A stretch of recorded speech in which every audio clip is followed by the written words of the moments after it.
This isn't Banshee Cup. What am I doing?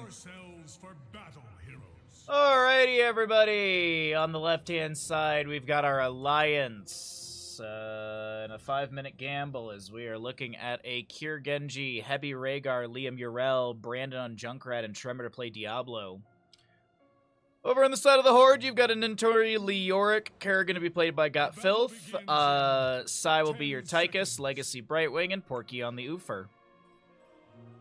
Double support composition versus dive burst composition. Let's see what happens here.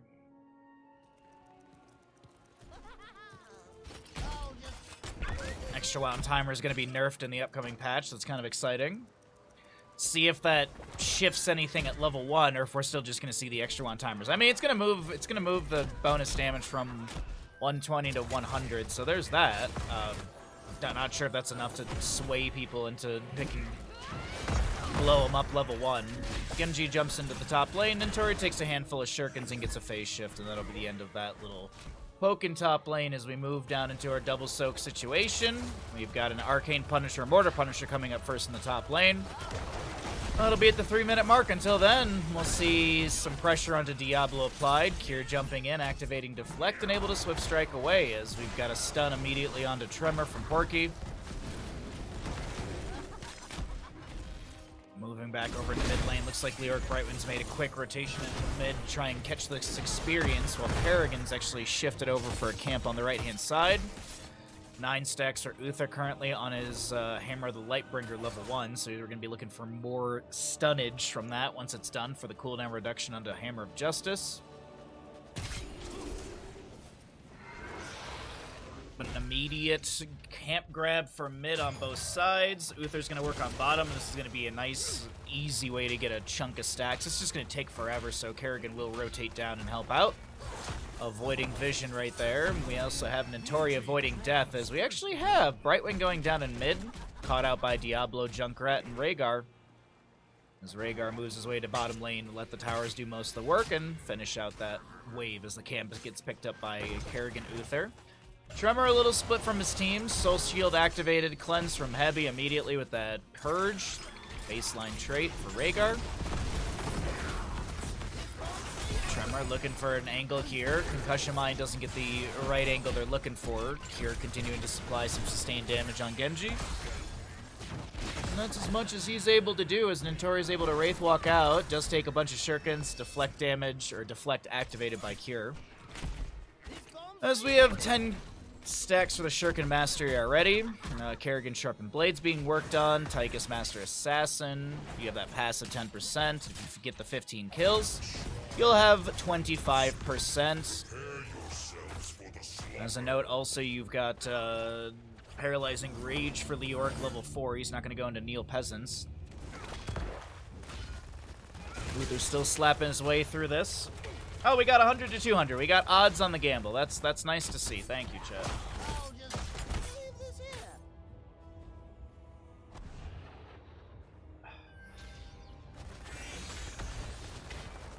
Alrighty. Fallen Shamans to be grabbed, but this is also top lane objective, so I don't really anticipate there being much siege value from those Fallen Shamans, unless there's like a crazy team wipe or something like that. But speaking of, oh wait, hold on. Phase shift into bottom, or into mid, but Legacy unable to save Got Filth right there. Little polymorph onto Liam Yrel. Yrel also getting some changes in the upcoming PTR patch, or, well, the upcoming live patch. Getting a buff onto the Aegis of Light level 4, and then the Holy Avenger. Well, I guess really, Holy Avenger didn't get a buff, but Holy Avenger with the Aegis of Light is a good synergy. So, we'll see, we'll see, we'll see, we'll see. And then also Templar's Verdict getting nerfed. I looked at 30XX and Gravity Circuit, they both look amazing. Spiritual Mega Man X, Gravity Circuit more so than 30XX. Yeah, dude, like, I don't know much about Gravity Circuit, but I've heard good things about, like, I've heard good things about it. I just don't know much about the game. And then 30XX, same thing. Good to see you, Lard. Hope you're having a good Thursday. Ahoy, ahoy. Luther done with Hammer of the Lightbringer level 1 as Legacy and Porky back away on the safe side of this lane. I guess really just disengaging through the jungle area, if you will. Both on your Steam wishlist. I want to say 30XX. I see that go up for sale on Steam all the time, so that one you can probably get. But who knows? Gravity Circuit might be going on sale quite a bit as well.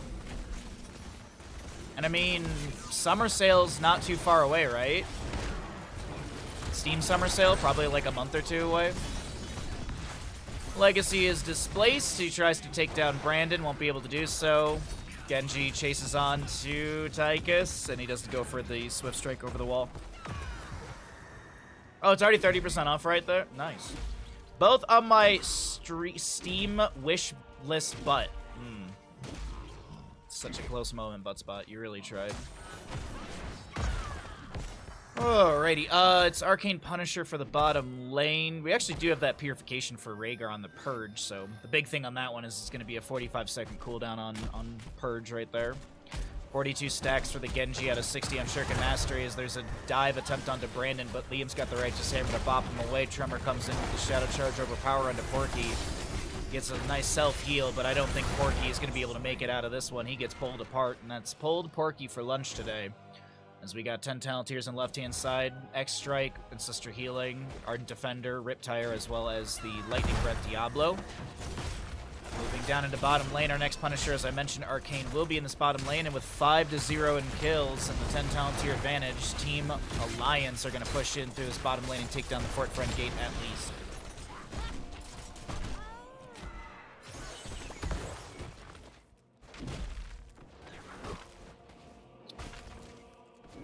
Kerrigan is anchoring in the bush as Liam comes through, avoids the Primal Grasp Impale combo. Kerrigan looking for a few more sharpened blade stacks, I do believe, off of this wave, and just waits for it to get out of the tower range. Leoric helping out a little bit here. Liam with the Righteous Hammer once again, breaks that Drain Hope connection. Kerrigan ravaging in, lands the Primal Grasp, no Impale. Liam just using Vindication. Meanwhile, down in bottom lane, there is going to be the siege onto the fort. Just kind of peeking between both, as Ardent Defender was forced out in top lane. Kerrigan did summon the Ultralisk as well.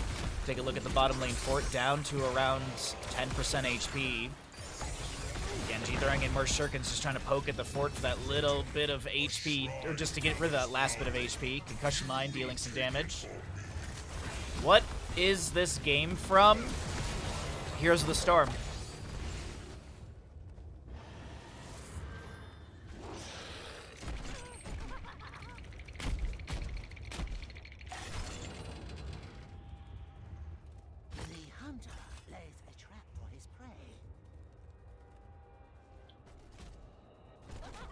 Top right camp will be grabbed here by Nintori Got Filth. We've got our Arcane Punisher up and available. 55 stacks for Genji Shuriken Mastery. That bottom lane fort does go down to Cure. He kind of snipes it from the back. He uses his Cybernetic Agility and Swift Strike out to disengage. 59 out of 75 for Kerrigan. So both Genji and Kerrigan are pretty close to finishing their level 4s.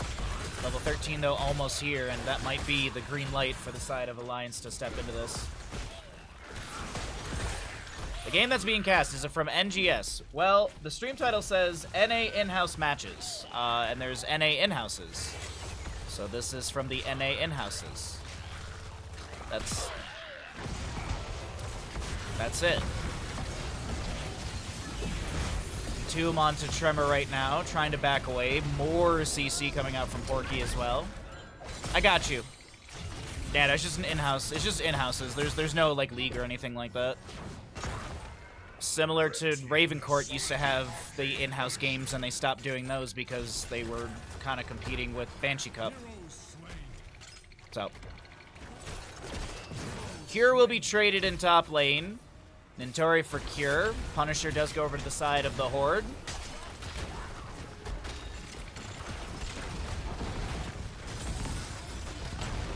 Riptire from Junkrat, mostly to clear out the wave and get some damage onto the Punisher.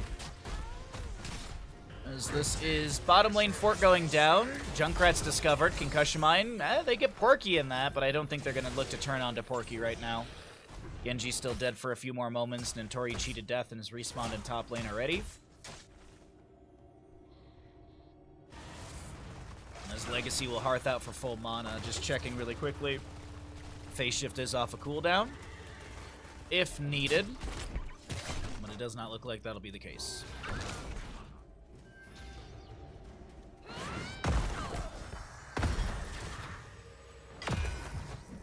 We have the Unyielding Despair for Leoric, so we might be seeing full drain at 1320, or excuse me, 1620. Speaking of 16 talents here, about a level to go for the members of the Alliance to be able to finish out. To be able to pick up their level 16. Excuse me, I did not sleep last night. Frozen Punisher will be next in the top lane. Top lane for... It's taking quite a bit of damage from Nentori's constant pressure with this Leoric, so we'll see if that Punisher will be able to take that down if won by the Horde. Actually, how's the Alliance, or how's the Horde side gate looking? Bit damaged, so the Alliance picks up this Punisher as well and get quite a bit of value. Big rotation down into bottom lane, but Tremor and Brandon sniff this out and they're going to be able to back away without any sort of pressure or any sort of tools needed. Still 6-1 in kills. Unfortunately for Tychus, no stack on Master Assassin since the trade happened in top lane and Tychus was elsewhere.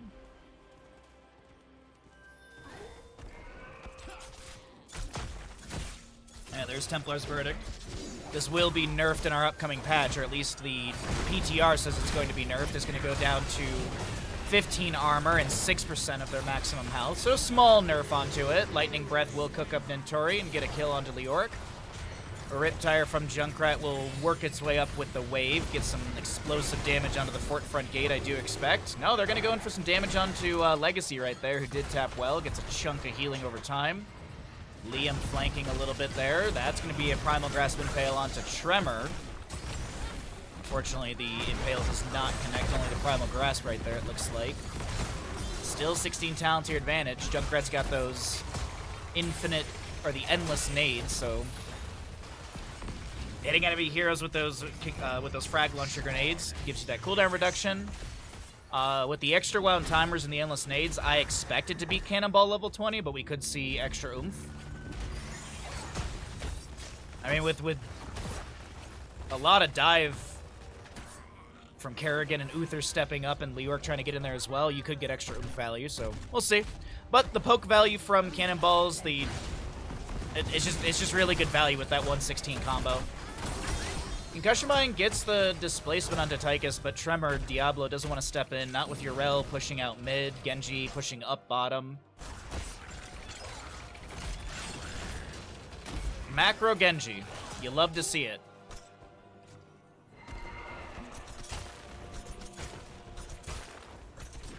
I mean, he does do decent siege damage, especially with the Shin Gun level 13. Nice weaving autos into Shurikens right there. Fort front gate takes a lot of damage. By the way, oh wait, hold on. Brightwing is having to blink away to a minion wave. Kier poking here and there on his old teammate.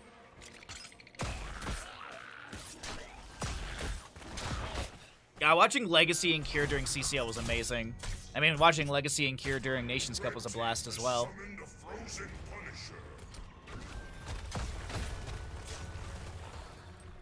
We need another LAN event, chat.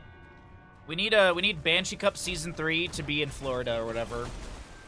Or wherever, I don't know. I just want to go hang out with everyone again. That was way too much fun. It was like the highlight of my year last year. The Riptire from Junkrat going fishing for an enemy hero or so. Will be getting damage onto the Tychus Uther as Porky lands a stun right onto Tremor's face. More frag launcher grenades from Brandon poking onto this Tychus here and there. Commandeer Odin getting some poke damage onto the fort. Genji dealing with the Punisher as he gets them pulled over the wall, and that keep will be saved for the time being.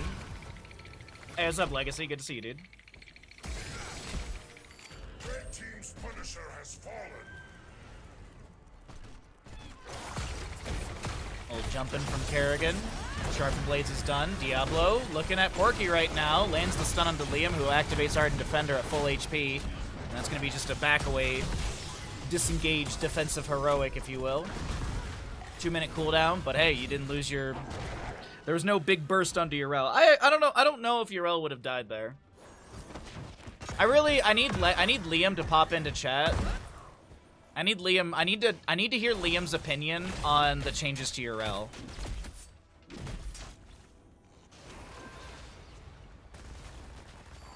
I need to like send him a message on Discord or something like that. I'm so curious what he thinks about the level 4 change, as well as the Sacred Ground and stuff. Like, I feel like Templar's Verdict at level 16 is still gonna be taken, but Aegis of Light, I mean, 50 armor for 6 seconds, that just feels busted dumb. And the cooldown for Avenging Wrath is 6 seconds, so that's, you know, not 100% uptime, but there's ways to augment. Brandon on the top left of our screen is going to try and take down Mentorian. Will be able to do so. Uther will fall. Sorry, to the Junkrat. Or excuse me, to the Rhaegar. Sorry, reading things backwards. Alright, another kill, another double kill over to the side of our Alliance crew, as it's 9-1 in kills. 20 Talentiers here. It's going to be that extra oomph. We've got the Hellgate Diablo, Seraphim for Urel, Ancient Blessings, or excuse me, Farseer's Blessing for our Rhaegar, and of course, Living Weapon for the Genji. Simple as that. Top lane fort does go down as well. Arcane Punisher will be next in mid lane. Brightwing just managing bottom as best as she can, while this camp will be grabbed as it spawns. And Liam just goes and splits out for more soak in mid. Or not, actually. Just going to go to bottom lane. Camp and bottom is 1 minute 25. Maybe Liam just setting up just to make sure that the wave doesn't get pushed into the very weak fort.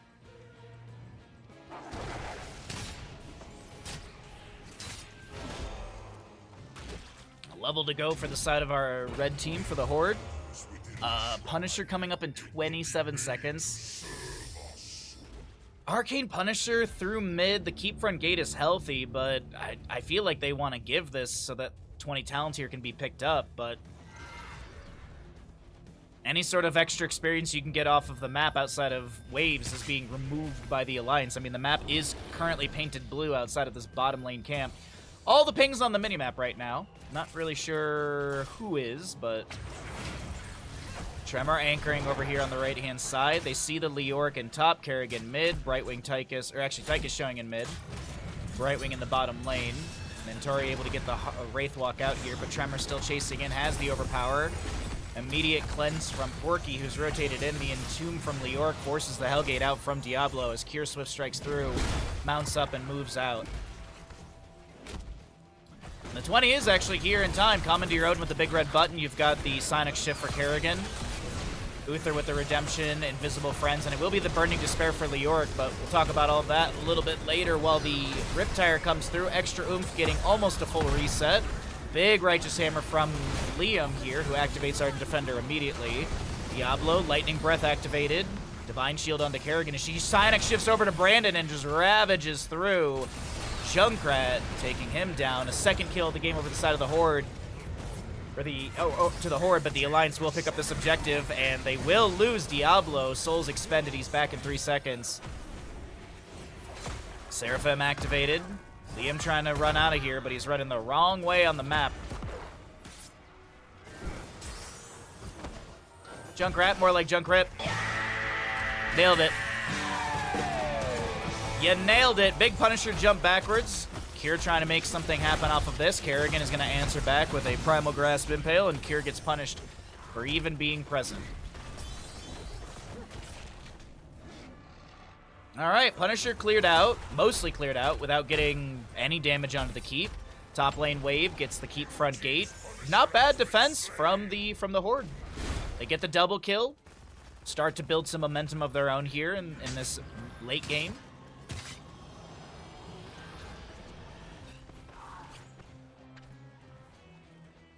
They take down the fort, but they're looking for more. I think they're looking to chase down Heavy here. And yeah, the pings are there. Ravage in. Ultralisk will miss. The stuns come through. The Impale is there. Leoric lands the Drain Hope for a second, but Diablo's able to break it as he speeds away. Looks like Catapult's fixated into bottom lane onto the keep. That'll be cleared out immediately by Legacy. Jumping back over into mid. Commandeer Odin Summon with the big red button. Brightwing does have Blink, or excuse me, Phase Shift up and available if she needs to join into this team fight. Leoric considering to move in further with that Wraith Walk, but decides better just to auto-attack into the fort.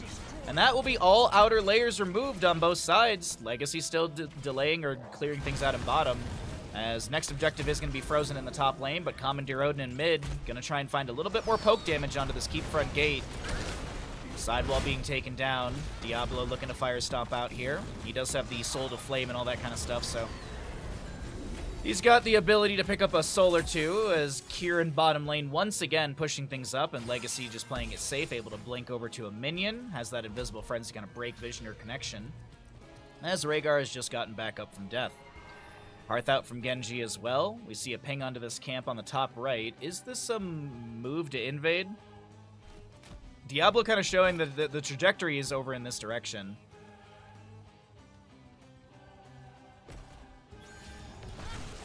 Nice check into the bush from Porky, able to scout out Diablo.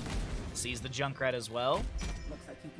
Kerrigan moves over for the camp on the top right. Top left is off of cooldown as well. We might see trades onto those. Genji, he's just taking the longer route here, so that way he can push up onto the bottom lane wave. As I said, macro Genji. I mean, with Shingun, like, it does get pretty decent value. I mean, he cleared out the wave quite effectively. Top right camp was grabbed. Top left almost invaded by Nintori here. I wonder if they'll clear out the camp. Yeah, they'll push up the wave, clear out the camp. And I was about to say, Frozen Punisher should get announced soon. Keep front gate over here is pretty not pretty healthy. It's got one tower and not a whole lot of HP on the gate, but by comparison, the top right is just not doing too well. Looking back over here, that is the CC train onto Cure, who's able to get the X strike and then Swift strike out. Okay, I thought they had the CC train to take down Cure. He actually gets the Ancestral Healing with the Farseer's Blessing. And I feel like they want to fight here and now, as the Riptire will be activated by Junkrat. Looking for 3 heroes to hit, only going to find 2 right there. 20-second cooldown from Extra Oomph, giving you 25 seconds cooldown right there, and there's a bit of that active time as well, so we're already at 9 realistically. Hold on, Cure, able to get away. Phase shift onto Porky right here, as the self-cleanse will be activated by Urel. She's diving in. Nice Righteous Hammer. Lightning Breath activated by Diablo, cooking up the Chrysalis from Kerrigan. She gets the Divine Shield from Uther, chasing in further onto the enemy. Got Filth getting low, gets a Blink Heal from Legacy. Meanwhile, Tremor putting the pressure onto this Leoric. Kerrigan's the one to go down. And it doesn't seem like the Alliance moves in for any more team fighting. They just want to go for objective phase and push into top with this. Actually, they're going to leave Liam onto this and push him with the camp and wave they've got available. Here just gets stunned immediately as he tries to push up the wave a little bit. The sidewall's being taken out. Some fire stomps from Diablo. 75 souls currently. And that does not mean he can respawn with the reduced death timer. He needs to have the 100 souls for the trigger, only consuming 75. But it's level 23 apiece right now, and Liam and friends are shaping up to try and end map number 1 here, in our best of whatever.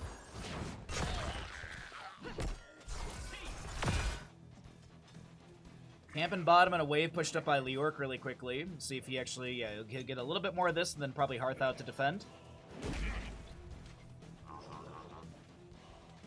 Oh, he's going to push up one more wave? I mean, he's got the time, actually. Looks like there's going to be a 39 on the objective. Urel is going to be down here clearing this out.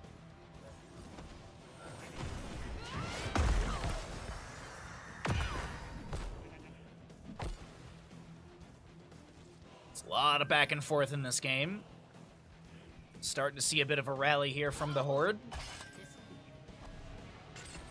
What is this? Where are we going here, Porky? Going on a bit of an adventure, going for the really wide rotation in. Kier Swift strikes through, finishes out the Punisher. Now Kier gets stunned into the corner. There's Kerrigan. Okay, this time there's no extract to get out.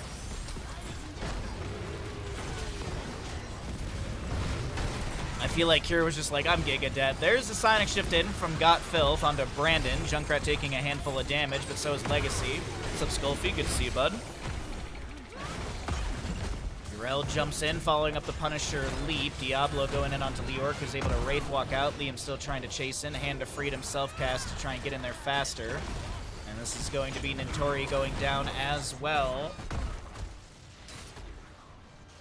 So we got a 1-for-1 trade. Kier taken down around 30 seconds ago. Top lane, Frozen Punisher. Should confirm the keep. Kerrigan activates Chrysalis to pull the Punisher jump towards mid lane. Riptire from the Junkrat. Fishing for 3, gets the double hit. Commandeer Odin has been summoned, trying to poke back onto this Punisher with the big red buttons in the range.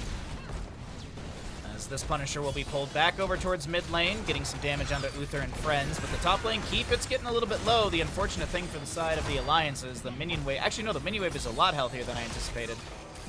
I thought that minion wave had been eradicated by the Commandeer Odin. That time it is. Oh, no way. This is going to be a keep sitting at, like, no HP.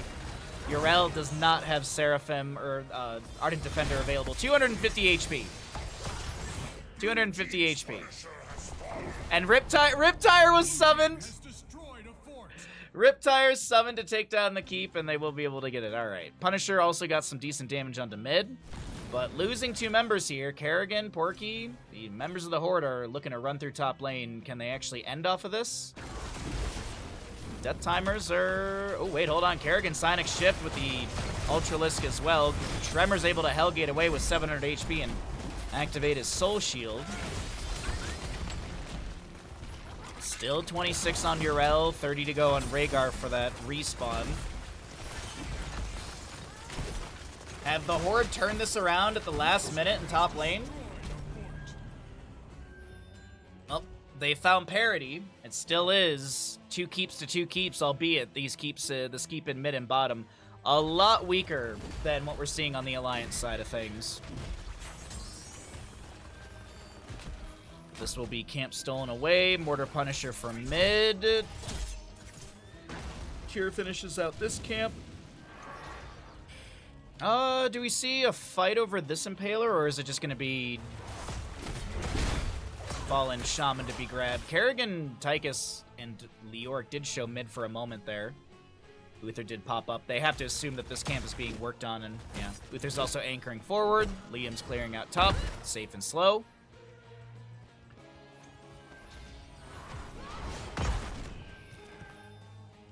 Alright, so what is the game plan here? Is it grab bottom? Yeah, they're gonna trade these 2 camps.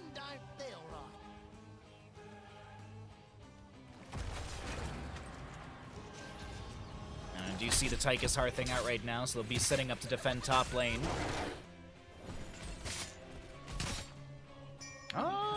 This is starting to get a little awkward right now. No, there's actually no rotation from Porky. What is the game plan here? Is it to grab bottom? I see what you did there. What's up, Tessa? Good to see you today, bud. Happy Thursday to you.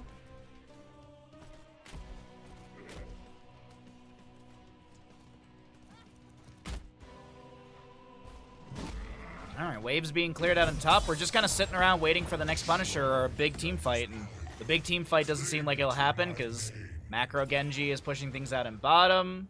We've got waves being managed in top and mid, and probably soon to be bottom again, so it's going to be 28 minutes in. Mid keep. I mean, the keep front gates are down. As I said, though, one good team fight for either side. They run towards core, and that's just GG. Death timers are long enough. As Diablo lands the Shadow Charge, Kerrigan answers back with a Ravage, so just some poke damage onto each other here. Riptire activated by Junkrat, focusing on to Kerrigan, waiting for that Chrysalis to expire as Got Filth does take a nice big old blast to the face. Commandeer Odin has been summoned by Tychus, poking onto the objective area. That is looking pretty good for the Horde. Genji throwing some shurikens in, waiting to see if Kier jumps in onto the back line. Diablo lands the Shadow Charge, immediate Divine Shield onto Kerrigan as she's going to look to turn things around. Genji's the one to go down as the Ancestor Healing will be activated onto Tremor. Farseer Blessing helping out a little bit in some of these health bars, as we do have a Riptire from the Junkrat coming through. Big blast onto a few of the enemies. But this is looking like it is going to be Punisher going over to the side of the Horde as they do take down that Genji and haven't lost a single member of their own. Right? Porky didn't die and respawn, did he? No, he's got Redemption off cooldown. Right? This is Hand of Protection, Benediction. Yeah, yeah.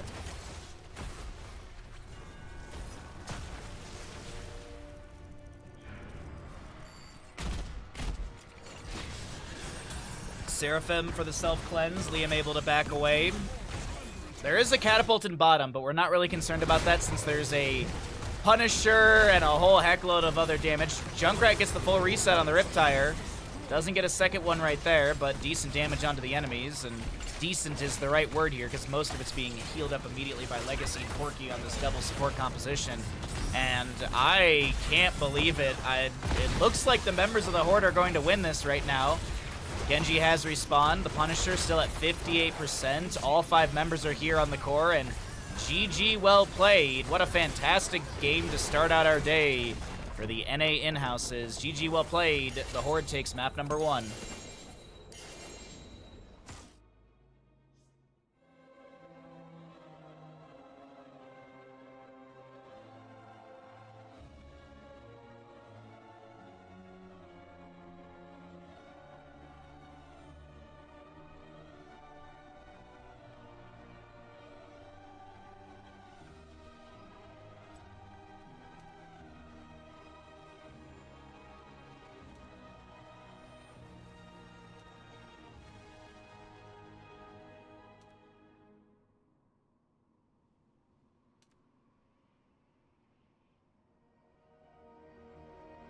Usually play Uther when your friends go double heals. I mean, he makes a good tank. He makes a good second healer. Yeah, no, I agree. Fun map number 1. And that'll be a win for the Horde.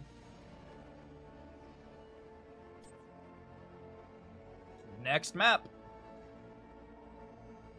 We'll keep it thematic. We'll just go down this list, basically. And once those are done, we'll get into map number 2. Till then, how's everyone's Thursday?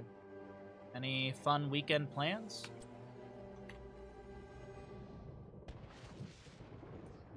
When's the next U.S. holiday? 4th of July?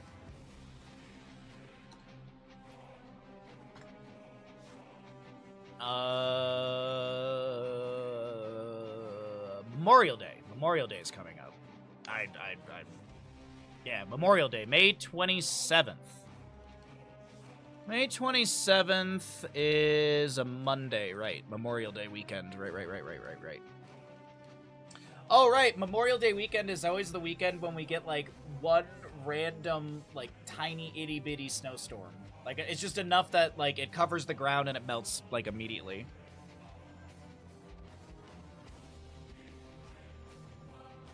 Play HOTS on a Friday night with your normal friend group. You have friends?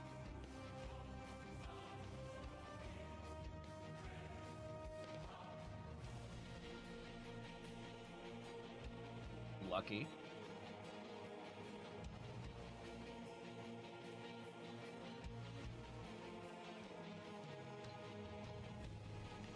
You're on Monday. You're a towel. All right. How's our patch video doing? How's the patch video doing? 260 views? That's not too bad. I mean, it's not 8,000. It's not the 8,000 we got for that other patch video, which was mind-boggling to me. But hey, you know what? I'll take 8 views, or not 8 views. I'll take 260 views. That's not too bad. And it looks like we've got some new subs on the channel too. That's nice. Growing the YouTube channel a little bit. Heck yeah. 8 views. No, I was looking at a different video. Yeah, the NGS videos did not do very well on YouTube. Actually, YouTube kind of petered out. Alrighty, still 30 seconds to go on ads, and then we'll get going into map number 2. My leg is not feeling very good today. I'm shooting pains in my leg today.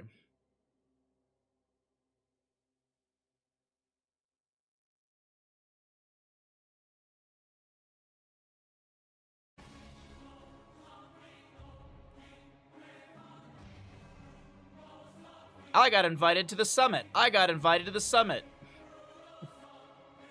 God dang it.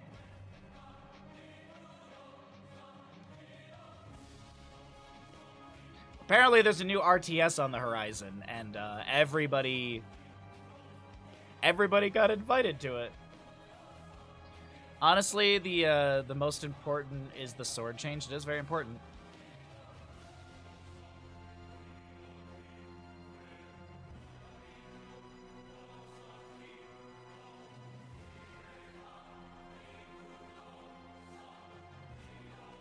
Alright, ads are done. Let's do this thing. Oh, I need to make a Twitch prediction. What am I doing? Which team wins Battlefield? Alliance or Horde? 5 minutes. Go, go, go. Prepare yourselves for battle, heroes. Prepare yourselves, chat. It's going to be map number 2, Battlefield of Eternity. We're heading to Battlefield of Eternity. God dang it. Alliance on the left-hand side. Madara, Azul Jin, Porky, Deckard, Nintori, Urel, Got Filth, Maev, Weary Day on Uther. Right-hand side of the map, we've got our Horde players, Hebi Ana, Albatox on Lunara, Cure Li Ming, Liam Blaze, and Tremor on the Diablo. 5, 4, 3, 2, 1. To arms! Alright. As always, if you know the results of the game, you're welcome to predict. Just don't spoil it in chat.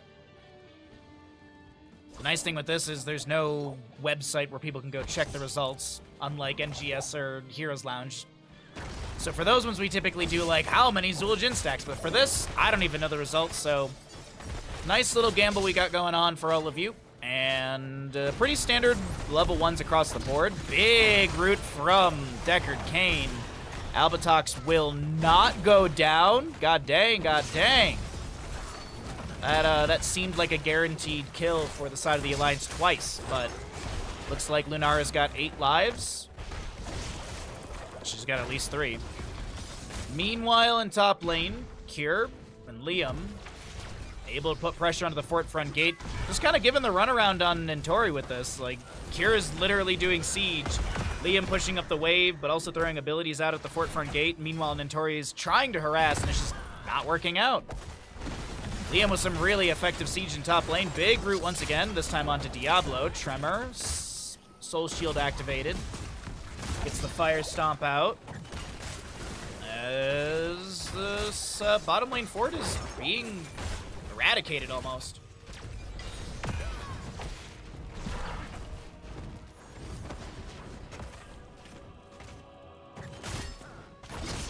Bone Slicer consistently being thrown onto the fort as well, I find that very... Because the Bone Slicer is just increased damage to the target, right?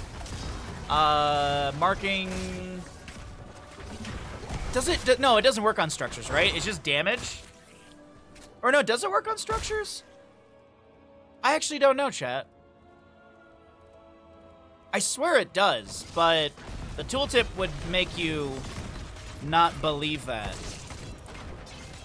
Throws an extra dealing 141 damage to the first 2 enemies hit, marking them for 6 seconds. Marked enemies take 50% bonus damage from Zul'jin's next 3 basic attacks against them. Well, anyways. Soul Shield activated once again. Spirit of Vengeance being thrown in. This bottom lane fort is being withered away, slowly but surely. Madara with this Zul'jin, currently 10 stacks. Diablo Tremor looking for the Shadow Charge in. Fire Stomp activated. Healing darts here and there from Hebi. Potion of Shielding level 4. Uther Wave of Light, or excuse me, Silver Touch level 1. 44 out of 80 stacks on that, as Albatox takes a chunk of damage. Got Filth was looking for some sort of combo. Don't think they hit the Umbral Bind they were looking for, but either way, Cure's rotated down. That's a Shadow Charge in onto Weary Day. As Porky tries to back away with Deckard Cain, throwing some shapes down on the ground. Madara, 15 stacks already, so that means the 1.1 range increase is active. giving Zul'jin a 6.6 range. Soul Shield activated by Tremor as he walks away. 57 souls currently. First objective is up, and Madara is trying to take down this fort, but Madara might get punished for it. Doesn't look like it whatsoever. Actually activates the Amani Rage. And picks up another good chunk of stacks right there. I mean, the last time we noted it was at 15, and we're already at 19 within a minute or so. Not too bad for Zul'jin. Bottom fort has finally fallen. Objective phase is going to go to the halfway mark as Kira and Liam were working on that. And it just seems like the Alliance are just hard pushing bottom lane.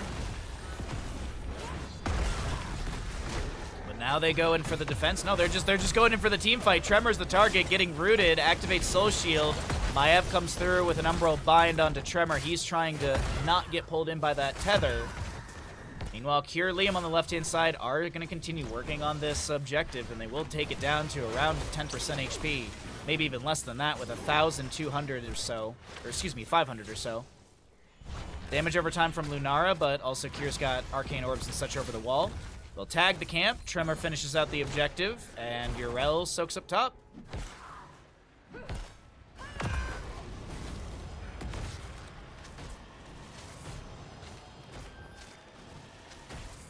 So, not Fallen Punisher. Red Punisher going over to the Horde. You've got Big Bad Belith in the bottom lane.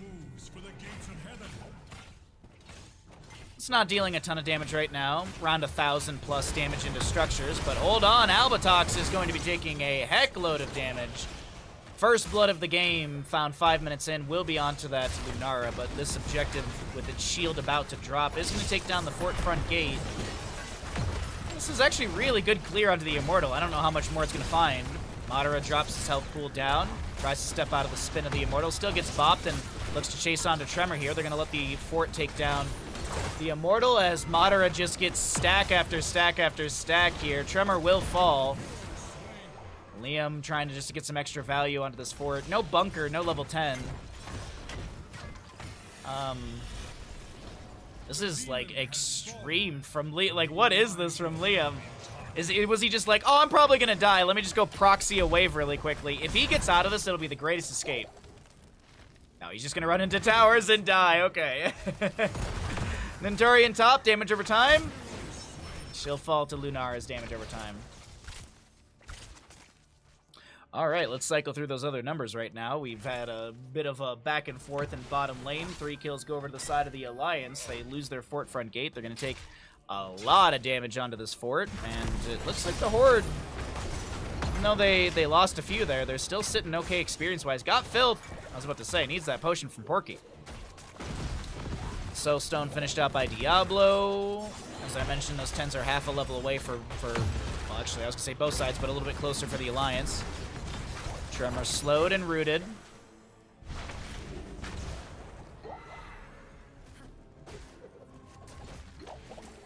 Alright, so I think Wisp actually scouts out the enemies right there. I think Sentinel Wisp might have seen them. Either way. 10s are here. It's going to be Tostitos, Stay a While and Listen. You've got your Ardent Defender, Containment Disc, and Divine Shield. On the opposing side, it is Nano, which I think was activated like immediately. Leaping Strike for Lunara, Wave of Force Li Ming, Bunker Blaze, and Lightning Breath for the Diablo. Speaking of Blaze, in the bottom lane, he's going to get chunked quite low. Cure rotates down, uses the Wave of Force, and is able to take down that structure, throwing some magic missiles back as they disengage. Cure getting hit with a Containment Disc.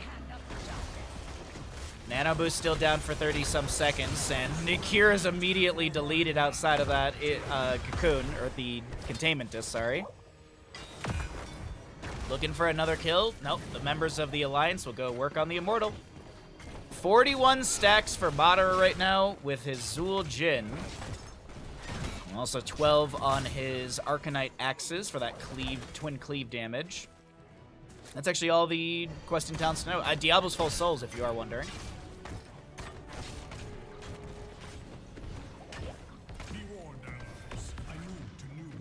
All right. Oh, sorry. Root onto Diablo, Righteous Hammer. Nano boosted Cure. Let's see if he's going to be able to get the big reset pop-off for Li Ming. But it seems like the oh, wait, hold on. There's one reset for Cure. Going to try and chase down Nentori. Looks to move over towards this Maiev and will be able to find the double. The triple coming through as Lunara kill steals. And moves back over to the Immortal for race in favor of Team Horde. Nicely done, Cure. Picks up the triple for his team. Or at least aids in the triple. And this Immortal, unless this fort falls, the Immortal will be moving into top lane. Now the bottom lane. If the fort were to fall, then it would still be top lane. Because the top, this one little bit of damage onto the gate right there. Diablo tags the camp, but he's found a lot of enemies. Granted, his allies are about to rotate up. Is Tremor going to go back in on this? No. So let the camp be grabbed by the enemy. 13 talent here picked up by the Horde first, as they'll be pushing onto this fort and the keep front gate.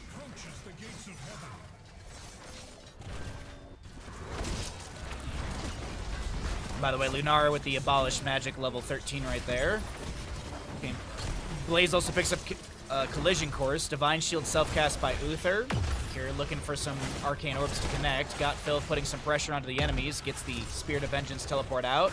Though Gotfilth gets chunked quite heavily here. Meanwhile, Madara continues to throw axe after axe into the Immortal, trying to clear this out before it finds much value into the keep, if any. Still more Arcane Orbs and such being thrown up by Kier, trying to poke at the enemy team. Liam able to jet propulsion away. The demon's attack has failed.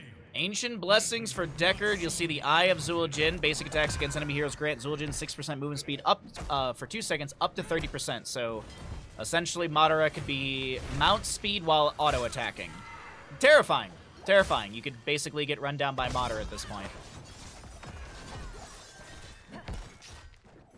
Bottom camp is grabbed. We'll see if, let's see. Sentinel Wisp is being set up over here. Oh, no, it's going to expire. Li Ming shows in top lane with Lunara. This is just yeah, they're pushing up the wave into the keep. More combos coming out from Kira for poke damage onto said keep. But it's 4-4 in kills. Map number 2, Battlefield of Eternity. Pretty good games.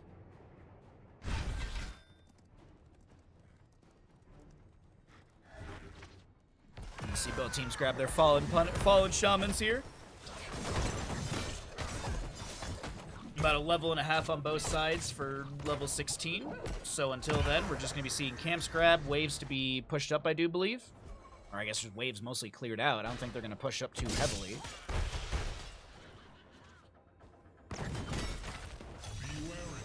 Oh, I missed. Oh, it does. No, it does. It does. It does mark structures. Okay. There you go. Yeah, there it is. You can mark onto structure. It's just the verbiage doesn't lead you to believe that. Tostitos activated. And the Arcane Orb is going to be just shy of Madara. Stay a while and listen as it connects onto the toes of Cure and Lunara. I guess hooves of Lunara.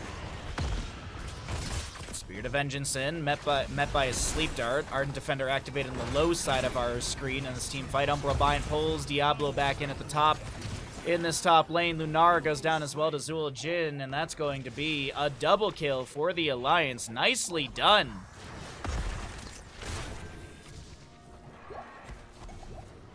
$50 stacks for our Zul'jin. That's 251 if you're wondering. His damage currently sitting around 50% HP is going to... What's my button again? There you go. It's about 220 damage, roughly. About 220 damage per auto attack when he's at full HP.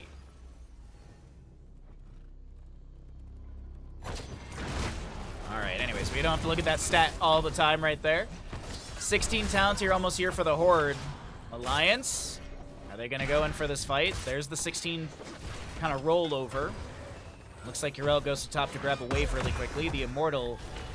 You're getting a lot of good value here, also with that Mirror Ball level 16 picked up.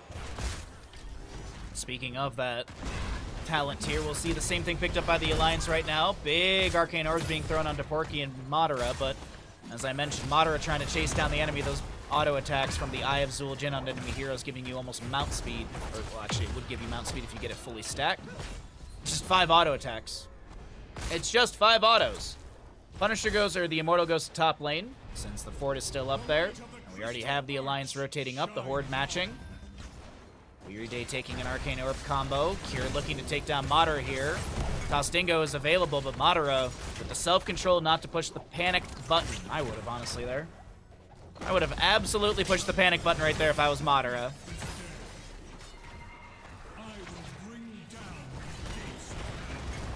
Alright, top lane fort is eradicated. Yrel in bottom lane is still pushing things up.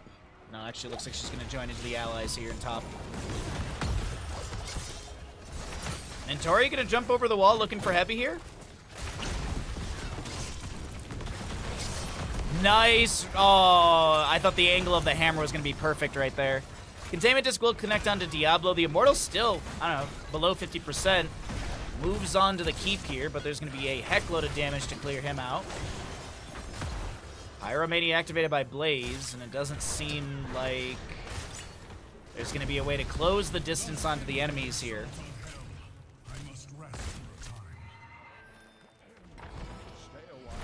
Stay a while unless activated by the Deckard Cain.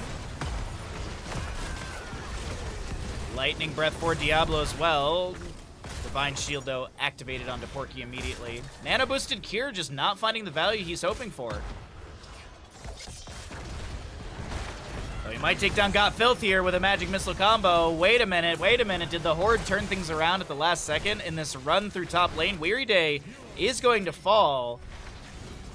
Big combo from Cure once again. Madara as the target, gets the Tostingo activated. Will he be able to find some value here? Is he going to go down? Tostingo expires, Cure blinks in. A third kill to be found by the Horde. Now they don't have a minion wave. Health bars are not the best currently. They can poke onto this keep, but they really need a way to step in here. Maybe a Wisp from Lunar to tank a tower shot or two. By the way, speaking of Cure, actually, he's got about no mana.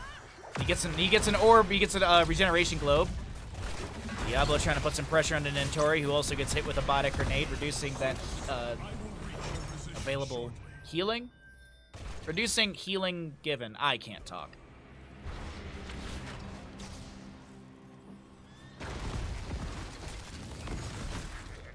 Alright, well, 20s will be here faster for the Horde at this current rate, as they're about to hit level 19 and have this level lead.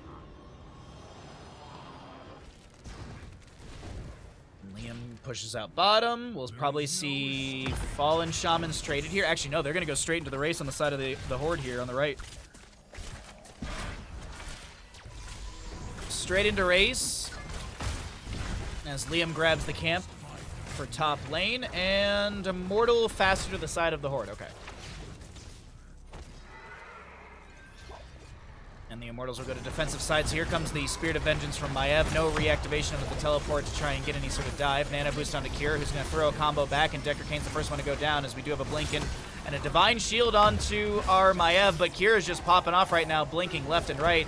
Though, there's a Tostingo activated by Madara. Cure's able to get inside the bunker in time.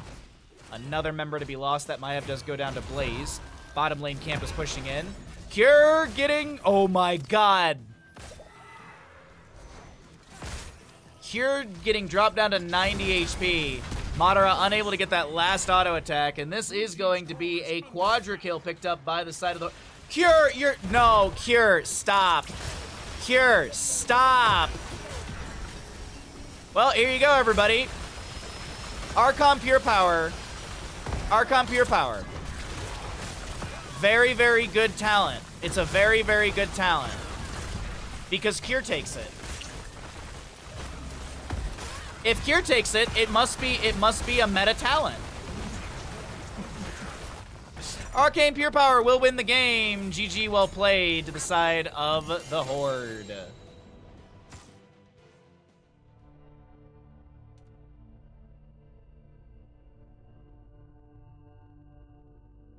How come the Alliance has Troll and Horde has Dryad? Because here in the Nexus, we don't define things by Trolls and Dryads. We define them by...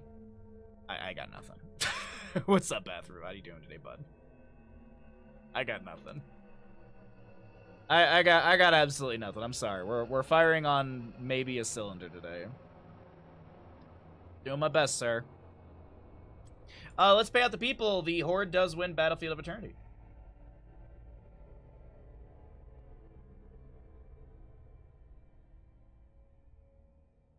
All right.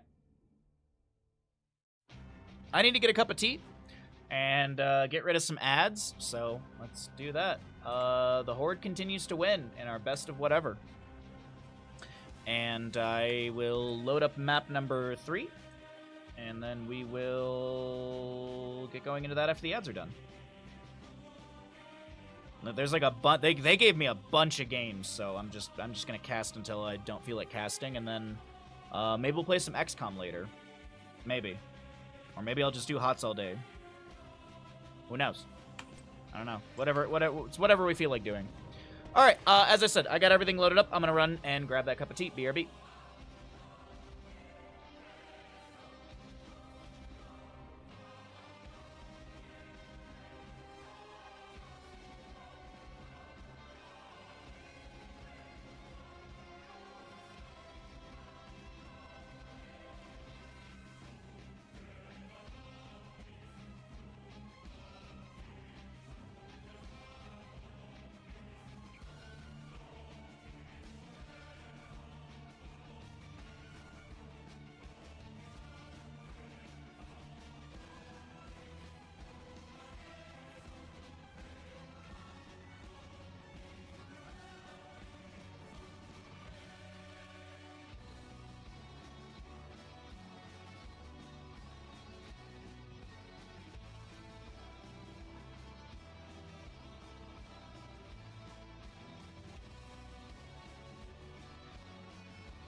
Oh, all right, I am back.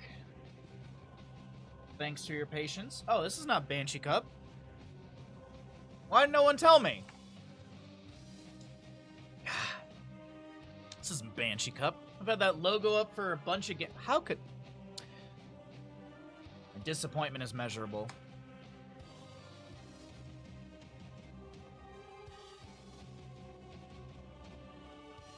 I can't say much about my experiences with the game, but it looks promising. Man, like, everyone apparently played this new secret RTS. Everybody apparently played it. Except for me. What's up, Rad? Good to see you, bud. How goes your day?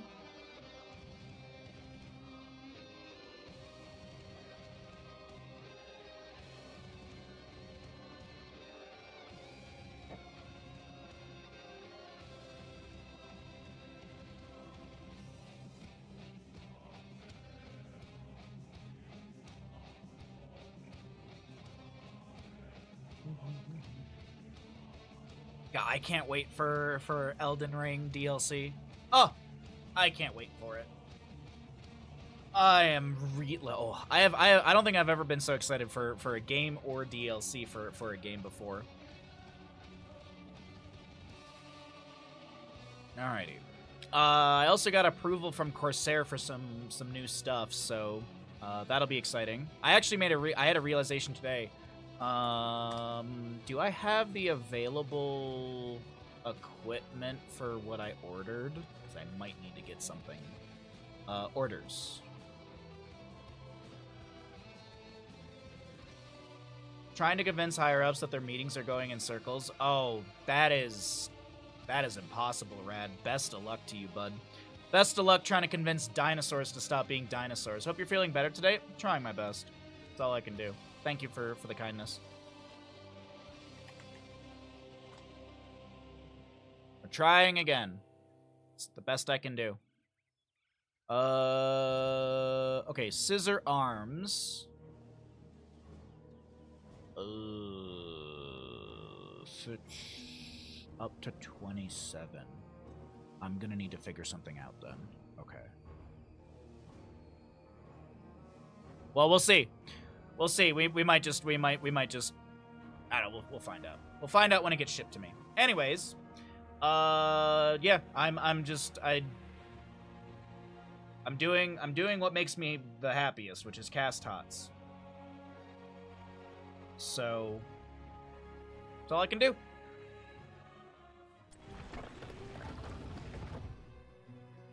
Heroes, prepare for combat. Which team is going to win Dragonshire? Get your gambles in. We're here on map number 3 in our best of whatever in the NA in-houses. My name's Bahamut. On the left-hand side, we've got the Alliance with Madara, Sylvanas, Nintori, Rexar. Of course, Misha to be played by Misha. Heavy on the Rhaegar, we've got a Sai Zagara and Brandon Muradin. Right side, we're looking at the Horde with a Johanna Tremor, Porky Lucio, Leah Murel, Kier Zeratul, and Gottfilth Hanzo. Let the battle begin. Level 1 talents at the bottom of the screen. Our first engagement will be popping off in mid lane. No Sylvanas early game shenanigans, running to top or bottom for a quick chunk of damage onto a tower. And I say this, and Madara is going to run down to bottom lane and get a good chunk of damage onto this tower. Heavy gonna try and help out a little bit. I assume Totem with Lightning? No? Okay. No free siege off of that, but either way. We got 3,000 to 3,000. Thank you for the odds, chat. Appreciate it greatly. Seems like people are enjoying the 5-minute gambles a lot better than the 2-minute. Feel like 5 minutes just enough time for people to actually get into the stream and predict. Or it also gives them enough time to see a bit of the first few minutes of the map, and then they can make a decision off of that. So hopefully it's been a nice adjustment for the stream for all of you. Worthy to wield the Dragon Knight's power? Prove it. Take control. Lucio in top lane, just harassing onto Nintori. 20 seconds to go for this first objective. He's so straight today. My back is hurting. The day after physical therapy is always the hardest. Speaking of, I actually need to call my insurance and find out if I have approval for more physical therapy. Because if I don't, then I gotta figure something out. I'm definitely not even. I'm not close. I definitely need more sessions.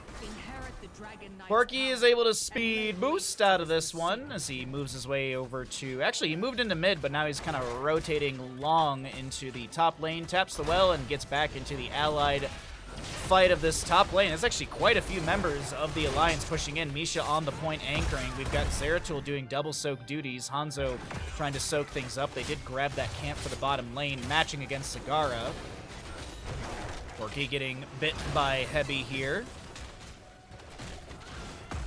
It gives us lurkers some time to tab over. I'm glad, Kurg.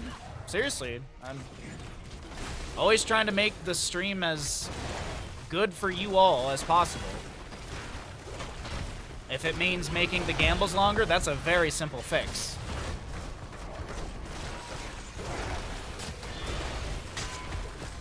Top lane fort front gate is going to be annihilated here.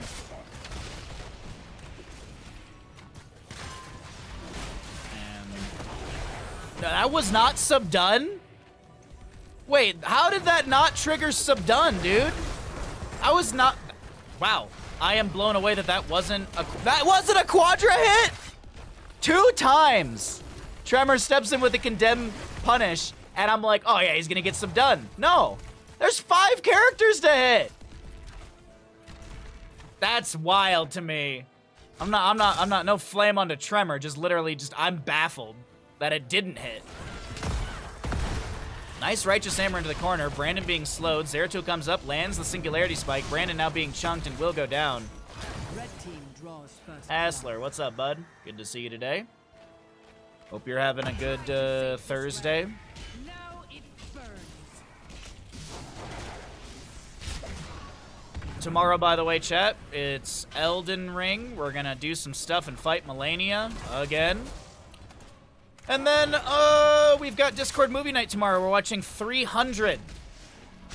If you want to see where the tier 2 alert comes from, be sure to come by the movie night tomorrow.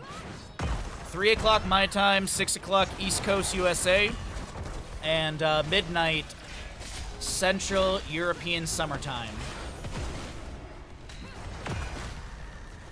That beast is not my beloved.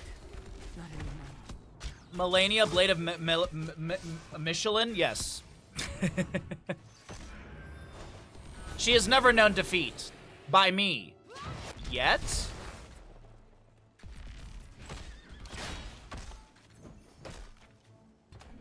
Also a good adjustment for those with analysis paralysis. Analysis paralysis. I don't know why, that just it rolls really off the tongue so well.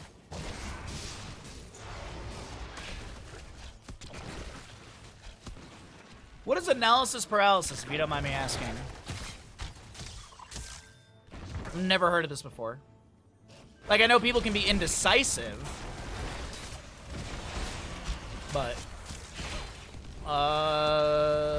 Gil, thank you for the follow. Sounds like a 2000s new metal. It does. It does sound like a new metal band. Whoa. Hello, Frames. Good morning. Yo, dude, you gonna go see Analysis Paralysis? Aw, dude, their new album's sick. All right, camp invaded by the side of the Horde here. Brandon unable to push back the enemies as... Oh, Zeratul jumps in and takes down Zagara, showing that Protoss is better than Zerg, but we all know that's not true.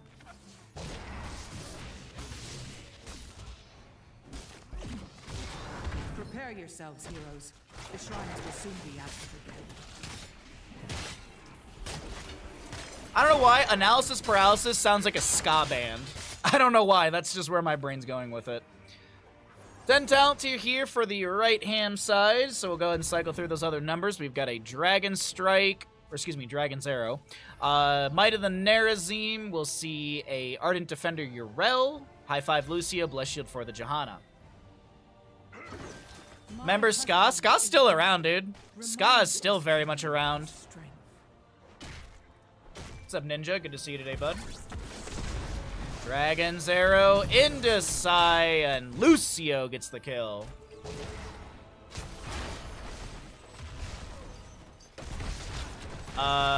Peace Demon, thank you for the recommendation. I appreciate it greatly. Kel, thank you for the redemption. We will definitely go get a drink. I got nowhere to be today.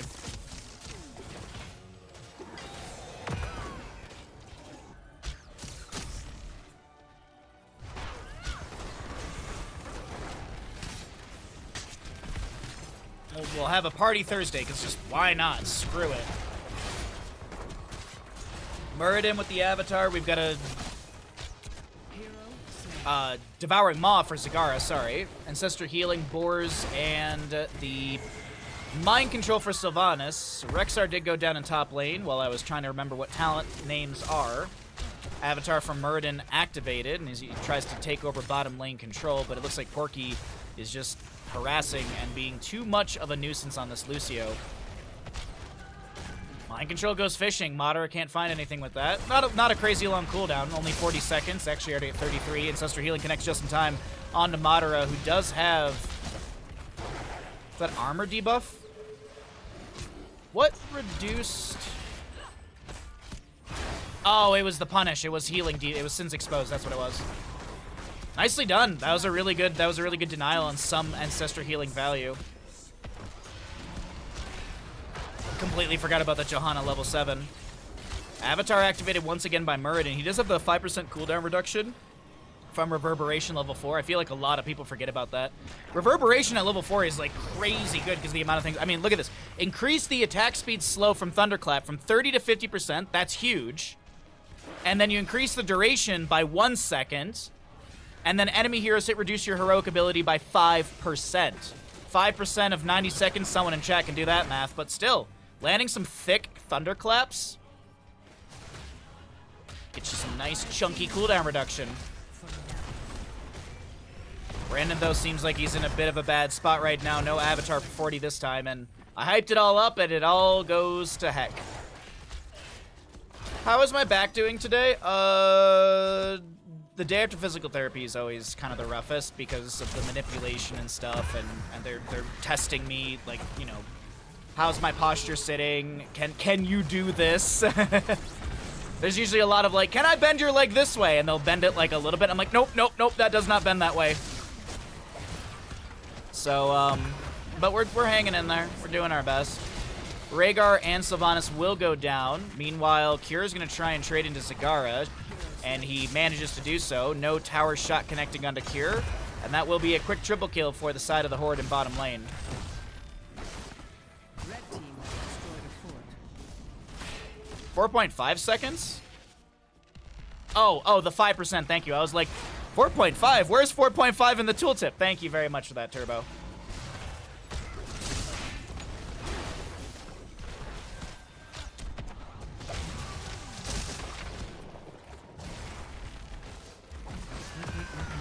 Sorry, just skimming chat really quickly as the mid fort is going to be going down 9-0 in kills. A chunky near 3-level lead for the side of the Horde. Actually, they're about to hit level 16, so yeah, they're going to find that. But Avatar from Murden's activated. Boar's unleashed by the Rexstar. Kyr drives into the backline, trying to take down the Zagara, but won't be able to do so in this grouped up team fight.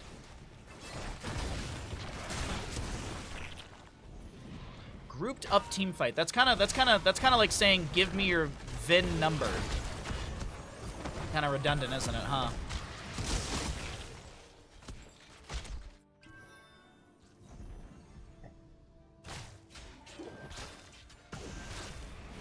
Zeratul did her dirty. I mean, Kyr's Zeratul is nothing to ever scoff at. Kyr's Zeratul is something I would never like to go up against. Like Legacy's Brightwing.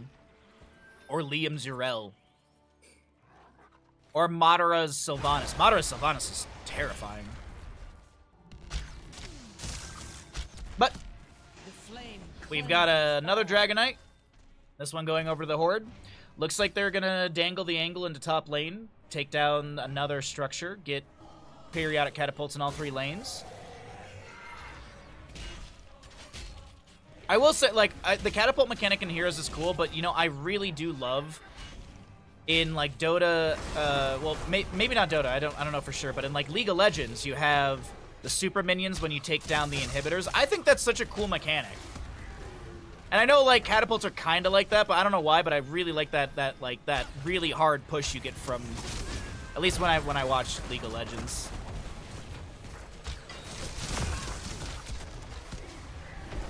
Dragonite with the camp pushing into top. Dragon Zero from Hanzo eaten by Misha, and she'll be able to get the mending in time. No, she won't.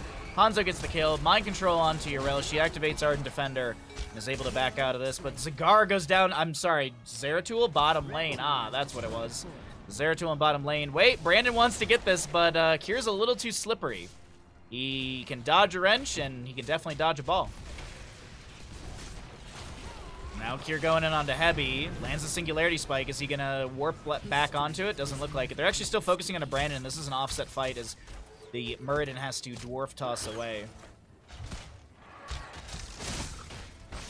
He did the 5Ds. Dip, dive, dodge, and dodge. I forget the 5Ds.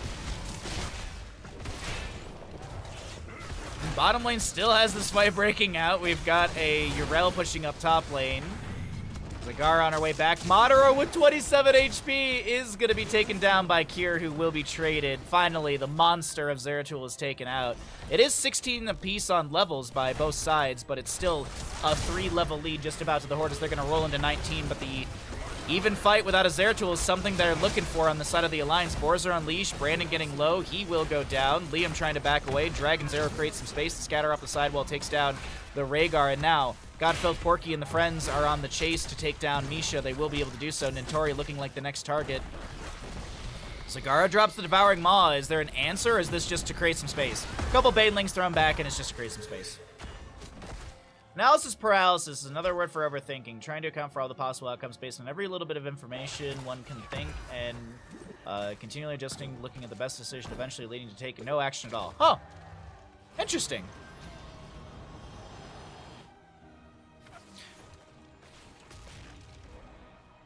Because, like, I get very indecisive on things, like, especially if I'm ordering food, I'll be like, I have $30 to order food, and I can order tacos or burger or pizza.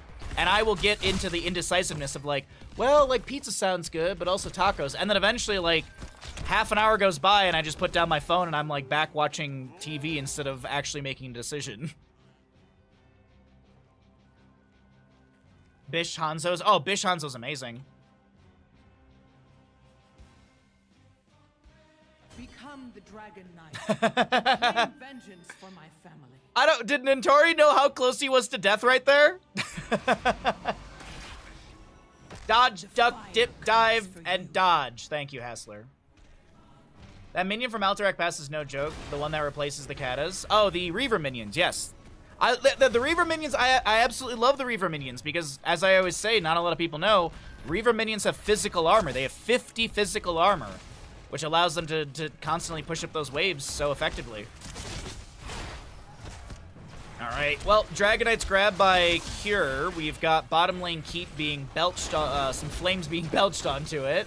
All heroics are up and available. 20 talents here, though. First for the right-hand side is we got a really good Avenging Wrath Righteous Hammer onto Brandon, who's forced to activate Avatar. Dragon's Arrow goes out and will connect onto Cigar as the bottom lane Keep has fallen. Rexar is done with the Hunter-Gatherer. I thought I heard the Boars right there, and I think I actually did. Either way. A kick onto Rhaegar. He's forced into top lane. Dragonite gonna drop here. And unfortunately, I was gonna say, Cure was stunned out from the core defenses, those giant rocks falling from the sky. Cure's actually just going core. Nope, he's actually gonna be looking for Brandon. Backs away as the Ancestral will connect. But this is core shielding dropped. Siege Giants are throwing in some decent-sized boulders. Catapult trying to get past the Siege Giants. It won't be able to do so. But this core, slowly but surely, is going to fall. And the Horde is going to take another map in our best of whatever. GG, well played. The Horde is dominant, like always.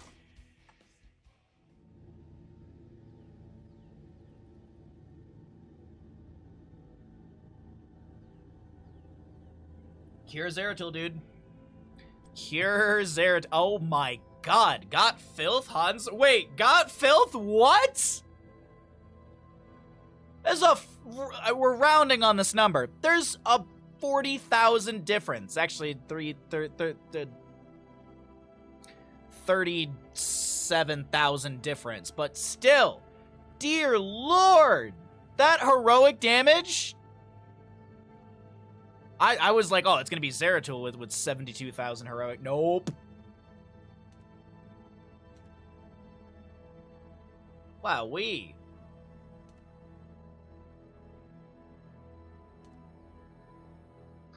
Choose outcome. The Horde did win.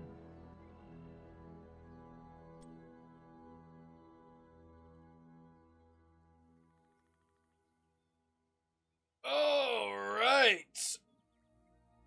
Now's a good time to remind you all.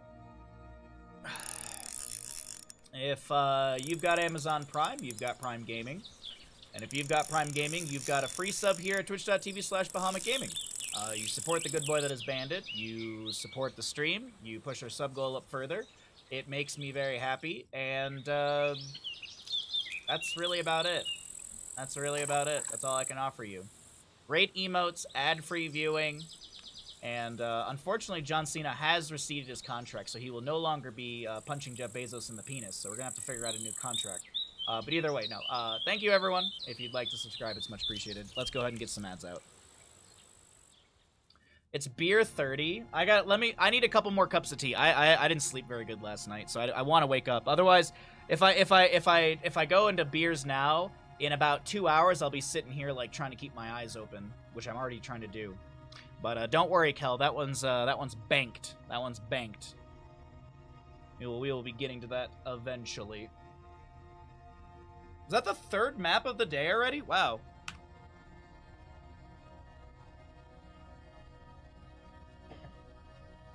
A third map of the day. Sounds good, yeah. Also, if I have beers now, I'll be getting in bed by 5 o'clock, and that's not from depression. I'll be getting in bed at 5 o'clock because I'll be like, I'm sleepy. I'm way too sleepy. Why am I tabbing? Where am I going? Thumb of the Spider Queen is the next map in this best of whatever.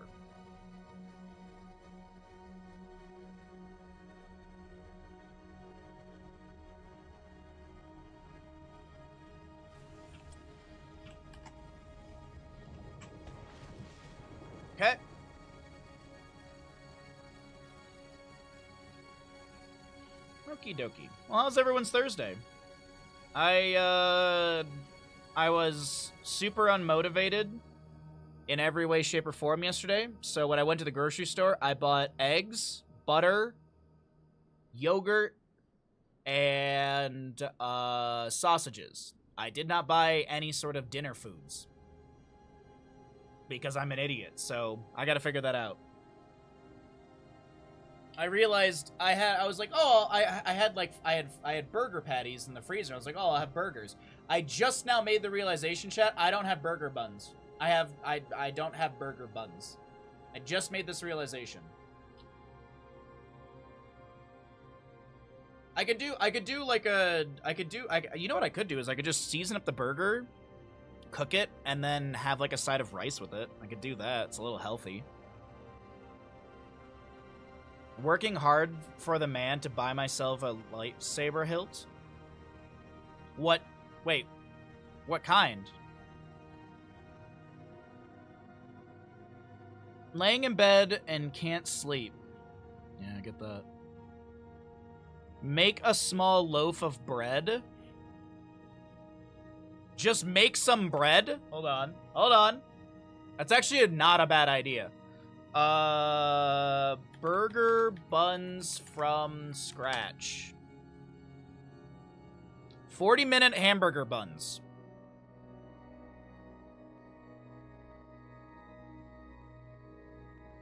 Account MK3. It's a knockoff of the original, only better. Oh, is this Count Dooku's?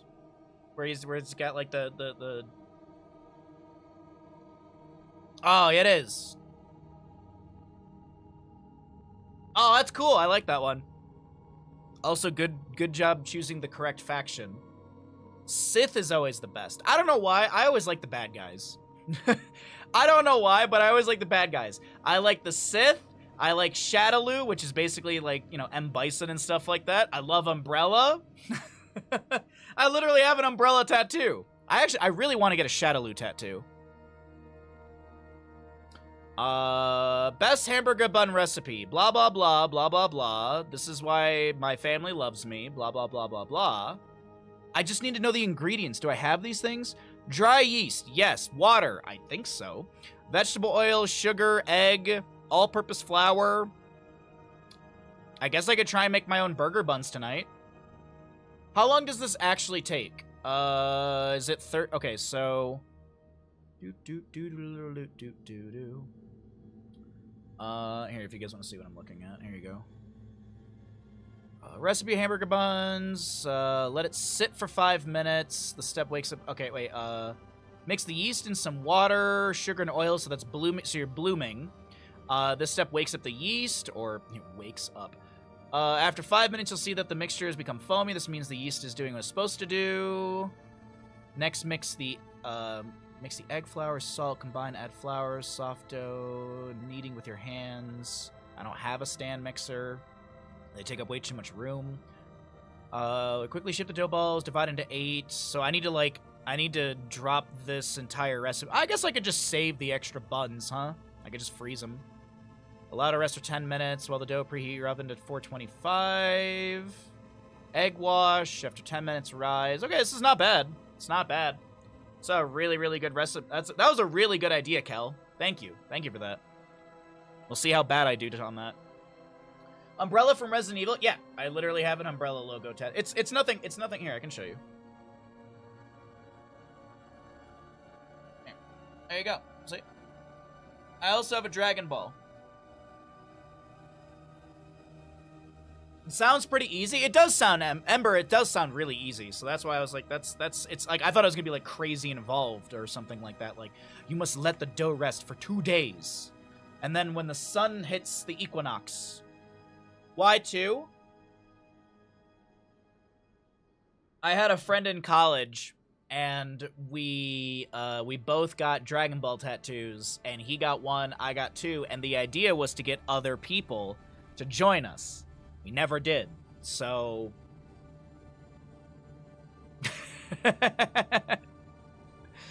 I'm not friends with him anymore. He was, yeah. Bummer, but it is what it is.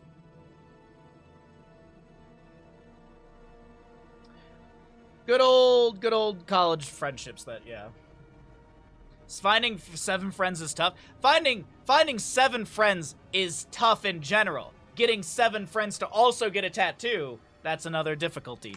All right, Tomb of the Spider Queen. We were waiting for ads to finish out, and we were looking at how to make a hamburger buns. So thank you for your patience, everybody. All right, Horde versus Alliance. Let's get into it. Start prediction! Welcome back, everybody. My name is Bahamut. On the left-hand side, we have got the Alliance, who are down in this best of whatever. With a Tychus played by Madara, Albatox Junkrat, Nantori Anduin, Liam Urel, and Porky on Johanna. Right side of the map is going to be the Horde, who is up, and they've got a Tremor Diablo, Got Filth Genji, Heavy Rhaegar, Cure Blaze, and Brandon on the Ghoulish Daniel. You got about 4 minutes to get your gambles in, and let's go ahead and see what happens here. If you are wondering, these are NA in-houses. This isn't a league or anything like this. This is just players that want to play competitive games without having to queue into doo-doo butts on Storm League.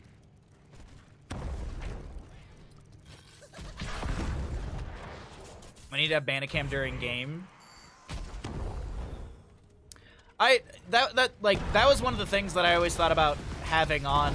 Right, that was one of the things that I always like having off, is like I like the casting screen to be nice and clear. And I know you said JK at the end of it, but that was always like, I've seen other streamers where they do commentary for, and it's not just Heroes, like it's other games as well, and they have their camera on the casting screen, which I kind of like. I can get it, but also at the same time, for me, it's like I like that sort of professional look. I mean, I modeled my entire stream and casting after HGC. I mean, literally. The bars at the top of the screen, I remember asking my best friend who made all my initial assets, he's like, hey, how do you want the bars at the top of your screen? And then also there's the draft screen where the bars actually hook to the sides and go around the number thing. I literally told him, I was like, dude, go to the HGC draft screen, just copy that. And then go to the HGC playing screen and just copy that. And that's literally how I got my top bars. So, I modeled everything after the thing that I love very much. That way, when Blizzard decides to do HGC 2.0, they can look at my stream and know what to base it off of. I thought those were observer stuff. No, it's literally an entire asset in my OBS. Like, I can turn it on and off. Now there are things in this is the Aliobs that we're using, so this isn't even the baseline in game, but. You can have these. Like there's built-in bars that you can use. Oh, they're actually behind everything. Sorry. There you go. There's built-in bars, but I just don't use those because I like mine. Anyways, if you're wondering what I did, there's like a ghost button right there underneath the time. You can kind of see it appear when I hover. And of course, this is if you're using Aliobs. I'm not using the in-game default. If anyone was curious. For their own casting purposes.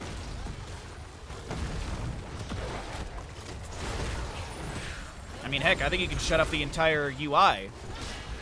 Well, you can shut off the bottom portion, but you can also shut off the entire top bar as well. Anyways, my whole thing aside, we've got First Blood going over to the side of the Alliance, looking to take down Got Filth, who's able to deflect and back away. And I think most of the gems were picked up. A few I think I did see disappear on the ground, so I think a little bit was lost right there. As the gamble is still going right now, if you'd like to make a Twitch prediction based on which team you think is going to win Tomb of the Spider Queen. First Blood did go over to the Alliance, and this is a best of whatever. And they're down. They want to take this map number 4, even though it doesn't. It's not a series.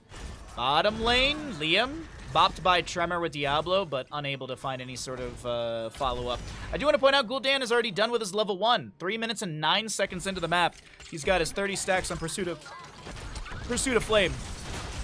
Nice hold on the concussion mine there for a moment. Diablo's going to be displaced, and Tychus, little leap of faith. Needs that heal from Nantori. Is able to get the Divine Star healing. So Diablo goes down. Cure to fall as well on this Blaze, and it is a treasure trove of gems that are being dropped on the side of the Horde. A couple lost here and there, but it is available to turn into the members of the Alliance. Uh-oh, hold on. Got filth. Genji's able to just swift strike out. All right.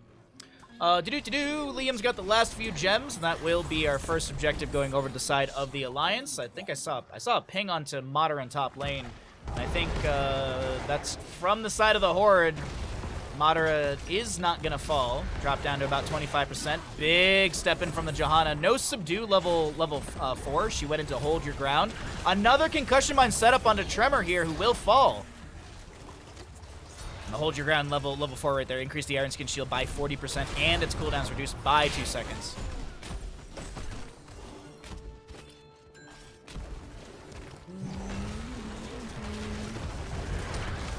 Another concussion mine thrown out. No displacement onto the Gul'dan Brandon.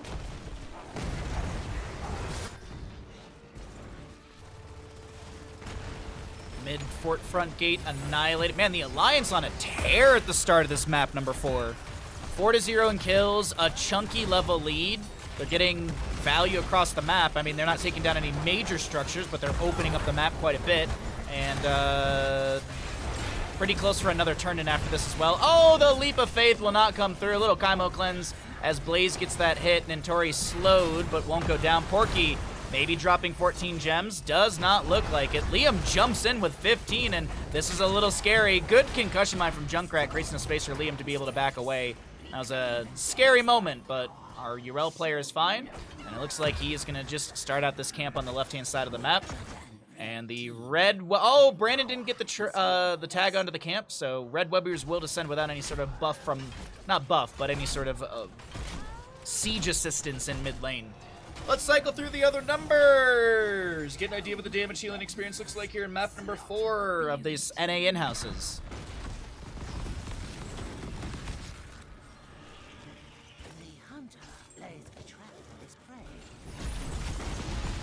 Alright, so our 10s are here, left side. We've got the Commandeer Odin, Riptire from Junkrat, Anduin with the Light Bomb, Yrel Ardent Defender, and I assume Blessed Shield. It is, okay.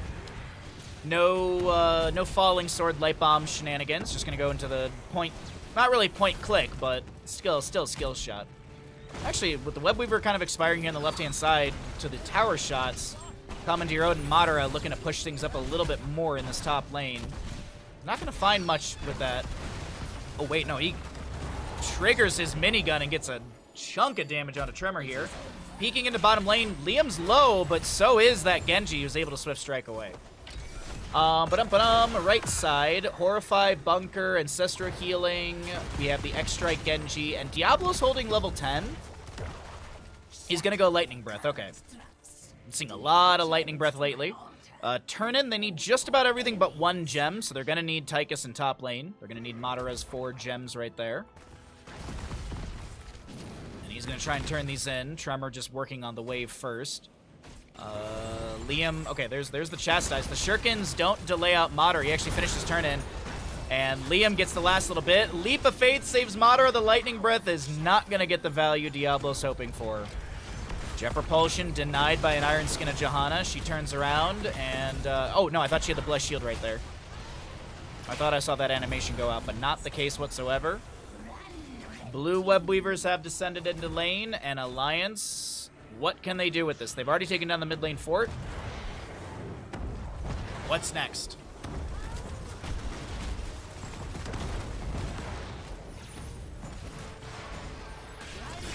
Big Condemn into Light Bomb, focusing on the Gul'dan as he gets the Ancestor healing, but he also has a lot of healing denial, minus 60% from his own level 4 as well as the Johanna level 7, and that's Tychus going down.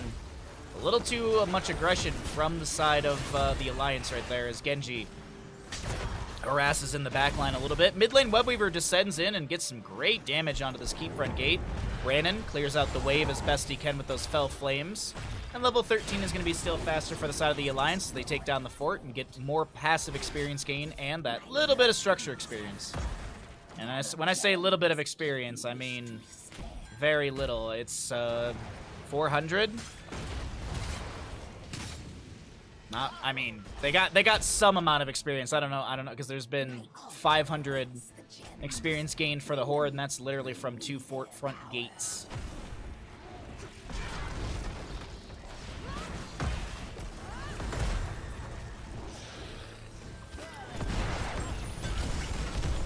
Sorry, my apologies, had to mute. Light Bomb went out, Heavy getting low, does go down. We've got a first kill onto Rhaegar, Lightning Breath cooking out Nintori here. Anduin, can he get out of this alive? Albatox low, gets hit with the Twin Flames of Cure. Diablo coming in with the Shadow Charge, Genji gets the kill. Blaze with a huge Jet Propulsion, the Horrify from Gul'dan, pretty good. Ardent Defender activated by Liam, and he takes a couple tower shots, which is actually going to be nice little buff to that health pool. Cure follows up the Diablo Shadow Charge, and that's all gems being lost. Nope, Madara's still in top lane.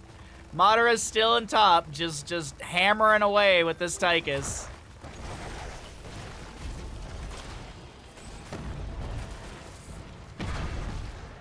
What's up, Suikoden?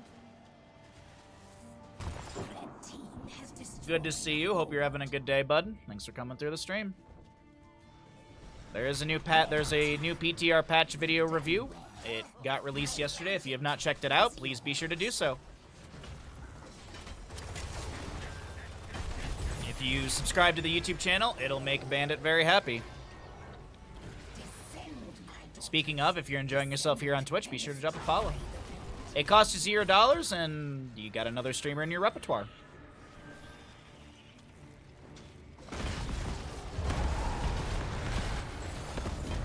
Is this in-house with people from your chat or specific teams? It's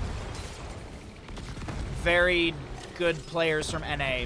There's an NA in-house server that they have this organized through, so it's not a league, it's not my Twitch chat. I mean, some of these players pop into my Twitch chat here and there. Like, we saw Legacy earlier for one of the games, during one of the games. He might be lurking. Literally, some of these players might just be lurking in chat just to listen to their games as well, so... Just kind of like an in-house for fun league. They have their own, they have a bot in the Discord that has like wins, losses, and stuff like that, so it's essentially a way to avoid super long queue times on Storm League and to also get 10 players that want to actually play the game. Instead of getting 9 players and a dude who wants to play Murky because he thinks it'd be funny on stream or something, I don't know. And the other thing, too, is, I mean, these players are typically in comms, so it's playing Here's the Storm the way it's intended to be played. Oh, Tremor didn't finish the turn-in. I don't know if he canceled early on purpose, but either way. Are there specific drafting rules? No, there's like, it's not like Meta Madness or anything like that, no. Basically, this is community-run Storm League is the easiest way to put it. Excuse me.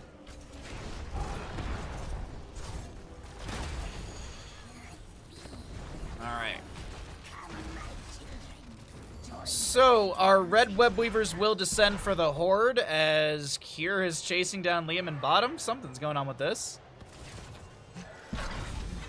No, he's just gonna push up the wave, okay. Meanwhile, over in the top lane. I do wish the queue times weren't so long. I mean, for me, the queue times are anywhere from 200 to 400 seconds, maybe 500. But I don't mind sitting and chatting with people in chat and stream. Like, to me, honestly, that's fun. But I can definitely understand, like, if you're just sitting there queuing and you're by yourself, like, yeah, that can get really boring. All right, Lightning Breath cooking up an Anduin. We got an X-Strike from Genji as well coming through. Porky getting body blocked by Bunker Blaze. Porky's like, I'm going this way, and Cure's like, no, dude, I've been playing a lot of StarCraft 2. I got the wall off. That's a lot of gems dropped. Now Madara being harassed by Genji. Tremor looking for the ability to shadow charge through the wall, but he couldn't get Madara close enough to get the trigger.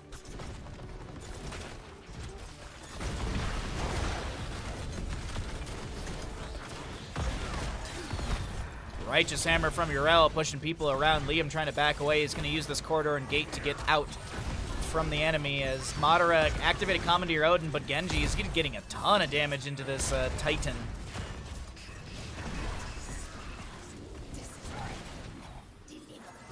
Alright, Madara will not be felled here. We've got our Webweaver phase expiring.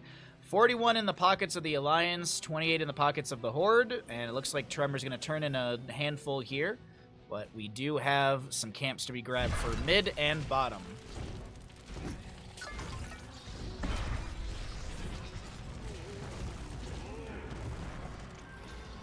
Kira's finishing out the Siege Giants for bottom lane. He'll Hearth out for full mana. 10 to 6 in kills, level 19 to 18, favoring the side of the Horde on both of those stats. Boss being looked at in top lane. I think Madara has scouted this out. He sees the Blaze. The enemy team hasn't really shown on map in a bit here. Okay, so this will be camp clear to mid, which also will give enough gems to return in for our blue squad, so the Alliance will have Webweave return in here. Though they will have to defend up against this boss. Porky just getting some poke onto Got Filth in the rotation. And yeah. Ooh, good Shadow Charge connection onto Porky. I don't think Tremor even anticipated that wall bang to happen. Started moving away immediately and was like, ooh, I can get an overpower. My teammates are nearby. And Brandon Gul'dan is able to poke out a little bit. He does have that Fell Armor and Rampant Hellfire 13-16, so that's a big one for Gul'dan. That extra spell power. Fell Flame damage is increased by 12% for 5 seconds when hitting an enemy hero. This can stack up to 5 times, so that's like, I don't know, like 69%. Don't question it, just accept the math.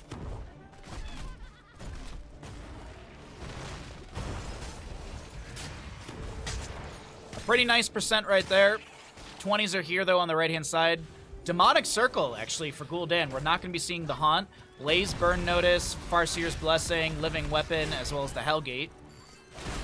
And 1 fort remains in the bottom lane. About a half a level less to go for the side of Alliance. There's the Hellgate onto Porky. Earth Grasp Totem slowing him down. As the Riptire is activated, there's going to be a Horrify, and Porky just cannot play the game.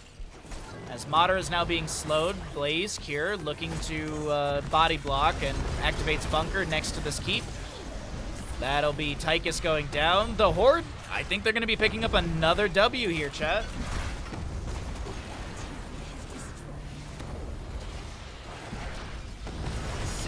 Minutes in, we're looking at the core right now. Junkrat to fall. Ancestor healing with the Farseer's Blessing coming through as well. Some good extra health for the allies. Yrel, Seraphim cleanses out the Jet Propulsion from Blaze. The Ardent Defender's activated, but the core shielding is dropping way too quickly, and this is looking like another map over to the correct faction, the Horde. GG, well played. You thought Alliance was going to win based on the early game? You know, I would not be... You'd not... I would agree with you with that. Absolutely agree on that. You are not wrong. Woo!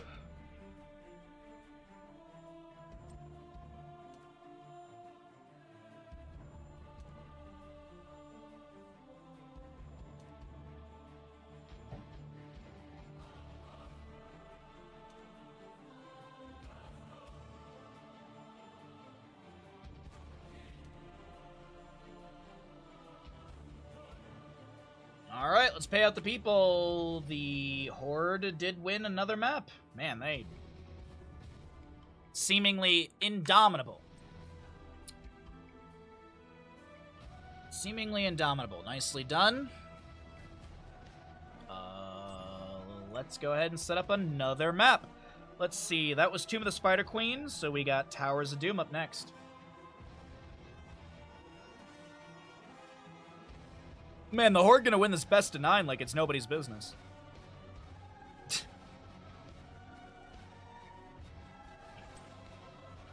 Alright, I need a cup of tea. I'm gonna run some ads, all that good stuff. When I come back, we'll get into a next map. BRB.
Okay. We are back.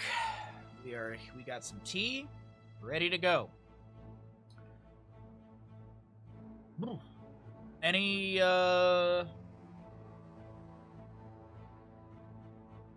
primers out there?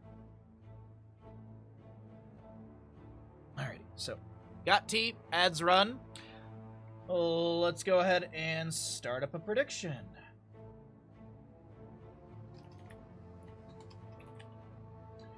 Which team wins Towers of Doom? The Alliance or the Horde? 5 minutes. Here we go. Prepare yourself for battle, heroes. Welcome back, ladies and gentlemen, into our NA in-houses. My name is Bahamut. On the left-hand side, we've got the Alliance down in this best of whatever. I mean, technically it's a best of 9, and the Horde is about to win this, but let's talk about the draft of the Alliance. Cure playing Chromie, Got Filth on Diablo, Albatox, Sylvanas, Nentori, Dahaka, and Porky Lucio. In 10 seconds. On the side of the Horde, we've got a Madara Mephisto, Hebi Rhaegar, Brandon on 5, Johanna, Sai 4, playing your Maiev, 3, and Liam will be the 2, Hogger. 1. All right. What are you waiting for? What are you waiting for, chat? Get your gambles in right now. The Horde players have been dominant. Of course, since it's in-houses, players are swapping sides, and teams are a little bit different. We will see some repeated players, but should see kind of a rotation or a shuffle onto who's on what side and who's playing with who. Augur moves into top lane immediately as Lucio able to poke at the enemy. Speaking of poke, Chromie with the, once again, the first time for her level 1, already at 5 stacks out of 40. That's second Echo to be spawned. We'll see Tissue Regeneration Dahaka.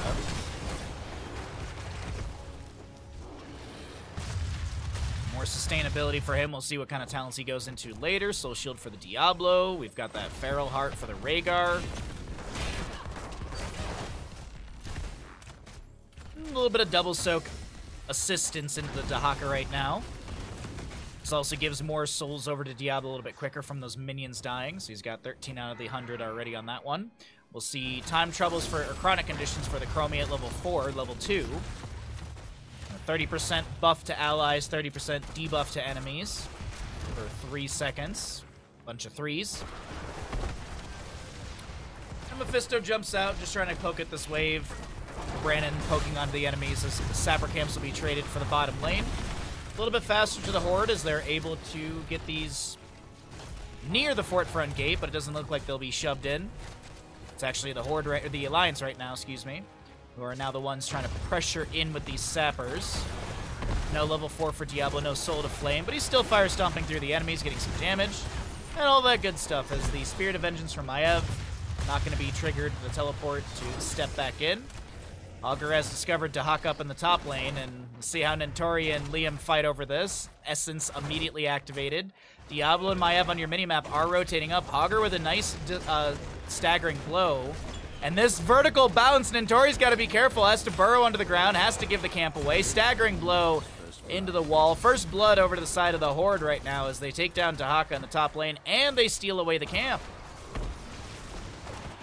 Nicely done, Liam Hogger. Madara jumping in on Mephisto, tries to find another Skull Missiles. He did go into Lightning Nova build at Furious Spark 1, Static Barrier 4. It is going to be the Hero Stalker for Dahaka. Typically, we see the Feeding Frenzy, but I always like seeing that Symbiosis at level 7 for good synergy on just pressing W and living on top of enemy heroes. But Feeding Frenzy, just more drag duration. You're getting a 0.5 drag duration, so it's a 2.25 CC, 2.25 second CC. As well as you have that cooldown reduction from the auto attacks. And it's just auto attacks in general. It doesn't need to be hero specific. Triple Altar Phase will be traded by the solo laners in top. The bottom lane is currently being fought over between our main core forward. Dahaka gets the channel on the left. Is he going to brush stalk or meander his way down here? Minimap makes me think that, but he could just be going for the mid lane wave as Augur is showing in top. Madara getting low. Porky doesn't get the last auto attack, and Porky gets punished for trying to get that kill. Another kill over to the Horde as they pick up Albatox here as well. No, they don't. 42 HP would think was the lowest I saw it go. And that Maiev is able to back away. Diablo hearthing out as well. All right. Brandon gets the channel, and this will be the first objective phase going over to the Gravekeeper. The Raven Lord will take 8 points of damage, the Gravekeeper only taking 4.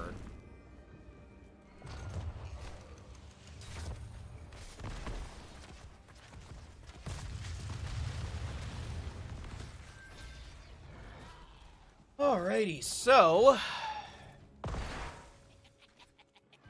camp on the right and left will be grabbed easily. Diablo trying to close the distance onto Madara here in bottom lane.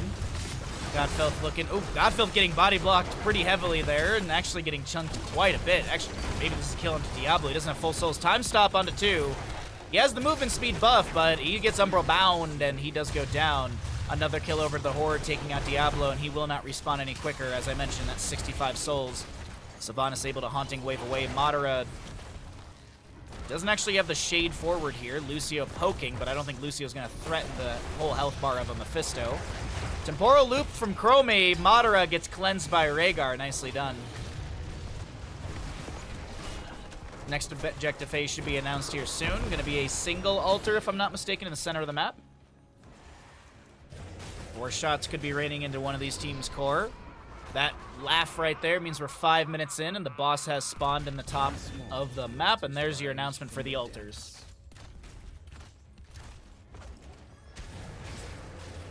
Oh, that tea's a little bit hotter than I thought. Whoopsies.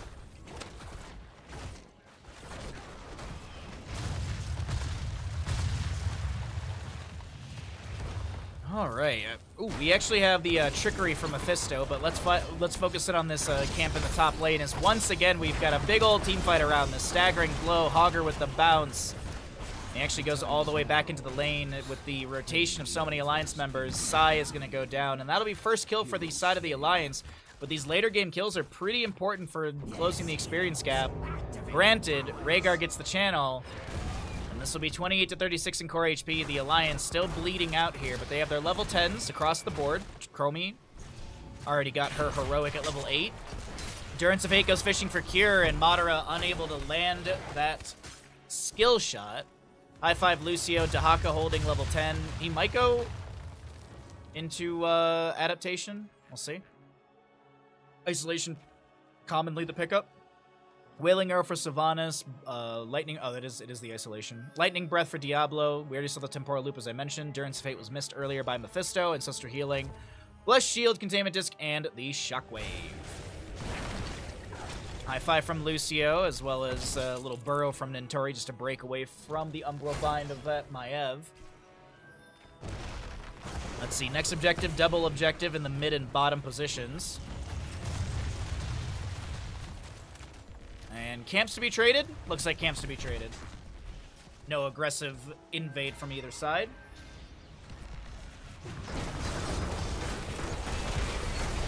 Alright, Blessed Shield into Durance of Fate. There's an answer with a Containment Disc onto Diablo. No one's gone down just yet. Temporal Loop into Maiev as she pops the vault of the Wardens. Lightning Breath from Diablo is going to be cooking up a few members here, but no one's going to be going down. Brandon is taking a lot of damage from this Chromie, but it's going to be Hogger the first one to go down.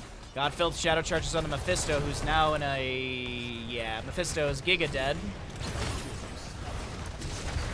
Soul's finished out by Diablo. Sylvanas traded here, but the Horde is going to find another kill into this Maiev, I'm assuming, and yes, they will. Nice triple kill to be had, and this should be objective phase. 8 shots going into the core of the Horde, and of the Horde, and we'll see a equal game, 28 to 28, core HP. Timeout for Chromie. Her level 11. Wait. Yeah. No. Yes. Sorry. Can't remember talent numbers with her. Alright. Souls are finished out. 37 stacks on once again the first time. Dahaka Tissue Regeneration's done. He did go Feeding Frenzy 7. Pinned down for Maiev 3 stacks. No sub done for the Johanna. And Hogger is just full trait. Full trait 1, 4, and 7. Dahaka is chilling in this bush, but he doesn't know there's a Maiev right there. So we'll see how this goes for Nintori right now. He steps in, and there's a Maiev immediately, and he's like, I need to just walk away. Needs to do the good old Abe Simpson. Walk in, walk out. Rhaegar takes down Lucio in the rotation to top. Now As we were focusing on to Nintori here, who burrows under the ground. No lurker strain, so he's not able to bop back the enemy after that level 4. From level 4, nor is he able to survive here. Another kill going over the side of the Horde. 4 to 6 in kills, favoring our right side team. As Hogger spins in, and actually gets a kind of cool bounce off the wall right there. And Lightning Breath from Diablo to literally just zone back the enemies. It's not the longest cooldown at 90 seconds, but Chromium bottom lane is trying to finish up once again the first time. Pops the temporal loop. Brandon wants to get some damage onto this Chromie. The timeout. No! Albatox did not respect the 1v1.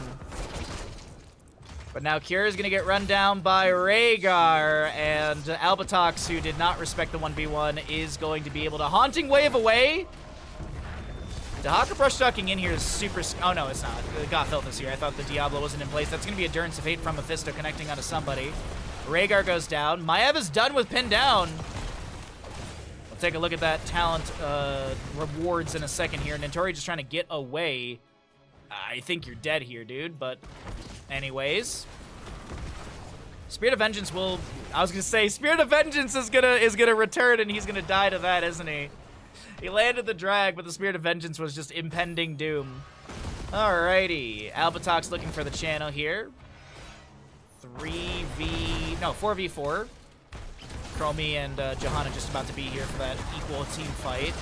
Still have the respawn of Rhaegar and actually Death Timer of Dahaka. I don't think he has Brush Talk available because he used it at the start of this fight. Don't think we've had 75 seconds yet, but oh my god, Lucio Porky annihilated after that containment disconnecting. Endurance of Hate goes fishing. Madara can't find anything. He jumps out for a little extra damage. He went Shard of Hate level 13. No regeneration cooldown reduction. As Madara like just stands still, eating a bunch of damage from Cure. And 4 more shots go into the core of the Alliance. 24 to 28 in core HP. It's looking like a decent game once again for the Horde here, but it still is early on Towers of Doom. Late game power spikes are huge. Level 16 can be huge for both sides. Cure getting chunked quite a bit. We'll go into the fast forward level 14, level 16. And Tori pushing a wave up onto the top lane fort. Hogger will arrive after clearing out mid.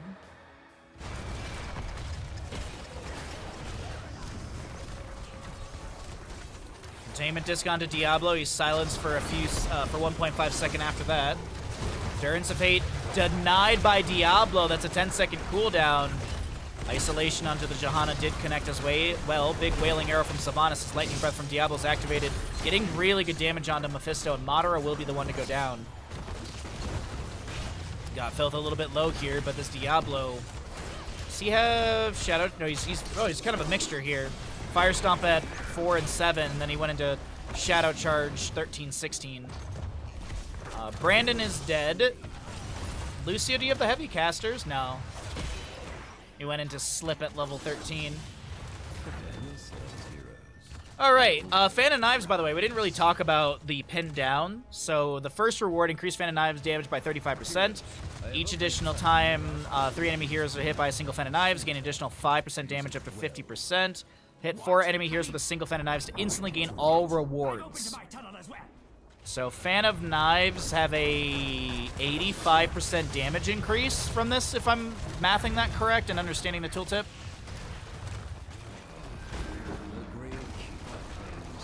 Bottom lane Bell Tower goes over to the side of the Alliance as we're looking at a triple objective phase here. But I will point out the top left Bell Tower got picked up by the Horde. So it is 4 to 4 in shots. Dahaka on the right-hand side delaying things out. Sylvanas will be able to take down Mephisto. The Alliance in the lead in this objective phasing.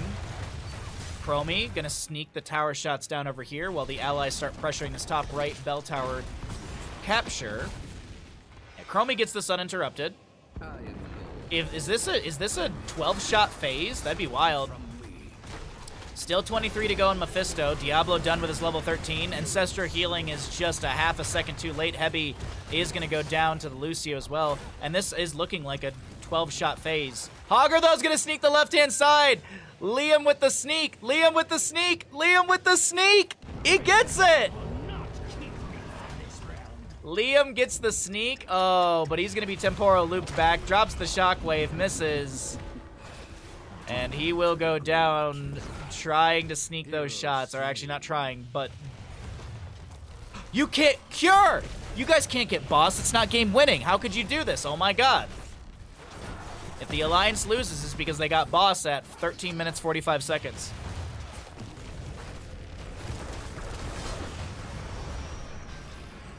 So wait, chat. If Cure gets boss and it's not game winning, does that make it now acceptable?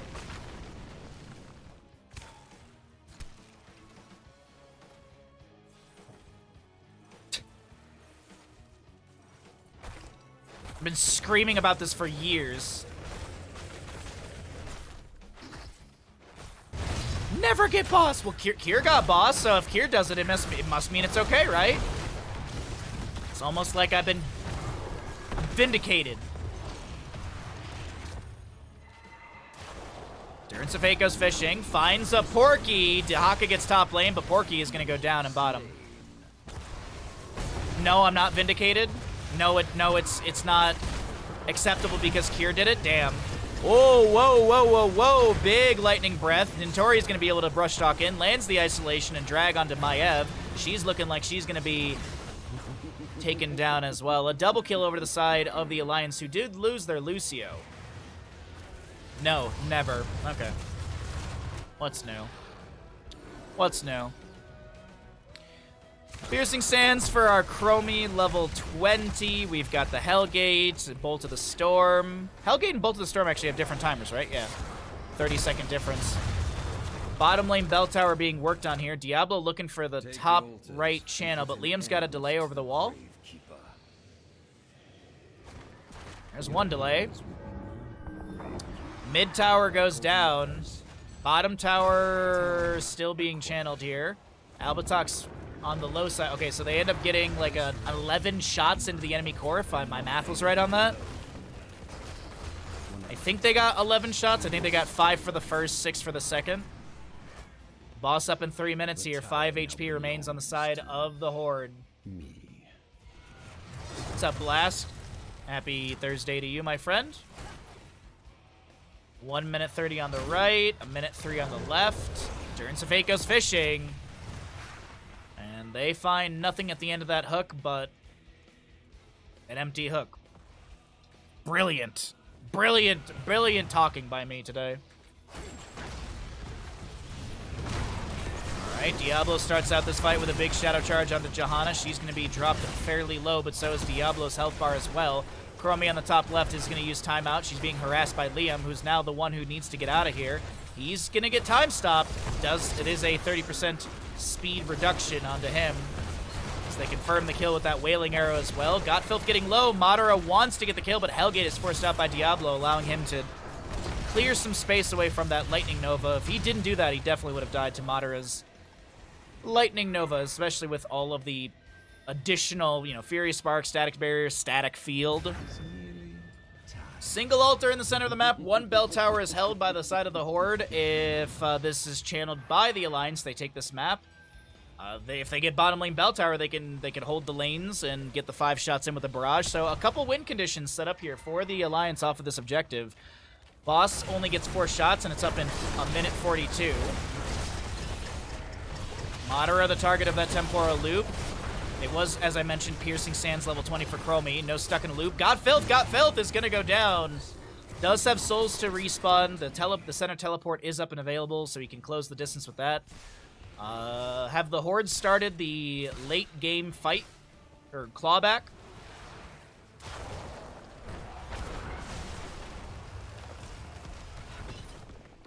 Alright, so we'll have Liam and Gotfilth going through the center teleport. Diablo back into this shadow charge into the wall onto Brandon, who's getting a little bit low, and I can't believe it. There's no kill onto the Johanna. Liam snipes the channel before Diablo can interrupt, and that is Porky. Whoa, what was that bounce? What?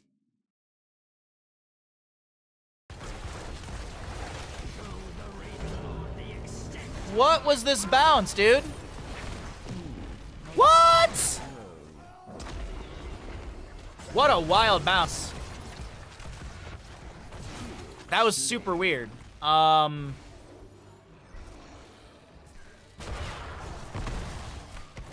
Huh. Yeah, that was some weird... That was some weird terrain collision. My left foot just fell asleep horribly, and I don't know why. Probably because I have a spine injury, but, ow, I got pins and needles in my leg. Ah.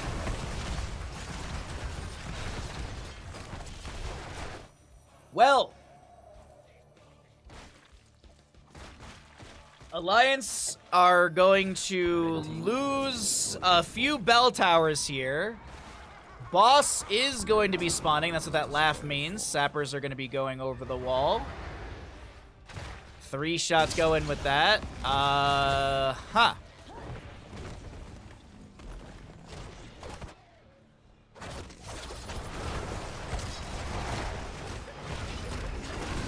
Godfilth is going to shadow charge out of this, but he's not going to be able to get enough distance away. The no control activated by Liam as well. Okay, 5-3 in HP, and they take Boss off the map. But you can't take Boss, it's not game winning!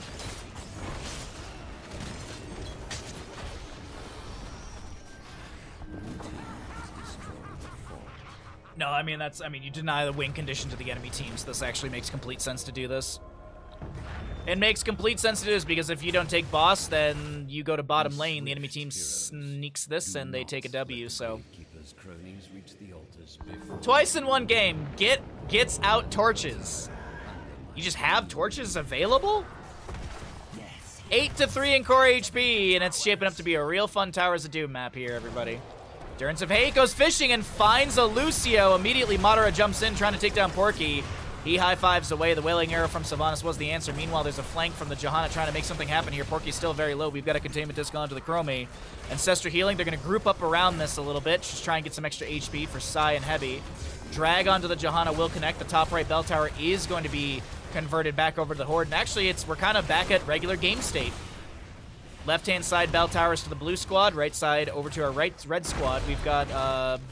both players coming through the center teleport here, and Godfilth is going to get chunked. He's going to have to Hellgate away once again. No control from Hogger trying to get damage onto Godfilth. Next objective is double. It could be game winning for either side. I mean, you get a good team fight on the side of the Horde. You get 4 shots in. GG's. On the opposing side of things, the Alliance, they just need one of these bell towers. Durance of Fate goes fishing once again, but Madara finds nothing. A low cooldown at 50 seconds, so it's very, very spammable.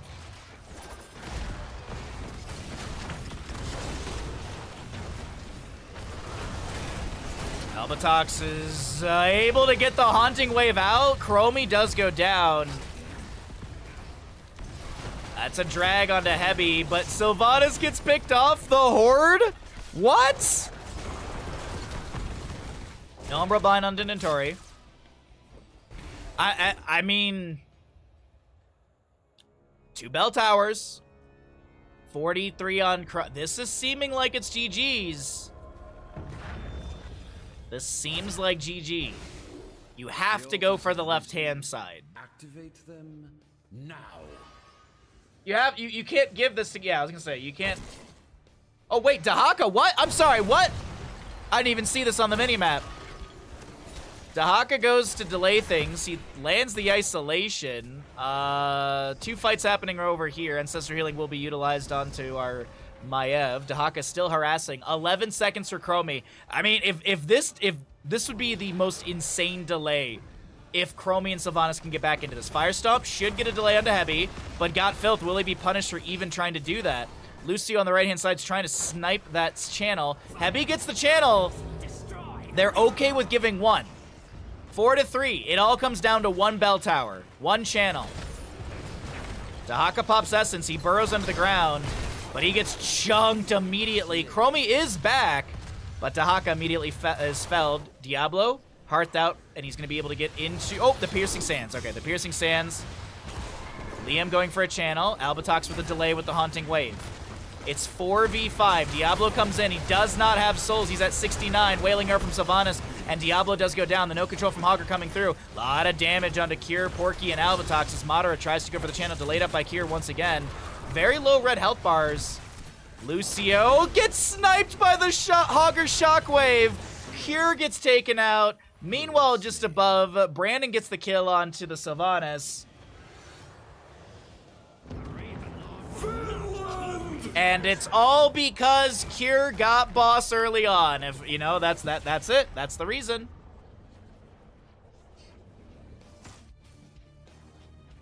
Only tiki what? Tiki torches? Why?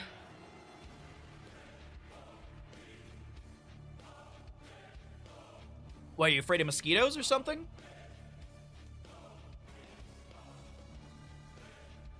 Just don't produce too much CO2 out of your body.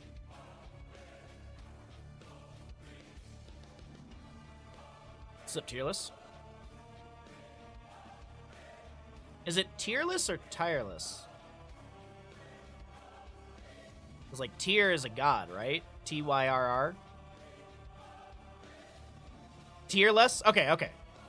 I did have it right. Because right, isn't Tyr a god? Tyrr?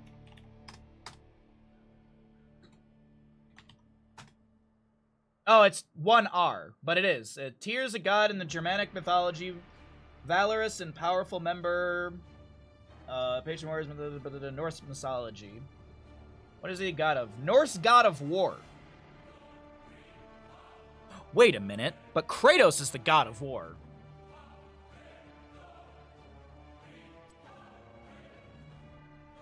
All right, the Horde take another game. The Horde take another game. God dang, it is all Horde. It's oops all Horde today.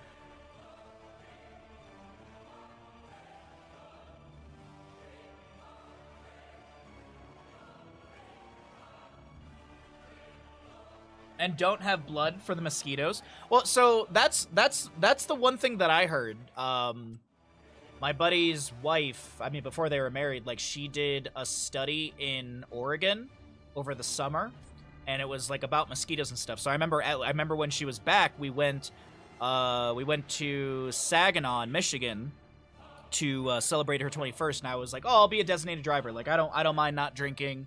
I don't think I was 21 at that time yet, so I was like, I'll be a DD, I'll go into the bar and literally walk in and be like, I'm designated driver, I'm just going to sit here and drink Coca-Cola or whatever. And I remember the bar we got to, we literally get into the bar. I go up to the bouncer, I'm like, hey, I'm not 21, but I'm the DD. If you want to put an X on my hand or tell the bartender, whatever, I'm cool with it. I'm not going to try and sneak drinks.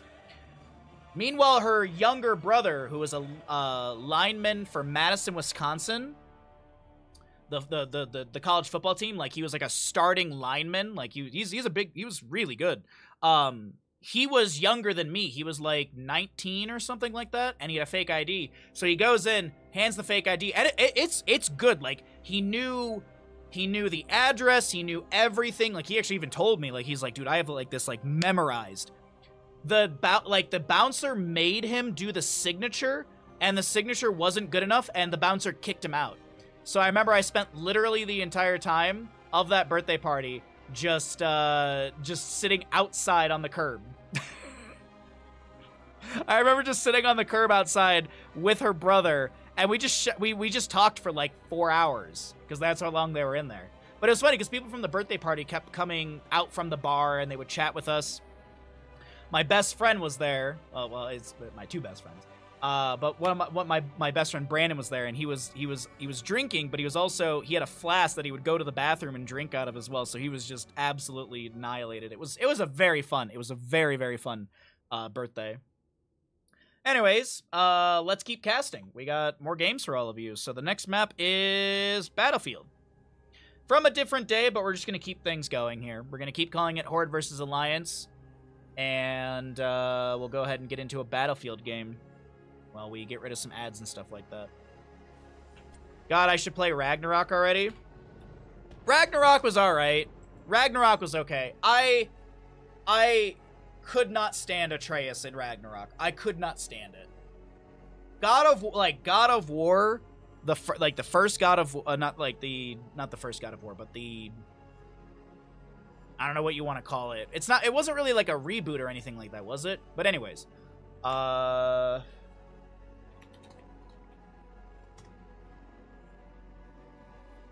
What year did that come out? Because, like, we called Doom 2016 Doom 2016. So this was God of War 2018. That one was amazing. Soft reboot? I mean, yeah, but I mean, like, there's still... I mean, like, Kratos still has, like, the scar in his chest, does he not? So there's still, like, yeah, like, here, like, Kratos still has the scar in his chest from when he literally shoved a giant sword through his chest in, like, the third God of War game. So, like, there's, like, a lot of the mythology and stuff, or, like, not mythology, but a lot of the lore in the canon is still there. But then again, I don't know, like, you know, I don't know what really defines a soft reboot. But,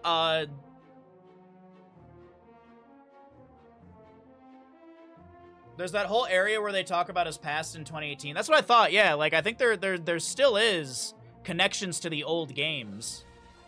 And, the canon that's been established. But as I said, I don't know exactly what soft reboot means. So, I might be jumping the gun on my opinion here.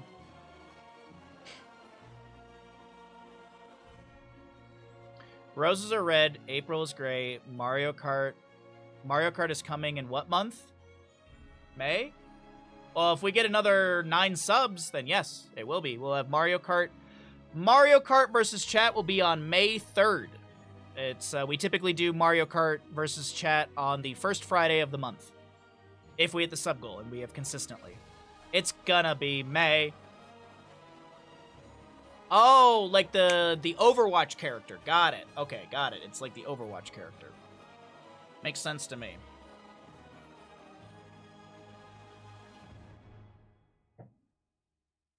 Well, it may be May. It may be May. All right, ads are done. All that good stuff. Let's get into another game, everybody. We're going to Battlefield once again, and let's get into it. I'll start the prediction in a moment. Prepare yourselves for battle, heroes. Mr. Bandit, you are perfect. On the left-hand side, we've got the Alliance in our best of whatever. Technically, this is what, like a best of 12 now? Best of 11? Best of 12, right? No. Best of 11. Sure. We've got the Alliance on the left-hand side with Madara playing Gazlo, Sergeant Hammer playing by Gottfilth, Hebi on the Brightwing, Notori Uriel, and Brandon on Diablo.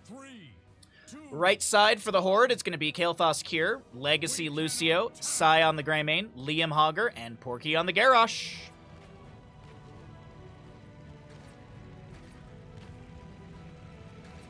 Alrighty, so...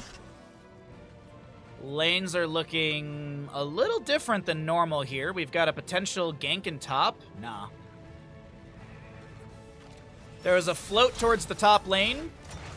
The Alliance were setting up Sergeant Hammer on bottom. And some decent damage onto the fort front gate. Excuse me. Drank way too much tea way too quickly. Oh, I didn't start the prediction. What's going on? I thought I hit the button. Anyways, Maelstrom rounds for the Hammer at level 1. The Talon icons were changed for some weird reason for Hammer at level 1, and that actually makes no sense because this one literally looks like Ambush, but I guess that... I to this day don't know why the Hammer level 1 talents were changed and the Stukov Biotic Armor. I don't know why they changed those icons, and it still bothers me. But, either way, I'm not going to complain about changes in a game, so I'll take it. Soul Shield for Diablo was the pickup at level 1. We have Sergeant Hammer going to boost away from this bottom lane camp that seems to be grabbed by the members of the Horde. 3,900 on the Horde. No believers in the Alliance, which is fairly common. Brandon low here, but does not go down. It's Lucio the one to fall. Living Bomb will not be spread right there. And Brandon with like 200 HP, honestly, that is wild. Got odds on the Alliance. Thank you. I appreciate it. Level 1 Groundbreaker for Garrosh, already at 4 stacks. 4 regeneration globes for our Kael'thas, as Madara was hearthing out right there. Not a whole lot of mana left on this Gazlo. Get it? 1-to-1 in kills. Sergeant Hammer continuing to be a problem in bottom lane. As Liam quickly grabs the camp for top. Thick Skin? No, Eyes in the Dark. I always mix up the Thick Skin icon. Isn't thick skin at level 4? No. Oh, it is. It is. It's just it's a green background. It's just Worgen rather than human. Okay. Let's unbreak the game and take a look at Sergeant Hammer dying in bottom lane. Looks like there was a nice little combo from Porky here with the big burst damage, and Hammer will go down. 7th stack for Porky right there. 7 out of 15. Little bomb toss from Gaslow, and see how things work here. Let's see how things work out here for the Immortal spawn.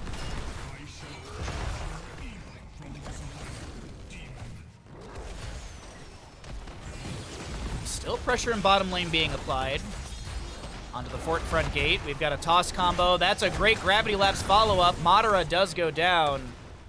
No phase shift in time from the Brightwing. I think it actually put it on a 10-second cooldown there. I think it did, actually, yeah. Ooh, we got a lot of Alliance believers all of a sudden. Okay. All right. EdZ, PedZ, Dimensional Ripper for the Gaslow. Activate to gain 40 armor for 3 seconds, reducing the damage taken by 40%. Reduce the damage dealt by all nearby enemy heroes and summons by 50% for 3 seconds. All right. First half, the Immortal quickly raced down by the side of the Alliance here, and looks like they'll start doing, or excuse me, by the Horde, sorry. I got Immortal dyslexia, I always flip them around. I was like, dang, Gaslow got really quick race? No, it's the Gray Man on the right-hand side, and I do think this will be first Immortal over to the side of the Horde here. Little delay with that Immortal spin.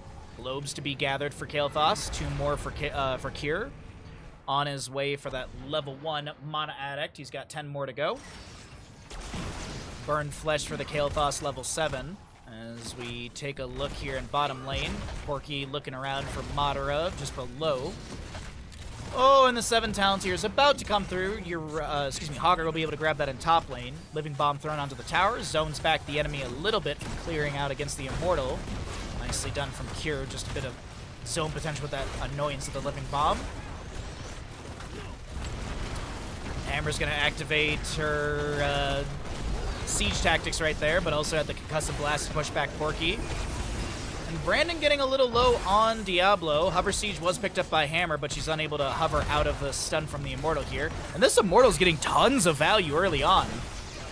Ally toss onto Cure here, who just drops a Living Bomb onto Notori. This Immortal almost takes down the the fort in bottom lane, which is massive for the beginning of a game. Massive for a first Immortal here. As we take a look, Porky will not be seen, but he does see that this camp is currently being worked on. Steps into the bush, finds a Diablo. Diablo immediately chunks this health bar. The Sergeant Hammer providing sustained damage. And the armor of Porky helping out right there to deny any sort of kill onto Garrosh. Still 1 to 3 in kills. Level 9's almost here. And the Horde with more kills as the Alliance pushes in through bottom lane with Sergeant Hammer, Hover Siege, and Impaler camp as well. Groundbreaker connecting, another stack for Porky. I think is on like 13 or 14 stacks out of 15. The Siege is looking pretty good. They won't match the value of the Immortal from previously, but still, I mean, you're opening up the fort front gate and bottom. You get a good team fight. Maybe you can step up and take down the fort. Sergeant Hammer, Shadow Charge, different S to be said, but either way, Shadow Charge onto Garrosh. Concussive Blast pushes him back as well. Little Death Laser action from Madara here. Also just throwing out these Explodium charges to zone back the Grey Mane, as he does have that Inner Beast active. It actually looks like it expires. There's a toss onto Madara. Phase shift from our Brightwing comes through. Lucio pushing off, trying to jump into this. And Greymane needs to kind of back away right now. Throws the Grenade Cocktail after disengaging with that roll away. Oh, the level 10s are here, and it's Indomitable, Curse Bullet, Phoenix, High Five, and what for Hogger? Diablo going to be thrown in. There's a good Curse Bullet, Dark Flight from Sai. Porky's getting a little low here. The Phoenix from Kael'thas getting some decent value. A Phoenix that actually does something, and here's the Storm. Ravo Bomb, BFG, Blink Heal, Ardent Defender, and Lightning Breath. Shockwave, by the way, was the pickup at level 10 for Hogger. Garrosh is done with his Groundbreaker. Cure coming in, or excuse me, Diablo coming through, gets the slam into the fort onto Cure, and Gazlo actually gets the setup kill for this Lucio. Now, Sergeant Hammer answering for some damage of their own in bottom lane. Indomitable activated. Taunt onto Brandon. Diablo getting very low. Tries to shadow charge away, but taking too many tower shots does be taken down.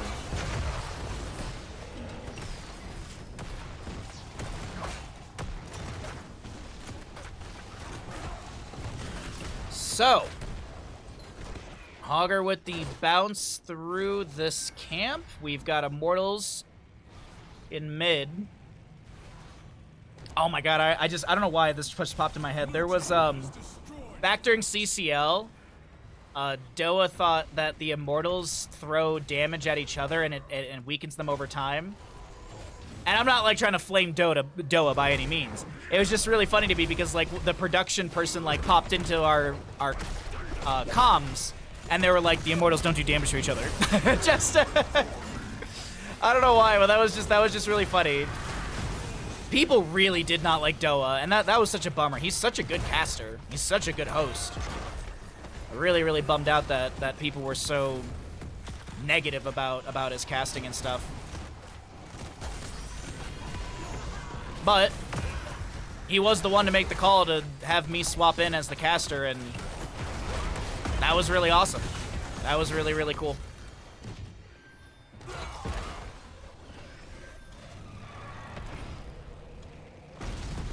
All right, well, our second Immortal phase is here. We haven't had the halfway trigger, actually. The blue Immortals just around, it's like 51, 52% of their HP. Shadow Charge is met by a Cursed Bullet of Greymane. We also have an enemy toss onto Brandon. High fives coming out from Lucio as they chase down this Diablo. And Kier gets the kill. Gravity Lapse, Groundbreaker. Madara is trying to get out of here. Drops the Gravo Bomb. He will fall. I mean, people got upset when Grubby accidentally said black hole. Like, he said miniature black hole before the Gazlo was at level 20, and I don't think Gazlo even took miniature black hole that game. But I remember Grubby said that, and people in chat were like, oh, it's Gravel Bomb! Not even Grubby can get away from it. Though I'm sure that there's more acceptance in his mistakes than mine. There was nothing more heartwarming than there was Doa's. So when Doa was still one of the casters, and he didn't swap to hosting, there was a time when Doa's internet or audio was jacked up, and they told me to jump in to do the rest of the game, and then I went back because I never looked at Twitch chat during those streams because I didn't want to be distracted. And I remember I went back and I watched the VOD, and people like in chat were like super pumped that I started casting. So that was like a super heartwarming moment. Immortal in top lane is going to be pushing in, taking down the fort. Yeah, it should take down the fort. Gravel Bomb comes through. High five is the answer at the end. Garrosh getting really low. Lightning Breath 360 attempt from Brandon. I think he actually canceled it early as Diablo does go down. The fort will fall. And the Horde continue their rampage here. 9-2 in kills. Almost a 2-level lead here.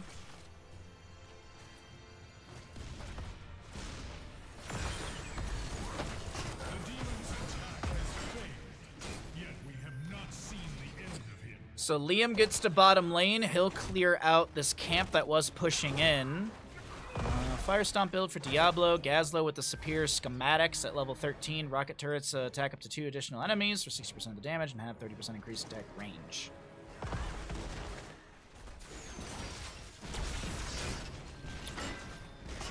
So,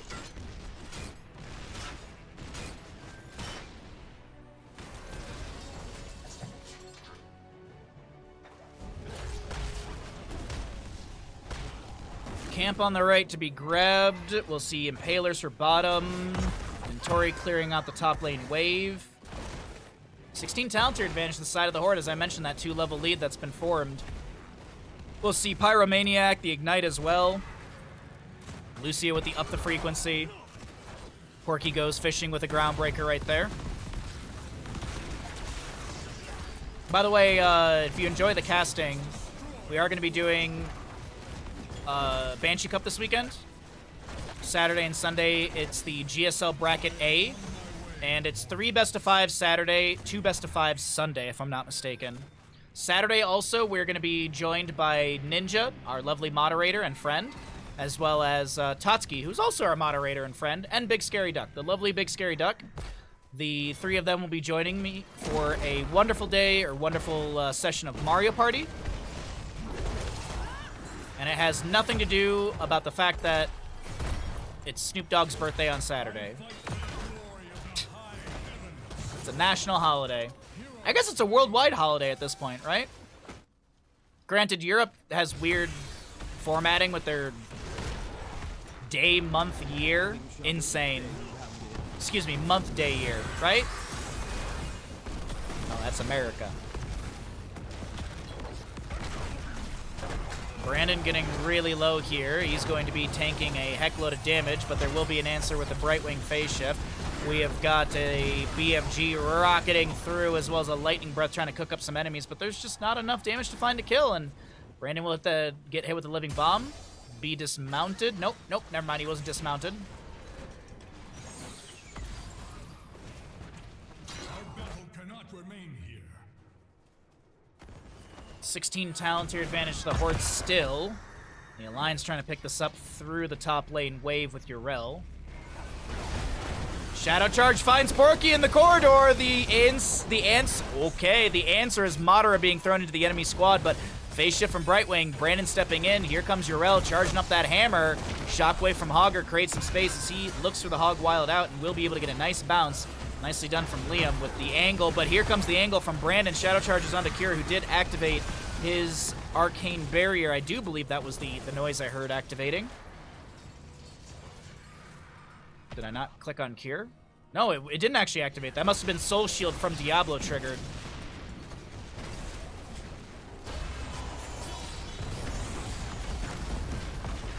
Diablo actually taking a heck load of damage right now. Bounce comes through is pretty good. Heavy with the Soothing Mist activated. Sai on this Greymane is trying to get out of here, but the Spider Mines, the BFG gets the snipe. The BFG comes through, gets the snipe. Hogger, Liam, how does he want to play this? I mean, they do have the Immortal on the side of the Horde, but this is the Alliance still running through bottom lane. Hogger with a flank, Shockwave up in 13 seconds. Looks for the bounce, and he is going to be able to Hog Wild near his allies. Diablo being thrown into the fort front gate range, and there's no minion wave to tank some of these shots. Immortal, bottom lane. Big Bad Belith over here is going to be dealing 1,604 damage into structures, 22,350 points of HP, and about 11k in shielding currently as he's working on this fort front gate, and the keep front gate. We're actually going to be seeing a double siege attempt from the side of the Horde. Since they don't have their Greymane, they're going to just try and get some value in this top. Nicely done from Cure. I think a lot of people are like, you can't use Phoenix unless it's a team fight. Phoenix is a 60-second cooldown. It costs 80 mana, which is like the cost of a Gravity Lapse. It's less than the cost of a Gravity Lapse. And it's just a good siege tool. Like, honestly, this is actually a conversation I had with some Gilly Shark and Bingo Night members in the past. Like, it's surprising that more people don't spam Phoenix because of the low cooldown, low mana cost, and it's got good siege value. 177 damage to enemies along the way. The Phoenix persists for 7 seconds, attacking enemies, 177 damage, and splashing for 89. Is it... What's the attack per second on Phoenix, though? Is it 1? So is it just 177 times 7? Like around 1,000 damage? I don't know if anyone's got the math. I don't think there's a way to click on Phoenix and see. Okay. Immortals will be spawning in the east-west positions in the race potential, as we have naturally the vision for the blue team. So if I were to swap, the axes would move to the right-hand side, and the shield goes to the left on the minimap. We're just kind of setting up right now. We're waiting for things to unfold, as 20 talent tier is about a half a level away for the side of the Horde. And the Alliance, they're just kind of waiting for things to crash into them, which is a little risky in my opinion here. Before long. It's a little risky just to let waves crash into you, especially if the enemy team is closing that talent to your advantage gap faster than you are.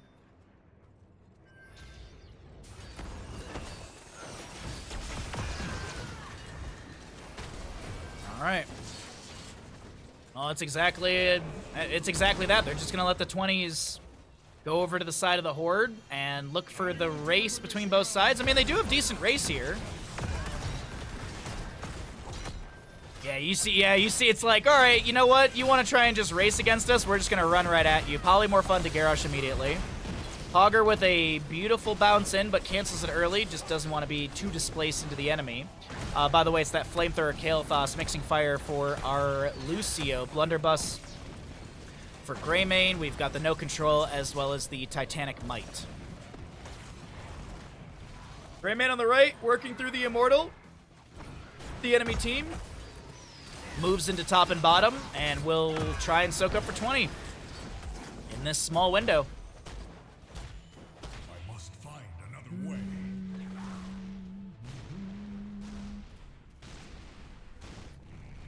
Immortal moves to north-south positioning, and this is going to be Horde still. Working through this Immortal. Psy on the Greymane Inner Beast active. Hogger just zoning around their own Immortal on the north side of things, and alright, the Horde is going to be pushing in through top lane, I do believe. There's more HP left on that top lane keep.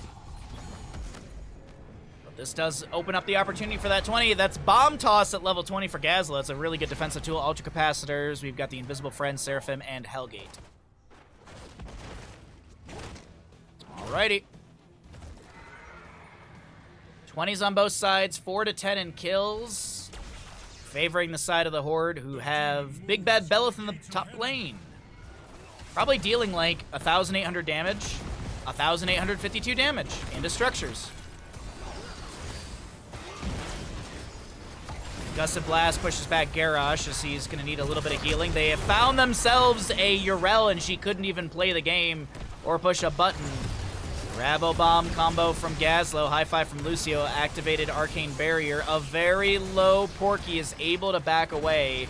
The Immortal getting great siege damage into this keep in top lane. And do the members of the Horde look to end right here, right now? A low Porky and friend and crew look to step in further. Still 40 seconds on the Yrel death timer. Godfilth a little low here, around 50%. The Bomb Toss zones, and it seems like that's the end of this siege. From the side of the Horde as the Immortal gets 2% off of the core. The demon has fallen, but he will rise again in time. All right, Hogger waiting for the spawn of this camp. Actually, he got the spawn of that camp, and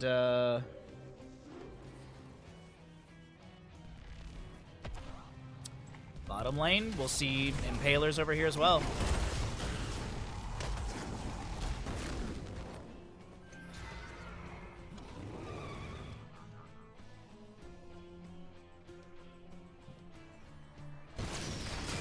Hammer level 20 is dumb. Hitting enemy heroes with basic attacks while in siege mode grants 10% attack speed for 5 seconds up to 60%. Yeah, that seems normal. Just give a hero with a 13 range, 11 range. 13, I believe, is Commandeer Odin. Just give a hero with 11 range the ability to have a 60% faster attack speed. No, it seems normal to me. Seems completely normal. Top lane wave is going to be pushing in right now. We have the Immortals in the north-south positioning. Coming up in a few moments here. Should have the announcement not too far off as, oh my god.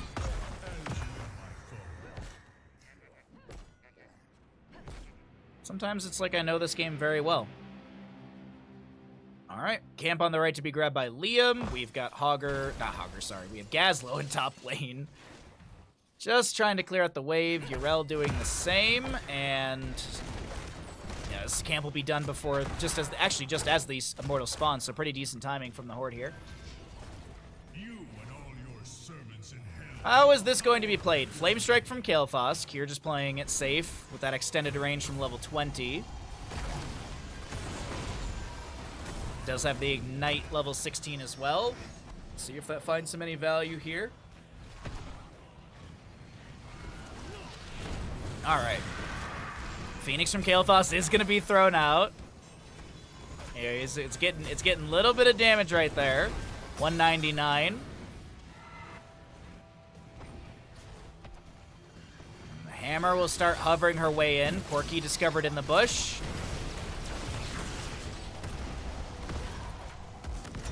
Alright. Hammer's got into range of the Immortal, and we'll start working on this. Gonna zone back any enemies that try and step in. Kael'thas throws out a Flame Strike. Siege tactics are activated. Living Bomb spread to Heavy. Gotta share that love.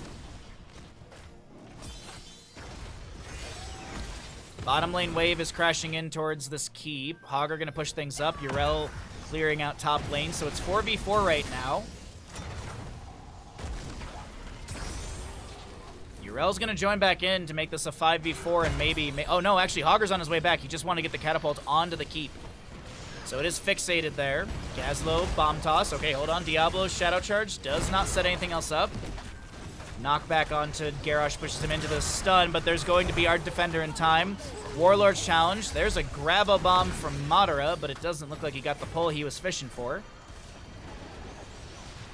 Gravity Lapse poking onto Brandon here, as we do have Bomb Toss still throwing out decent poke and such.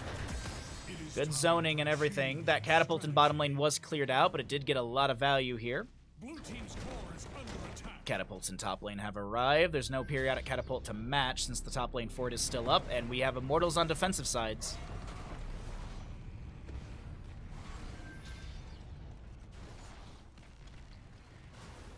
Immortals will set up on their respective right and left sides. Both teams are... just about all heroics are off cooldown. Biggest one is Ardent Defender on 70 seconds. Everything... Warlord about to be up. We have Phoenix up in 8 and 10 on the Gazlo Gravo Bomb. 47 regeneration globes, by the way, for the Kael'thas, for anyone wondering.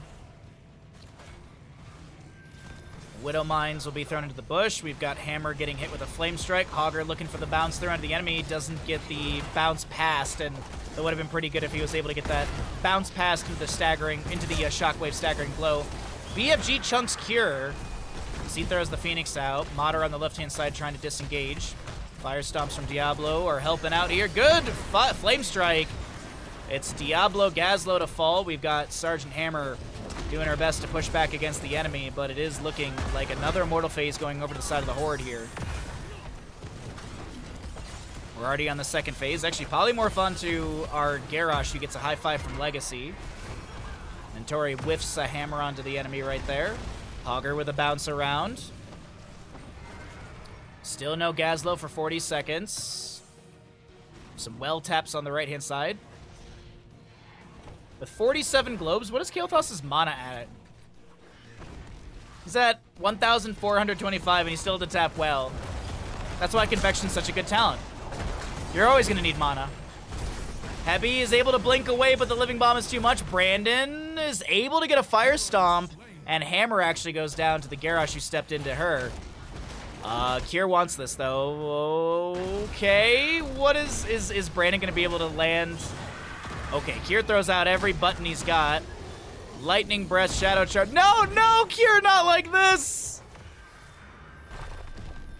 They're pinging onto him, and Brandon's gonna mount up. He's like, okay, how am I gonna get out of this? Fire Stomp, Overpower, bop back by the Lucio, push off as well. Is there a Shadow Charge into the wall? Is there a Shadow Charge into the wall? No, there is not.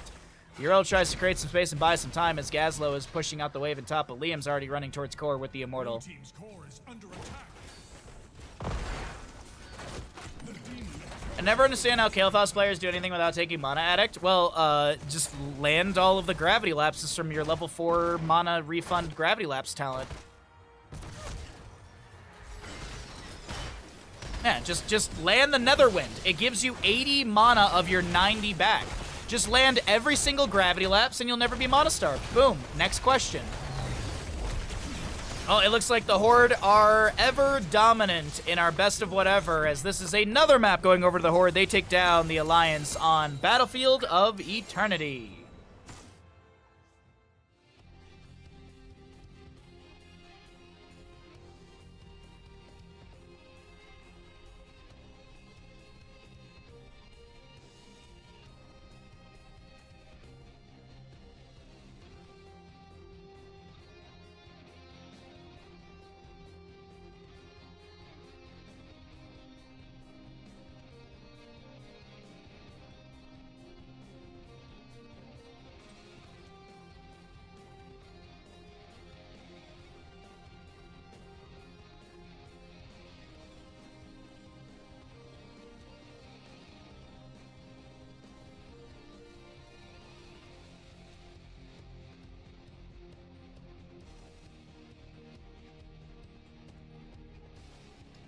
All right. Let's pay out the people. The Horde wins another game. God dang. It's ridiculous. Absolutely ridiculous in that. There we go.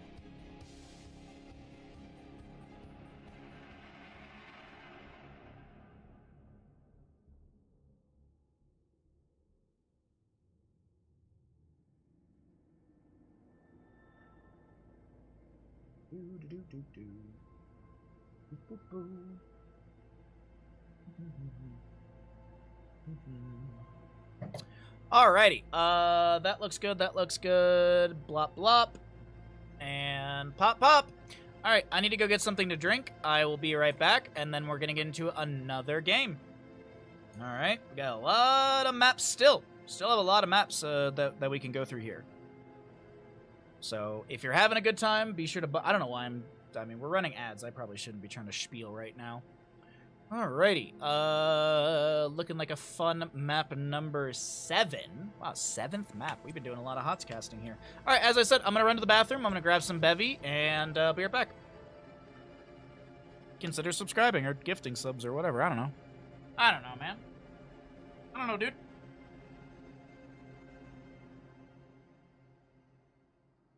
Abandoned.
Bandit's here to take over for you, and none of you thought to give him anything? None of you thought to give him anything for his hard work? I mean, look at him. Look at this poor little boy.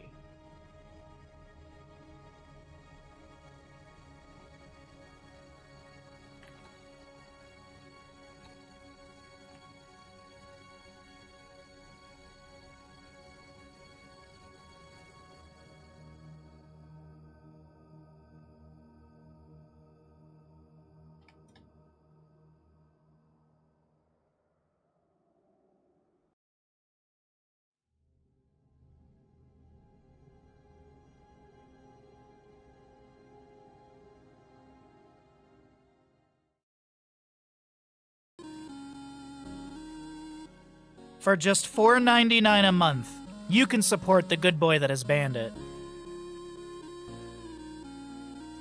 For just $4.99 a month, you can support Bandit and make sure he gets all the treats, all the love.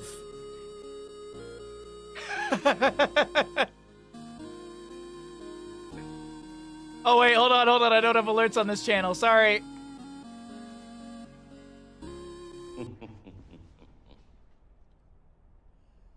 Somebody please get this man a Sub. Ton, thank you for the $4.99. Because of you, this good boy will be able to be fed tonight. Yes, I'm holding you all hostage.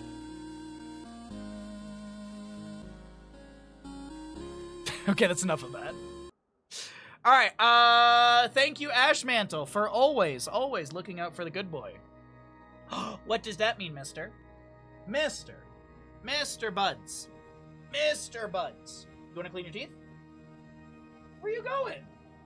You gotta lay down in your bed, dude. Where you going? Lay down. All the way. Lay down.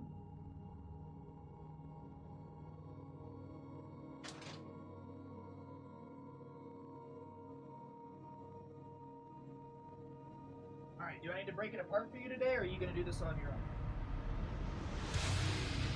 Welcome!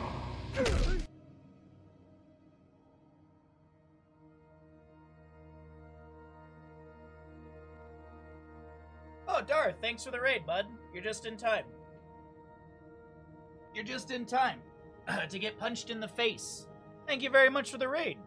Welcome in, raidees. You're holding us hostage like Hans Gruber did? Yeah. But none of you get to go pee. Nobody gets to go pee. Hans Gruber let people go to the bathroom. That was his downfall. You never let anyone go to the bathroom. That's how John McClane won that movie. All right, I gotta break this apart for him. Mister, you got it? Are you good on yourself? Oh, maybe he's good on his own. Let's let him go at that for a minute. He gets a little performance anxiety.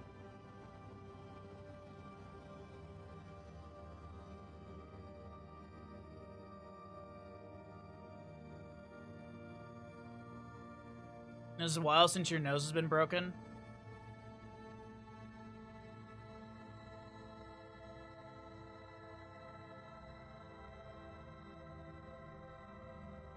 Why does he chew it like this? I don't know why he does this. What's up, Hans? Good to see you, dude. Dude, sucking at something is the first step towards being sort of good at something. How did Hans Gruber become the lead terrorist?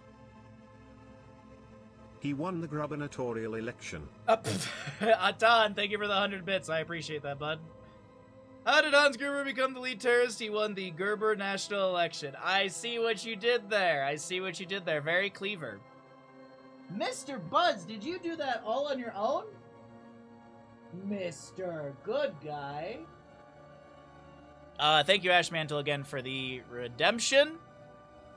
As we had a little break right there, so we could go make ourselves a beverage. I'm not gonna say I don't deserve it once in a while. It's nice. It's nice to get punched in the face here and there.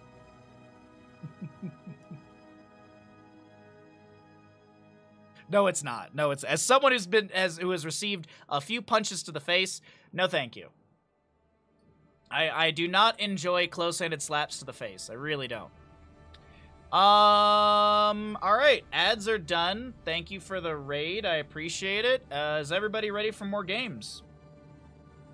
More games on the way, and thank you again, Darth, for the raid. That's nice of you to think of us. All right. Here we go. By the way, cheers, chat. Thank you, Kel, for the redemption. Unless you're into that kind of thing.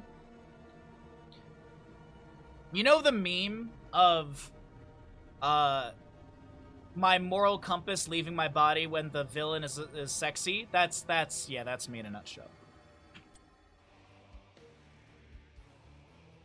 Prepare yourself for You like being slapped in the cheek but not the face, but you have cheeks on your face. Welcome back, everyone, into the Nations Cup. Excuse me. Welcome back into the NA in-houses. My name is Bahamut. On the left-hand side, we've got the Alliance, who have been, well, they've done what the Alliance does best: lose. So, for the Alliance, we've got a Kir Maev, Heavy Rhaegar, Ken on Diablo, Madara, Chromie, and Nintori Dahaka. For the side of the Horde, we have a Liam Blaze, Junkrat to be played by Gotfilth. We've got a Brandon Muradin, Legacy Brightwing, and Albatox Tychus.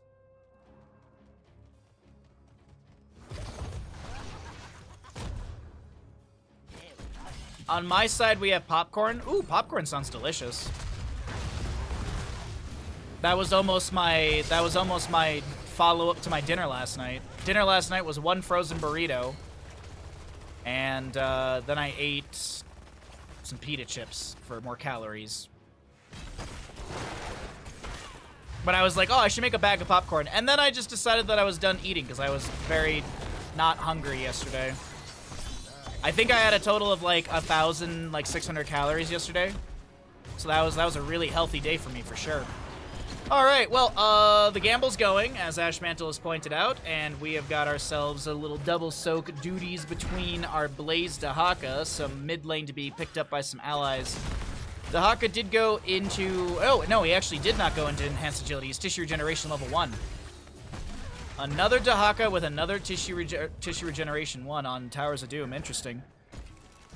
Typically, we see the Enhanced Agility for the movement speed, since you get 5 seconds of movement speed rather than just the 2 baseline. But, I mean, it's not that big of a deal. You still have 2 bushes on the way from top to mid, so it's not that much of, like, a hindrance on the rotation. So I guess Nintori wants to be a little bit more of a tanky Zerg here. All right, what do we got here? 2,500 to 420. Not too bad. Robine pulls the Muradin back in. Diablo comes in with the Shadow Charge. Concussion Mine splits Ken as a tower shot comes through, and Junkrat, Tychus get the last auto. Nicely done. First blood goes over to the side of the Horde as they continue their dominance. We'll see time troubles from Chromie. Chronic Conditions, sorry, I always mix those up. Chronic Conditions. Smoke weed every day. Wrong button. Chronic Conditions for the Chromie at level 2, level 4 for that speed buff debuff. Fan of Knives pinned down. Earth-Living Enchantment. We'll see that Hero Stalker as well. Incinerator Gauntlets. Master Assassin. Magic Spit. Reverberation. Fairly standard stuff.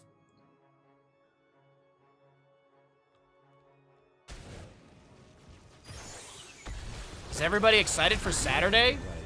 A completely normal day with no weird or fun things happening?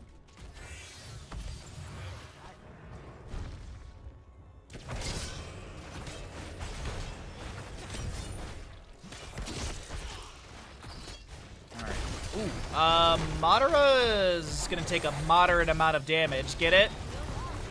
Anyways. This is going to be a triple altar phase, first objective phase of the map coming up here.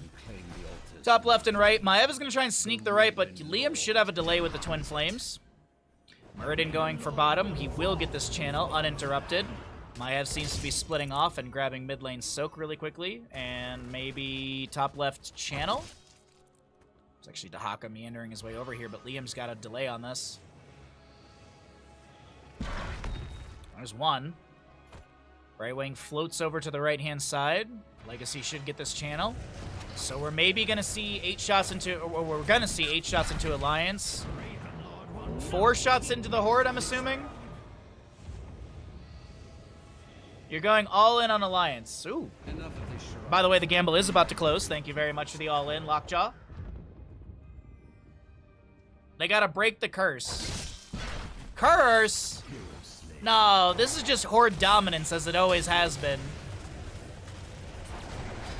Heavy trying to bite onto Legacy. There was a Soothing Mist activated. Albatox dashes in, and Heavy trying to get out of here, trying to use the tower shots to create some space. Madara should go down. Good cleanse from Heavy, but no! The grenade from Tychus. Meanwhile, Brandon gets the phase shift. No, he doesn't. And now Legacy's in a kind of an awkward spot here. So is Albatox with their health bar, but no. Tychus dashes away. Another kill picked up by the Horde. Best of 13 reverse sweep starts now, yes. We're at best of 13, aren't we? Yeah. Wow.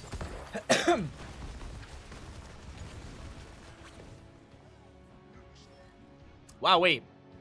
A lot of fun games today. If you're enjoying yourself here on Twitch, be sure to follow. We will throw this up on YouTube, so if you're watching on YouTube and you hear me talk about this, be sure to like and subscribe so we can grow the YouTube page. We actually had a few new subs because of the patch notes video, so that was really, really nice to see. The video viewership didn't do, like, crazy good, like that 8,000 views on one video randomly.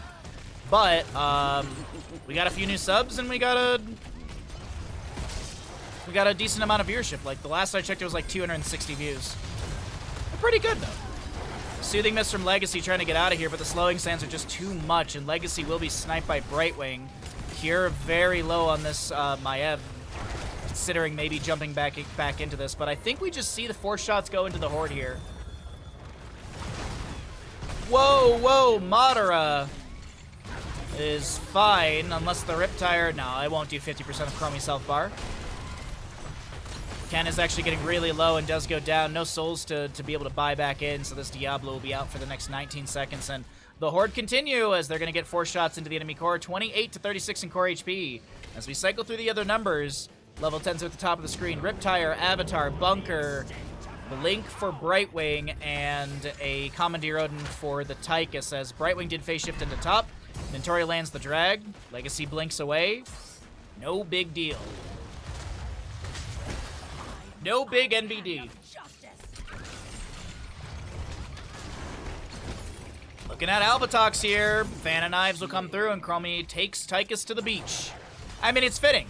He's wearing a Speedo and everything.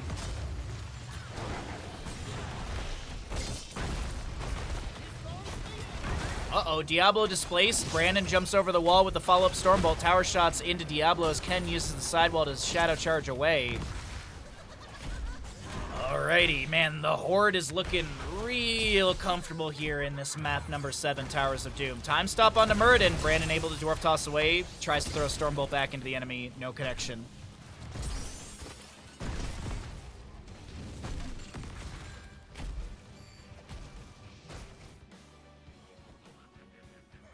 Alright, so we continue to cycle through the... Oh, Diablo and bottom. Nicely done from the side of the Horde. They take down Diablo. No souls for him to buy back in or respawn quickly. 35 stacks for the Chromie. 9 stacks on the Tissue Regeneration. 86 souls for Diablo. 5 stacks on the Master Assassin for Tychus. Fan of Knives, no pin down value just yet. Double objective phase coming up in the top left and right. The assumption is the solo laners trade these, and the core 4 brawls out in bottom lane. 2 sappers into 1 is not too bad. I thought all 3 were going to land onto that fort front gate tower, and that would have been like, oh. 3 sappers to get a tower. Wee-wee. What value? Riptire doesn't really get much value against Cure, but it does open up the mid lane fort front gate a little bit further with that 1 tower going down. As I mentioned, double objective phase. Muradin throws the Stormbolt. His Avatar is active, but I think these are going to be traded. And he does have Reverberation level 4. Someone did the math earlier for us, and it's 4.5 seconds off of the heroic cooldown every time he lands that Thunderclap on a singular hero. So 9 seconds if he hits a 2 heroes with it. And then 18 if he hits 4. But never 3. Never 3. Cure in bottom lane, Spirit of Vengeance, activates the teleport. A nice Vault of the Warden avoids that Stormbolt from Muradin. Good read from Cure and timing. Nice, what's the word I'm looking for? Nice control and patience, that's the word. There's a drag immediately onto Liam, but Liam is absolutely fine. Gets the blink heal from Brightwing. Isolation lands onto Albatox Tychus, who just autos into the wave a little bit here. Muradin tries to get out of this camp steal. Actually, it wasn't even a camp steal. It just literally were just fighting around that camp area, and Muradin and Brightwing do go down. Not too sure about that moment right there.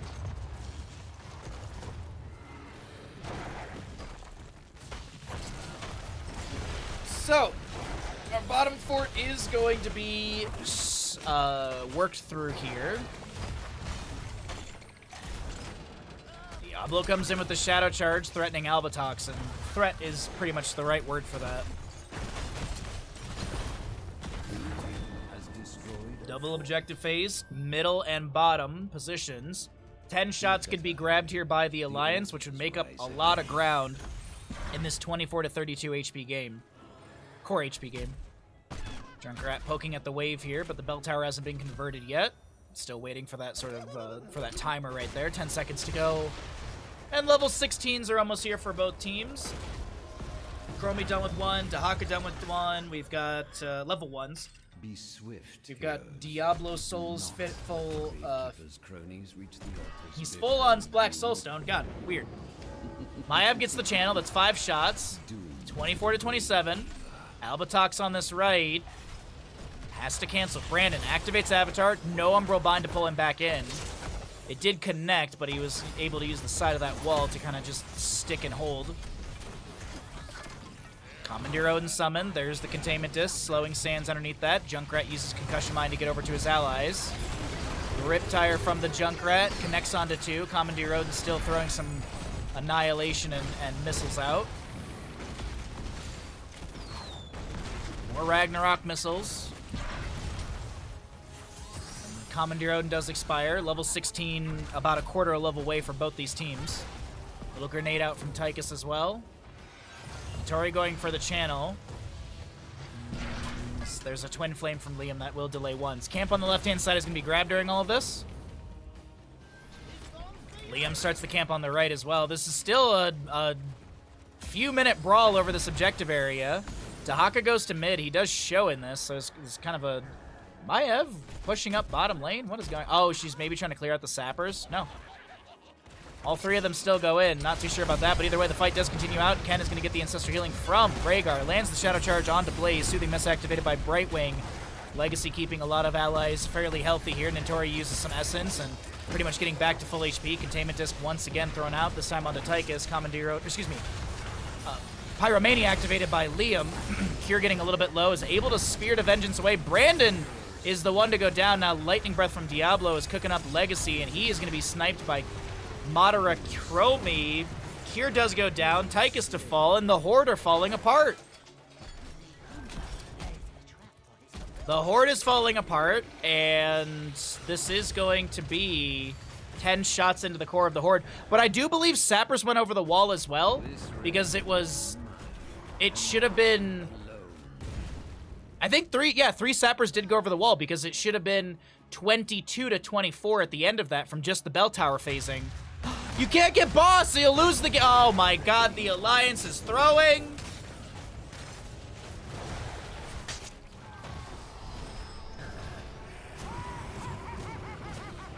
Oh, the Alliance got boss. And it wasn't game winning. GG's. That's it.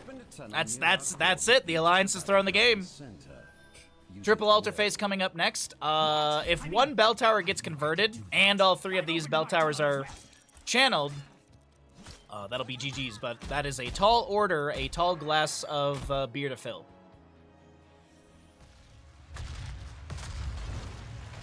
Dwarf Toss, not connecting onto Cure right there. Got the elongated tongue, or the elongated tongue.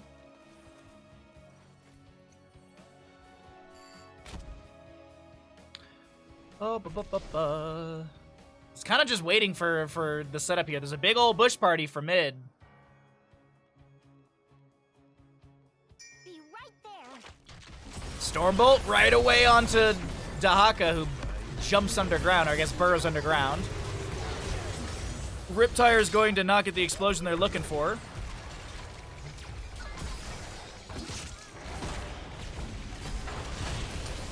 Avatar activated by the Murden. The Slowing Sands underneath this. He gets a big Thunderclap on the ground. And a Blink Heal, I think, from the Brightwing. Actually, does he have, like, Stone Form or something like that? No, I thought... no. I thought he had something activatable there, but it must have just been the Avatar getting some extra HP onto him. Either way, Triple Altar Phase is going to be coming up here. We don't have that condition that I was talking about with the extra Bell Tower channel, but it's going to be 8 shots. Nope, Ken gets delayed out. So Dahaka and Blaze will trade. That's 4 for 4. 20 to 11, excuse me. What a fine year 2011 was. Drag lands onto Liam here. He answers back with a Jet Propulsion. Murden, Brandon, Dwarf tossing in, lands a huge Stormbolt onto this Diablo, who's going to be able to Shadow Charge onto a minion in mid lane wave to back away. Brandon goes down, the Elun's Wrath. Elun's Wrath level 7 coming through. Junkrat gets picked off as well, and the Alliance. Are they going to go for H? Are they going to go for the 9 shots? No, they're just going for 8. Okay. Oh my god. 20-7. 2011, the year of the party. Was 2011 the year of Party Rock? Was it really? Ugh. 2011 was the... I think that was the year I moved off of campus, and yeah, that was my junior year of university. My 3rd year of university. Because 2009, 10, 11. Yeah, it was the summer of 2011 that moved into the house. Or was that 2012? I don't remember. I don't remember. Still fun though. Early university was a good time. The later years were a misery, but the first like 3 years of university was a blast. Oh my god.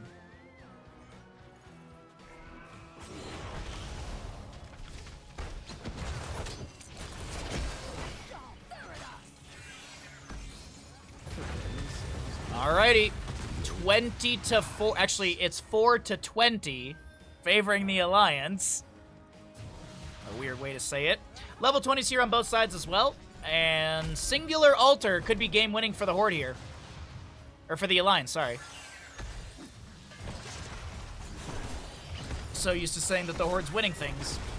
Not biased at all. Diablo answers Brandon with a Shadow Charge. Big light. Is that the Hellfire?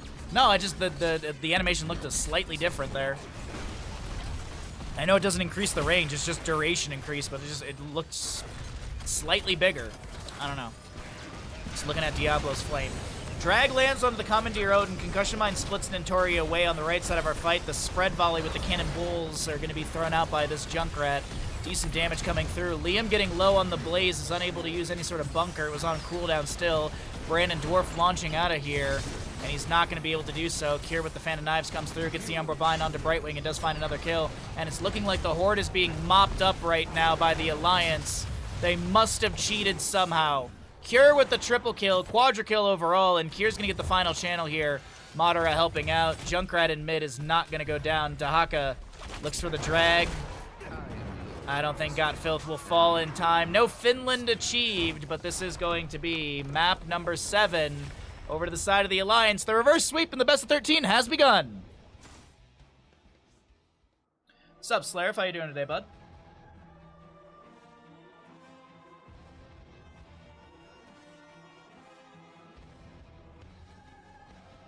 Another day? I feel you on that, homie. One day at a time.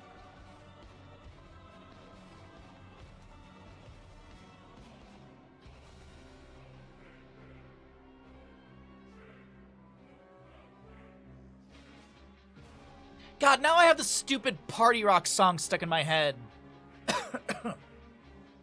God dang it. Choose outcome. The Alliance did lose. The Horde did win. Just kidding. Paid out the right gamble. Ahem, stupid. I hate the part. I dislike with great passion those dudes. Yeah, I said it. Yeah, I said it.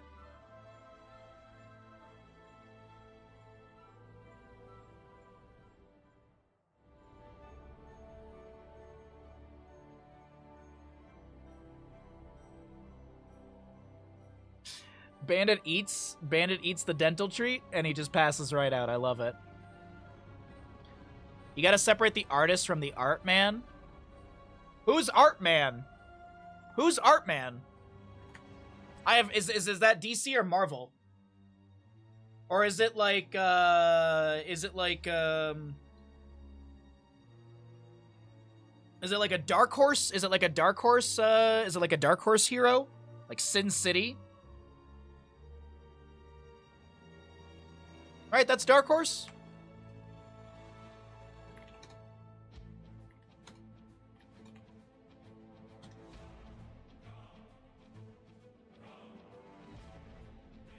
Yeah, Dark Horse. I've actually got... Dark Horse has some really... No, I don't want to listen to Katy Perry Dark Horse. God dang it. Come on. Yeah, Dark Horse comics are really good. I rarely am disappointed if I've ever read a Dark Horse comic. Bro, that song is a bop. Day.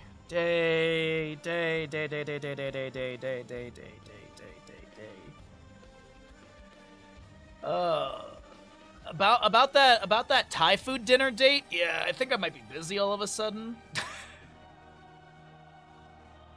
When you say Dark Horse, I think of Katy Perry, not the iconic comics that have been around for longer. I will say this, the beat for Dark Horse is amazing. The song, eh. But I'm not a poppy guy. I'm not a very poppy guy. I like a few pop songs here and there. Like Britney Spears' Toxic. That is a quintessential pop song in my opinion.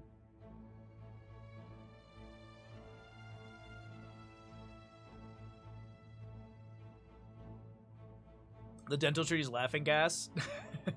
he passed out super hard after the dental treat. The intro to Toxic, dude. Toxic! Oh my god.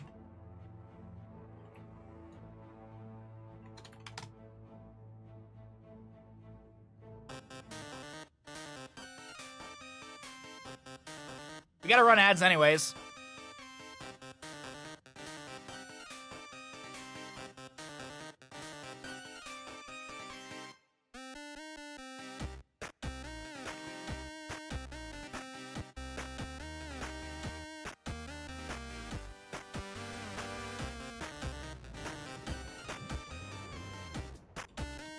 By the way, that exists.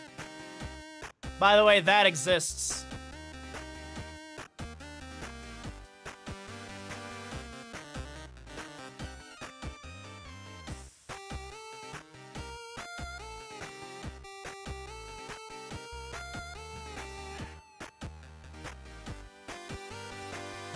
Butt Spears. Baha S Butts.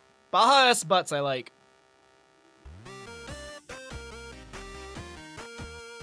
Baha S Butts is so good, but I'm pretty sure that would get removed by Twitch.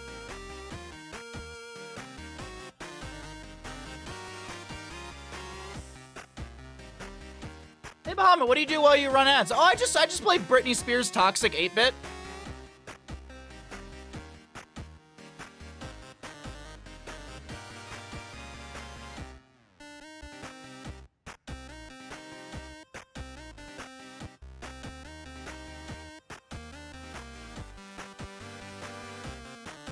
Is there a Party Rock 8-Bit? I hope not.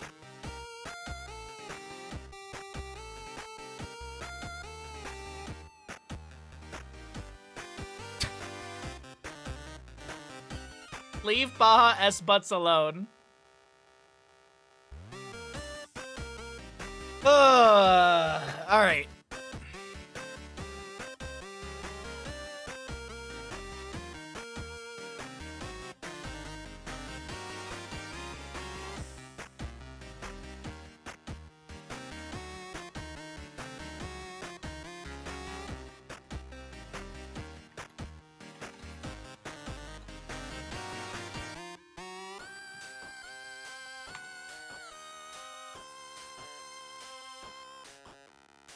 There is a Party Rock 8-bit. Oh, man. I mean, that's unfortunate. We can't listen to it because we have to do more casting, everybody.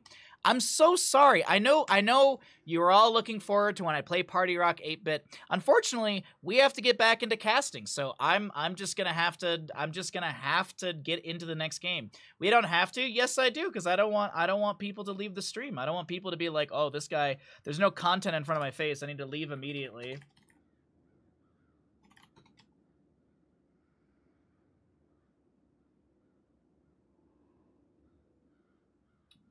All right, 5-minute gamble. Let's get into it. Prepare Oh, yourself of course it doesn't work out for Cav. That's beautiful. Cav getting scammed. I love it. Cav getting scammed is very much like. Yeehaw! What's on your mind, hillbilly? What was I thinking about? Oh yeah, yeehaw, that's right. The battle begins. Mr. Bandit, you are perfect. I'm about to bust. There we go. On the left-hand side, we've got the Alliance, Kier Thrall, Hebi, Karazim, Brandon Hanzo, Liam Hogger, and Tremor Johanna. Right side of the map is going to be the Horde with Porky Muradin, Abathur played by Sai. Yes, Ninja, there's an Abathur game. Gotfilth Genji, Legacy Rhaegar, and Albutox Tahaka.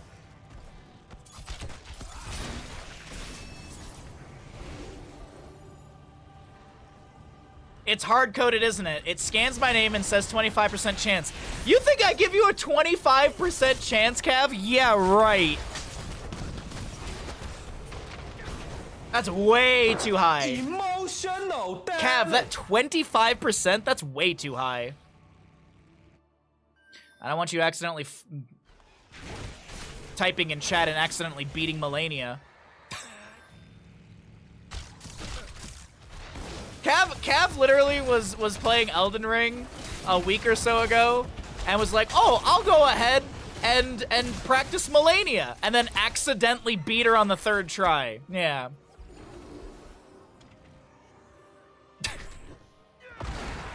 Oh, I just accidentally beat the hardest boss in Elden Ring. Whoops. Yeah, I went to go get a glass of water out of the kitchen and just Melania died. Oh, we're gonna do more of that tomorrow. Anyways, let's take a look here. Cursed Hollow, map number 8 in our best of whatever today. Currently, the Alliance has 1-1 map. And, we'll see if they can do it here in map number 2, Cursed Hollow. This, as I mentioned, this is an Abathur composition, so really good dive burst into the backline with that Abathur head on the Genji is my assumption. I feel like that number keeps getting smaller. Yeah. It's going to.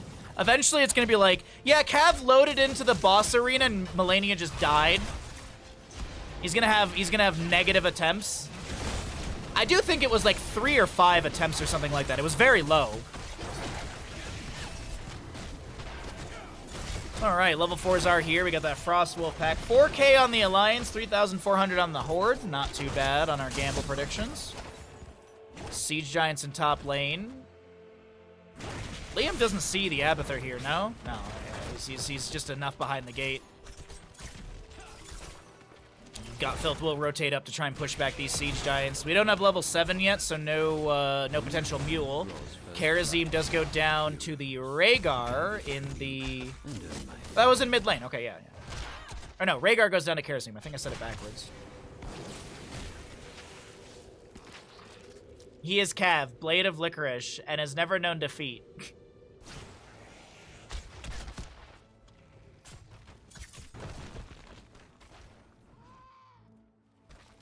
What's up, Revolver? How you doing today, bud? Alrighty, gotta give channel points back to Kev after this game. I'll try and remember to do so. Cure is gonna get the channel here. Porky with Porky with no delay. Stormbolt, not long enough. Porky's Stormbolt was just a little too small. Poor Porky.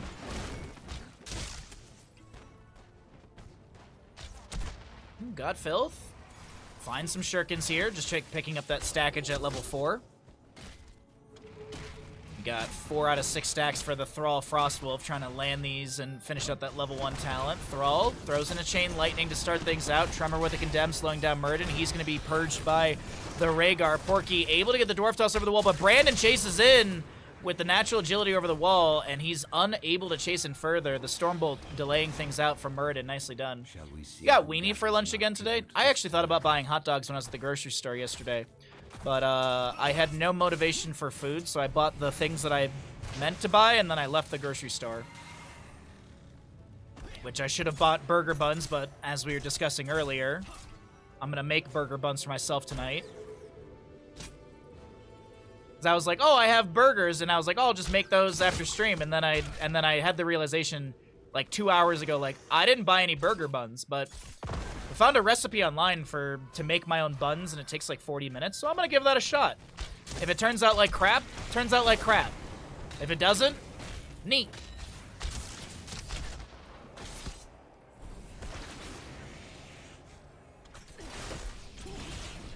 Well, level 9 is a little bit faster for the side of the Alliance, and we'll go ahead and cycle through the other numbers while we wait for that to show. While we wait for the 10 talent tiers to be picked up here. I'll take a look at the stats at the bottom of our screen as we have a whole heck load of damage on the Got Filth, who gets the Swift Strike out. Scatters and such from Hanzo. Talks a little low here. Here gets the channel on the bottom left of our screen, and that'll be the end of that engagement. As we get into Liam bottom lane, pushing back these Siege Giants. Abathur playing a little safe back over here. Will summon down the Mule. 3,800? No, 3,600 HP to be healed over 40 seconds. Got Filth able to get the cybernetic agility away. Muradin throws a Stormbolt into Brandon, and Porky's like, I think I need to back away at this time. Did Johanna finish Subdue already? No way. No, she didn't. Okay, I thought I saw that big slow from Subdue, but I must have misread the speed reduction. I also bought burgers, but no buns. Instead, I ended up with 2 hot dog buns. I mean, that works. That definitely works, but the only thing I have is, like, regular white bread, and I don't want that for my hamburger. I mean, I honestly don't really even like regular white bread. It's just cheap. Trying to save where we can save money-wise.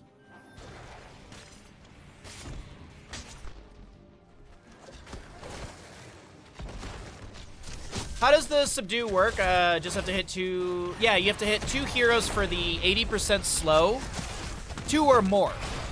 I guess minimum 2. So that's why I was surprised when only Muradin got hit there. So there you go. So hitting 2 or more heroes at the same time with Punish increases the slow to 80%.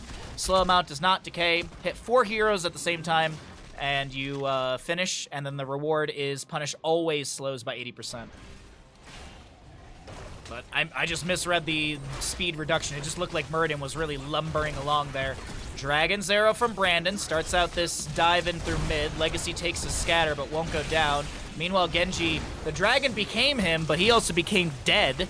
And Genji will go down. Shuriken Mastery finished up by him. Ultimate Evolution, Avatar Muradin, Ancestor Healing, and the Isolation. Not Shockwave. That is Shockwave.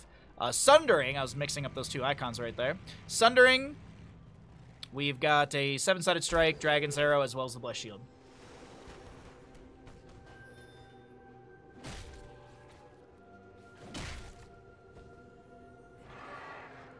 Okay, sorry.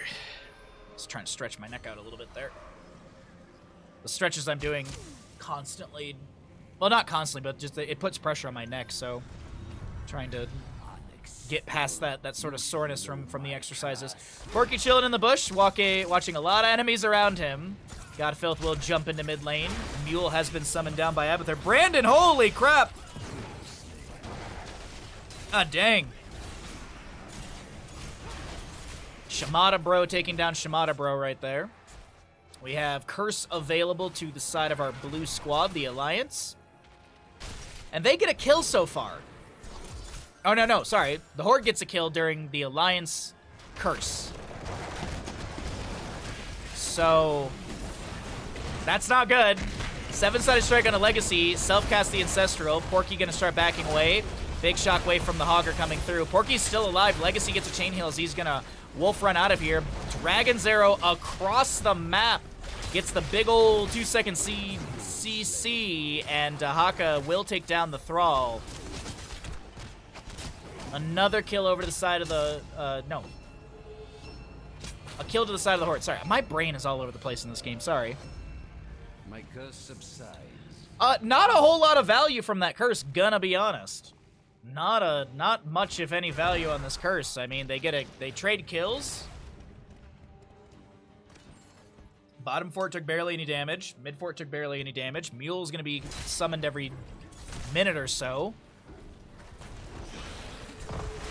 Tremor has to pop the Iron Skin to back away. Lands a decent condemn. The Dragon Blade activated by Gotfilled with the Abathur hat available. And Dahaka... No, Abathur steals the kill away from Gotfilled. Dragon Blade has expired. Bottom lane fort being used here to create some space. Heavy able to get the 7-sided strike. And the Sundering from Cure is going to create a window for him to back away. Liam with the bounce. Legacy's being pinged right now. Legacy trying to wiggle around right now. Big shockwave from the Hogger as Porky... Third wind will activate. Brandon on the Hanzo will go down to Genji. Shimada brother. Hogger taken down by this Abathur. Sorry, I was like holding my breath. Are we diving in more? No, it looks like that'll be the end of the engagement. 3 kills go over to the side of the Horde, and they are going to steal a boss. Meanwhile, Abathur is slugging around in top lane, but peeking back over at boss. I don't think they invade this. I mean, death timers are low, but still 10 seconds on Hanzo, 14 seconds on Hogger. Blessed Shield starts out this fight. Punish onto a few enemies with the holy... No, with the... Oh, I'm blanking on the name. Sin's Exposed, level 7 for the healing reduction. Legacy how? He's OP. One of the best healers, period.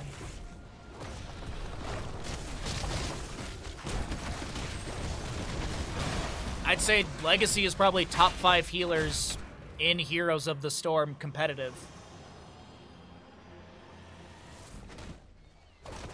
Like if you're not like current player base and stuff like that, I would easily put Legacy in the top 5. And that's not NA bias or anything like that. Before someone's like, EU better. There's good EU healers, there's good NA healers, and Legacy is, in my opinion, one of the best from NA. And one of the, I'd say, top 5 overall. But anyways, my love for the very, very nice man aside, 16 talents here is going to be here for the Horde. We'll see a little bit more safety for Muradin with the stone form. Abathur is going to go into the adrenaline boost. Symbiote Carapace increases the movement speed by the of the target by 40%, so it's going to be more movement speed to disengage or even potentially chase onto the enemies. EU gross? No, EU's not gross. Hero slain. Just like how NA is not bad. That is the one, and I'm doing air quotes, joke that I wish we could move off of. EU good, NA bad. Trust me. The grass is disgusting on both sides of the fence, all right?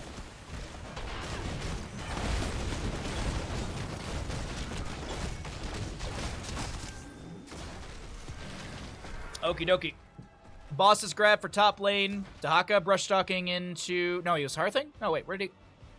Huh? Oh, no, he hearthed out, okay. I was thinking, I was like, maybe it was a clone from Abathur, but that's Ultimate Evolution's off cooldown, so it's just... I couldn't find him on the map for a second.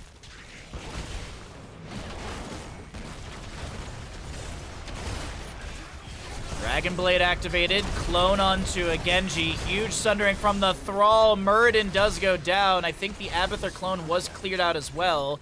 Mid and bottom do have camps pushing in, but the Alliance are looking really to commit to this top lane, keep push. Dahaka does go down. That's another kill. That's huge. Legacy got Filth are the only defenders with Abathur hat potentially. Here comes Genji. Able to get the kill onto Thrall. Ancestor Healing will connect on time. Legacy on the left-hand side is just running on out of here, but Hogger's ending with boss. Okay. 13-minute map. Of course, shielding is dropped. Brandon will fall. Got Filth is really low as the Abathur hat once again activates the deflect. But yeah, Alliance, they're going to go ahead and take another map here. GG, well played. 13 minutes and 14 seconds. Abathur composition shut down.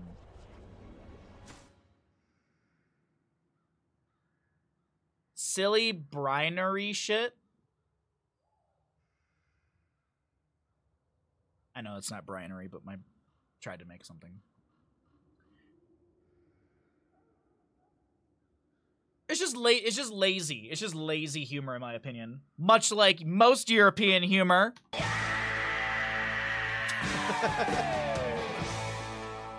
Anyways, all right, let's go. No, I know what you mean, dude. How you doing today, bud?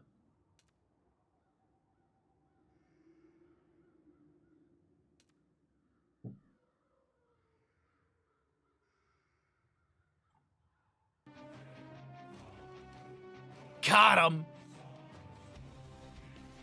I mean, how many famous comedians do you really see come out of EU? Huh? I mean, we have the comic genius of Kevin Hart, and who's the other one that I can't stand? What's her name? Kate McKinnon. Oh my God, the comedic genius of those actors and actresses. Oh my God.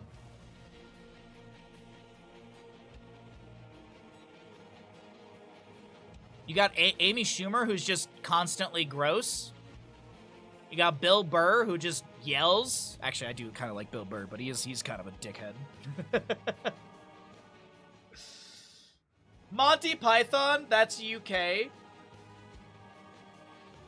I mean, if they didn't Brexit, then yes, it would have been a good example, Yanthor. Unfortunately, Brexit, no good comedians out of... Burr is my favorite dickhead. He is my favorite dickhead, honestly. I do enjoy his comedy, but some of it I'm just kind of like, ugh, you just... I don't mind vulgarity, but I've gotten to the point in my life where vulgarity doesn't equal humor anymore. I use this as an example all the time. There was they did the TV show of History of the World Part 2. If you don't know, there's a very, very good comedy movie called History of the World Part 1 with, it's a Mel Brooks movie, and it's fantastic. It's very, very good. And they did history, and at the end of that movie, there's a joke of History of the World Part 2. You know, Jews in space, or Hitler on ice, and stuff like that. So they did a History of the World Part 2 as a TV show on Hulu, and I hated it. I hated it. The example that I always give is there's the Freddie Gibbs, I believe, is the comedian, and he plays like Judas, or he plays like one of the apostles of Jesus in the bit that they do, and he says the F, like there's an F-bomb every other word. And I'm like, I know there's people that are like, oh my God, that's so it's so funny. But it's like, how is that witty or smart? Like, go back and watch History of the World Part 1, and they're making jokes about, like, that drives me nuts, NVTS nuts. Like, that's good, simple comedy. Instead, we just gotta swear every 3 seconds. Or literally, oh, you know who I could not stand in that show, and and this is just because it's the same voice, and he does the exact same thing. What's his name? I'm drawing a blank on it.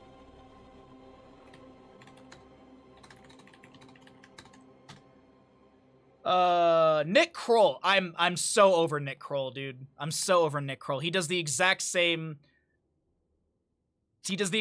voice for everything. He does the same bit for everything. He literally did a bit from the League in History of the World Part 2. Like, I don't know. He said the word. So, yeah, that's just me. I mean, if you find it hilarious, enjoy it. Whatever, but that's just me. I'd like some sort of, I don't know, I'd like to enjoy the comedy rather than just be like, oh, it's vulgarity, ha ha ha. You should watch, like, we should actually, like, History of the World Part 1 wouldn't really be a bad Discord movie night movie.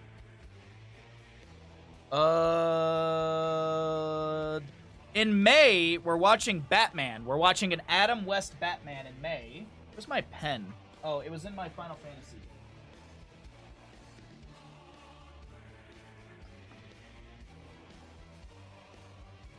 League is way over the top, gross out comedy too. I liked it at first, pretty well written, and insanely. Like the first couple seasons of the League are pretty good. I think they did a decent job with the like. I haven't seen the League in ages, so I might be misremembering. But I remember the first couple seasons being like pretty witty, pretty good, and then it really just went downhill. And it was one of those shows where I'm like, I'm literally just watching this just to finish it out because I'm already like. I've committed to 4 seasons, and there was like a few more seasons that they had planned or whatever, so I was like, I'm committed. So tomorrow we're watching 300. Next Friday we're watching Fast and Furious Tokyo Drift. In May we'll watch Batman and History of the World Part 1. Unless something cooler is suggested, but that's not a bad idea. Yeah, but Nick Kroll has this bit in the League where, you know, he says forever unclean. And he literally did that bit in the History of the World Part 2, and I was like, ugh. Take your show and keep it in your show. Don't bring your bad running joke into the quality of Mel Brooks. Though I will say this. Jack Black is in History of the World Part 2, and he does this whole bit of he basically does Stalin and like how Stalin gets bullied by everybody and stuff like that, and how Stalin is weak. That was amazing. And then Nick Kroll shows up in the bit, and I'm like, oh, come on. Ruined it.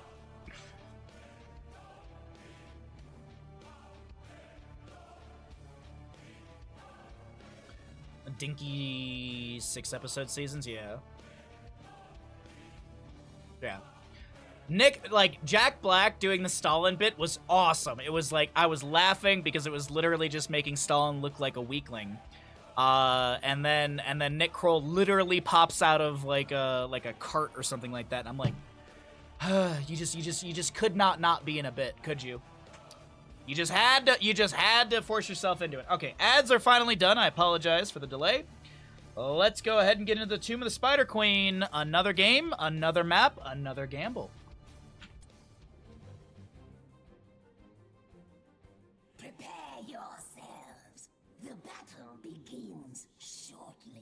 Welcome back into the NA In-Houses. My name's Bahamut. Thanks for hanging out. Thanks for enjoying the stream. If you are having a good time, be sure to drop a follow if you'd like to support further. It's always much appreciated because we do full-time stream, and every little bit helps us sustain full-time streaming. Of course, we're pushing for Partner Plus, and we are like 19 or so subs away from Partner Plus, so every Tier 1, Tier 2, and Tier 3 helps us out a ton if you'd like to convert your gifted sub into a Tier 1 or your Prime into a Tier 1. But on the left-hand side, it's going to be the Alliance with a Garrosh Porky, Brandon Tychus, Ibtings is going to be on your Sylvanas, Weary Day Deckard, and Nintori on the Blaze. Right side is going to be Cure Hanzo, Hunter Orc on the Brightwing as Hanzo's annihilated, Tremor Diablo, Albatox on your Chromie, and Liam with the Hogger. I forget. I remember I asked, and I can't remember if it is Ibtings or if it's Ibtings. I think it's Ibtings. I know I asked during CCL, and I'm blanking, but either way. Hopefully I got their name right. Hanzo, by the way, who did get picked out. Whoa, hold on. 2 quick kills in quick succession here for the Alliance. Not sure if that sways any gamblers by any means. Stalin was really the poster child for inferiority complexes. Was he really? I saw Jack Black in a 1982 Atari commercial for Pitfall, and he didn't change, only got bigger. I think Jack Black has honestly always been perfect to me. Not that you're making a comment on that, just that's my thought. Like, I feel like Jack Black's always been perfect. On the note of Stalin, when we watched History of the World Part 1, my mom literally told me stories about how my aunt, her sister, wrote love letters to Stalin. She was in love with him. Porky on the right-hand side, gonna be smashed into a wall. But Cure? No, not like this. Cure's picked off again. He's got 1 full stack on target practice, but he is going to be dead for the next few moments. We can take a look. He has got 2 hits on Garrosh. Still a ways to go on that 10% or that 30% range increase.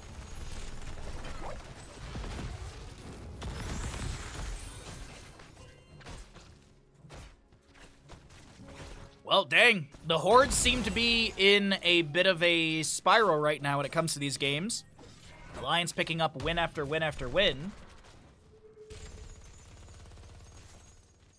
Did I grab the right replay? Yeah, I did. I'm pretty sure I did. Sorry, the replays were in a weird order. I'm just going by date and time.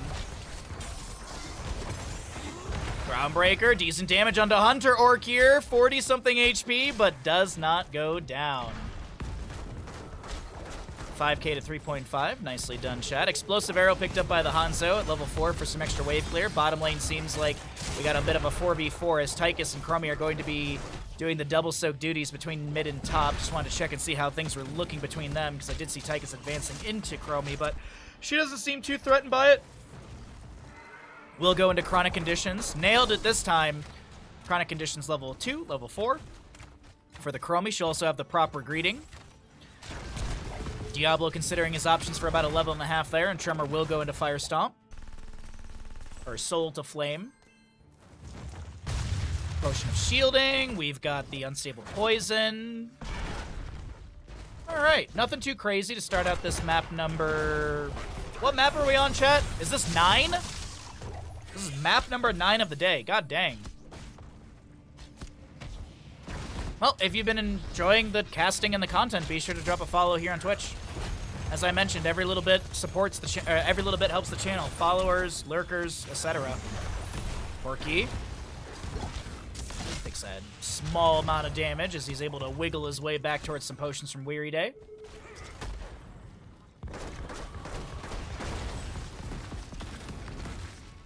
Continued Fire Stomps are going to be coming out. Some scatters off the wall. Porky looking for a Groundbreaker, but he'll be turned into a crab by Hunter Orc.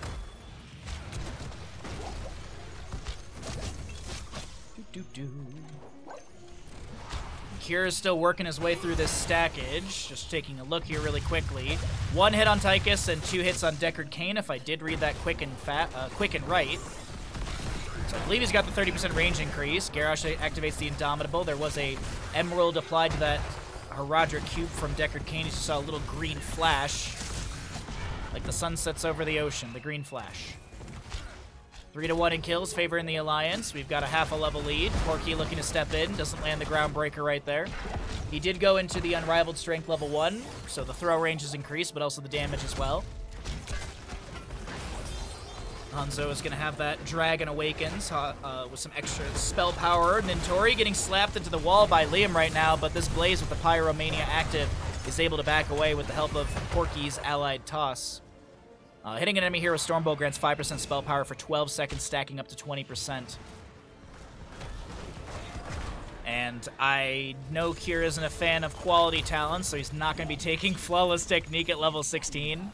He's not a flawless enjoyer. I'm sure he's going to go Piercing Arrow so he can get the double explosion on the wave for a little extra wave clear. I mean, the wave clear is okay already. You don't technically need Piercing. Flawless is going to give you a lot of value, but I know no one at the top level likes to take... Well, I wouldn't say that because non-champion takes Flawless, and non-champion to me is at the top level.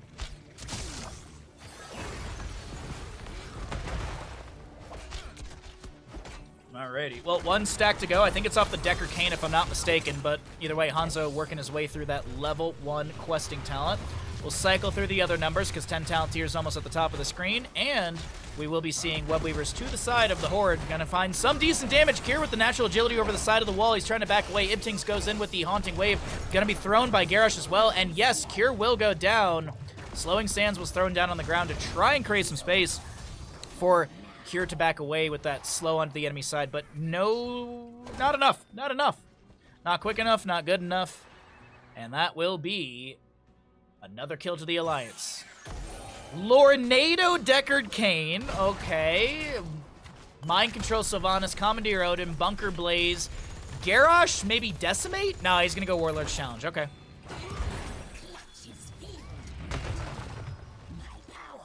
Deckard, I believe, is the one to get the last little bit of the turn-in. The blue Webweavers will descend to the side of the Alliance, who are now going to be trying to answer siege-wise into the Horde, as the Horde got some decent damage onto the mid lane fort. Top lane, fort front gate, and bottom lane. Fort front gate is actually still very healthy. Jet Propulsion from Blaze connecting onto Cure, and I think that's it for this engagement in bottom, but we move into mid lane. Humongous wave coming to your Odin. And camp pushing in here. Opposing side camp was already cleared out mostly. Blaze in bottom lane is harassing on Nintori harassing onto Liam. But Liam's kind of fine with it right now. He's dropped below 50%. Savannah says Black Arrow's available in top lane wave. Dragon's Arrow goes wide by Cure. Ha ha ha, NA Arrow doesn't connect. Same joke. Another year, same joke. Jet Propulsion from Blaze into Chromie. She's going to be taunted by Garrosh as she will be thrown into the enemy side. Lightning Breath from Diablo, creating some space as the Lornado comes through. And can't pull Albatox out of position. All right, mid fort has gone down. Top is around 50%. Ibtinks is going to be able to throw a bit of damage on to Cure as there's a Haunting Wave into mid. Tremor's the target. Mind Control goes fishing and max range connects onto Tremor right there. A bounce through. A lot of very low Alliance members. That's one kill on Sylvanas. Slowing Sands is thrown down. Enemy toss onto Tremor, but Brandon gets sniped by Cure Hanzo. And I got to look once again. What is the last stack that Cure needs here? Deckard Cain, still.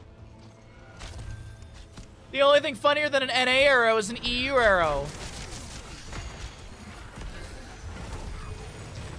What? Huh. Yeah.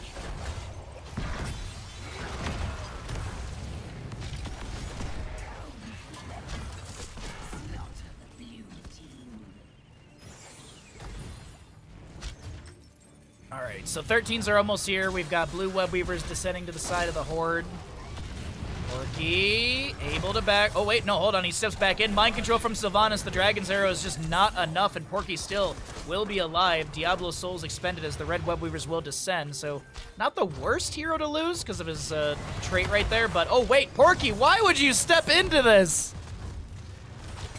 Porky, no, the gems! The gems! Oh, no, that's so frustrating. And Weary Day stepped up for the gems and will go down to Cure, I think. Well, actually, Cure's the one getting really low. Weary Day's still alive. Here comes Tremor with the Shadow Charge into the wall. And he will also pick up some decent stackage. Wait a minute, Cure. Whoa, flank from the Blaze. Brightwing, not Brightwing, sorry. Chromie pop like a pimple. Cure! Like 8 HP! Brightwing gets the phase shift or the blink heal, something. What is this game?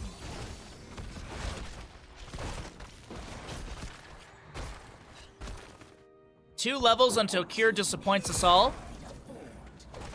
Blue web weavers are available. Nintori with 50 of the 55 necessary. And Sylvanas the last 7. Diablo Shadow charges in.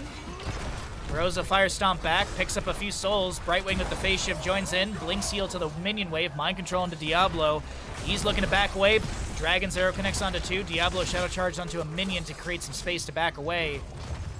He's able to do so. Okay, he does gain movement speed from Shadow Charge. I literally forgot about that. And I kept seeing it today, and I'm like, does he have movement speed augments? Garrosh does go down. Diablo to be traded. 78 on his soul, so he will not be able to respawn. But it's tank for tank. Sylvanas, as I mentioned, has enough for the turn-in. Actually, Nintori is 1 gem away from actually having the last bit himself. But Ibtings might be able to get this. Scouted out by the Chromie. Is that extra vision provided from the Time Walker's Pursuit level 1. Excuse me. Never target the tank, as both tanks die. Excuse me.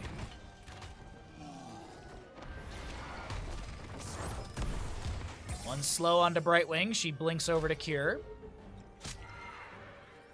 Sonic Arrow just to check around the objective area. All right, Cure, just take Flawless Technique. You know you're gonna get so much value from it. 16s are here on both sides. Cure poking onto the wave. Trying to poke with some scatters as well off the sidewall of this turn-in. Able to get the natural agility away. Nintori pops the Pyromania.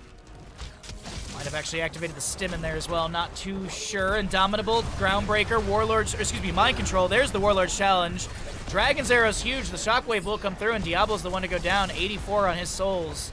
So no respawn from him as Brandon gets thrown in. Is there a grenade from Tychus? He does have a grenade. It won't connect onto Liam as the Chromie takes down Tychus, and that's 5, 10. A lot of gems dropped, but Ibtings is able to get in there and pick him up. Slowed, but not taken down.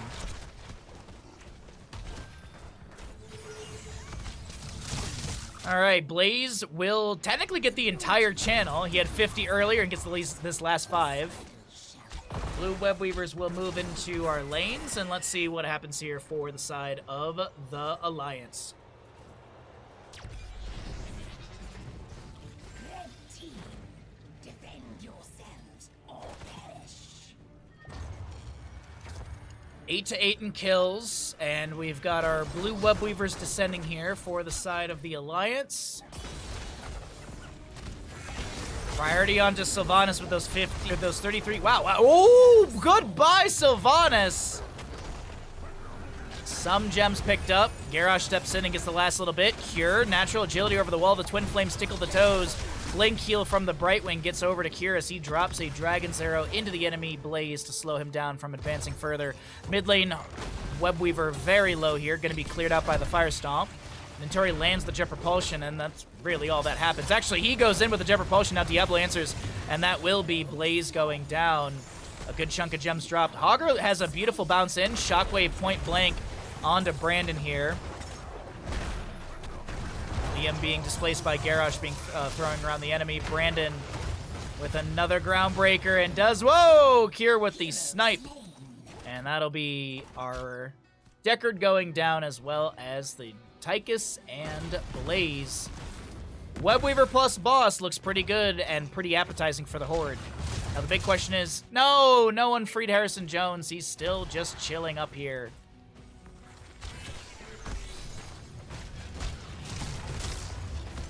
Did you see there's a Hades 2 dev stream the other day? I didn't see that it was live, but I did see like on YouTube and stuff like that. And then a bunch of people on Twitter were posting some of the images of the gods, so I'm avoiding it completely. I've had 2 gods spoiled for me. Actually, 1 god technically, because I didn't actually know what the other god was. I saw one of the text box names, but I'm literally trying to avoid anything of Hades 2. Until I get the game, I'm trying to avoid as much as I possibly can. A lot of gems to be dropped right there as Garrosh does go down. The Webweaver plus boss in top lane getting Titanic value. Titanic value? It's getting Hindenburg levels of value. Is that good or bad? I'm trying to figure out if that phrasing works. Because, I mean, the Hindenburg blew up, but, I mean, top lane's getting blown up right now.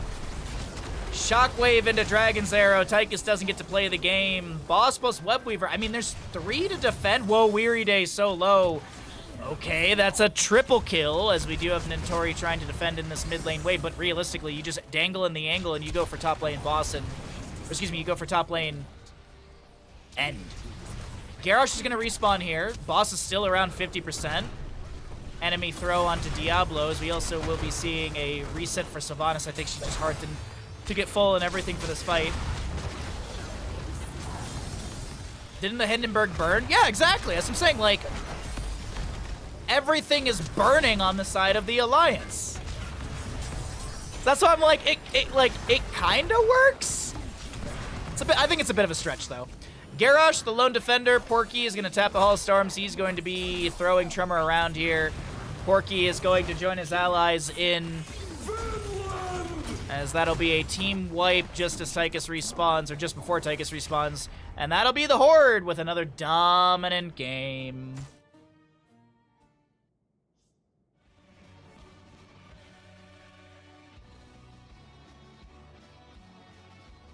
Ugh, nicely done. The Horde did win, and I am out of a beverage.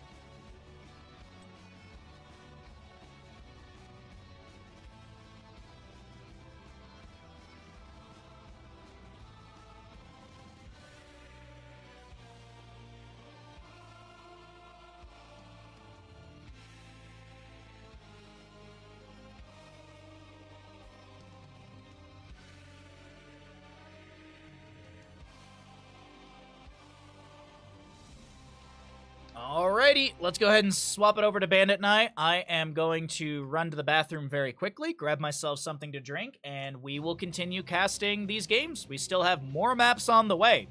I still have a myriad of maps in this replay file channel, so I'm just gonna keep casting, and I hope you're all having a good time. If you are enjoying the stream, be sure to drop a follow. If you'd like to support further, it's always very much appreciated. Gifted subs, bits, all that stuff helps us continue to full-time stream. Hope you're enjoying the content. Hope you're having a great day. I'm going to leave you all with the adorable good boy that is Bandit, and grab myself a beverage and run to the bathroom. See you all after the ads are done.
Alright, I am back.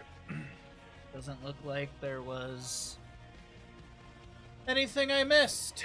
There was not anything I missed. Okay, well, more games. Dude, sucking at something is the first step towards being sort of good at something. No message. Ember, thank you for the 300 biddies. That's super generous. Because of that, Bandit has a good stretch. Look at that good stretch from Bandit. Look at that adorable little stretch as he shoves his face into his adorable little hedgie. Oh, he's a good boy. Thank you, Ember, for the 300 biddies. Thank you very much. It's a good old stretch right there. Alrighty, ba-do-do-do. Map number 10? Wow. Map number 10 in our best of 15? Is that where we're at right now? Is this a best of 15? Yeah, this is a best of 15. Alright, let's get into it.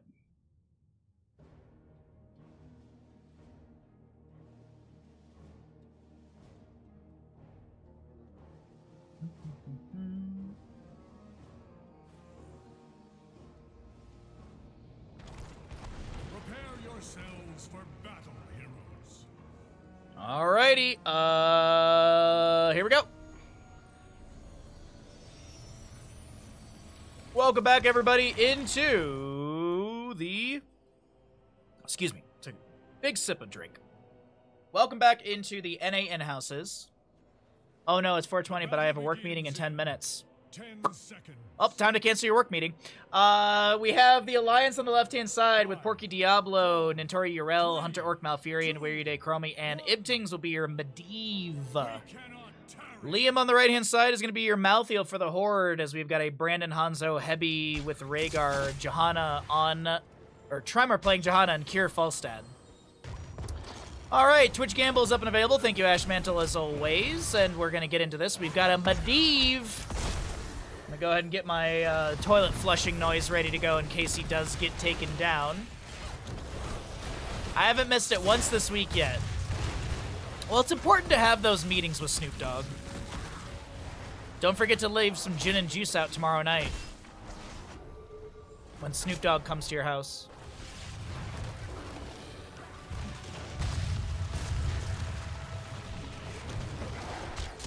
All right, well, we got 420 on 1,700, so we got odds. That's always nice to see.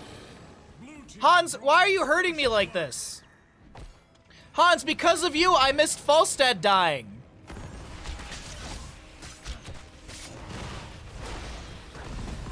Thank you for that, Hans.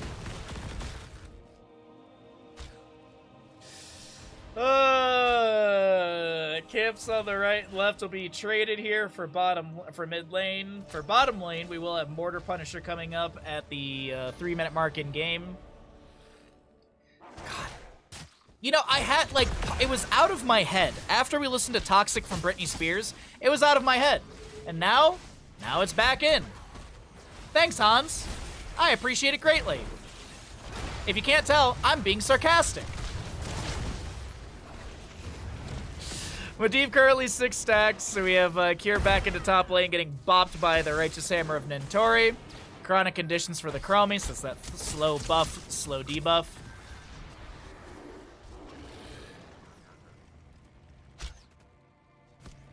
Was I out of my head? Was I out of my mind? Yes? Oh boy, alright. Diablo's gonna go Devil's Due, level 1. We got the Sacrificial Soul. Still got a few minutes on the gamble left if you'd like to make a prediction in this map number 10. We have cast 9 maps so far today, so if you're enjoying yourself, thanks for hanging out. If you're not enjoying yourself, I'm sorry.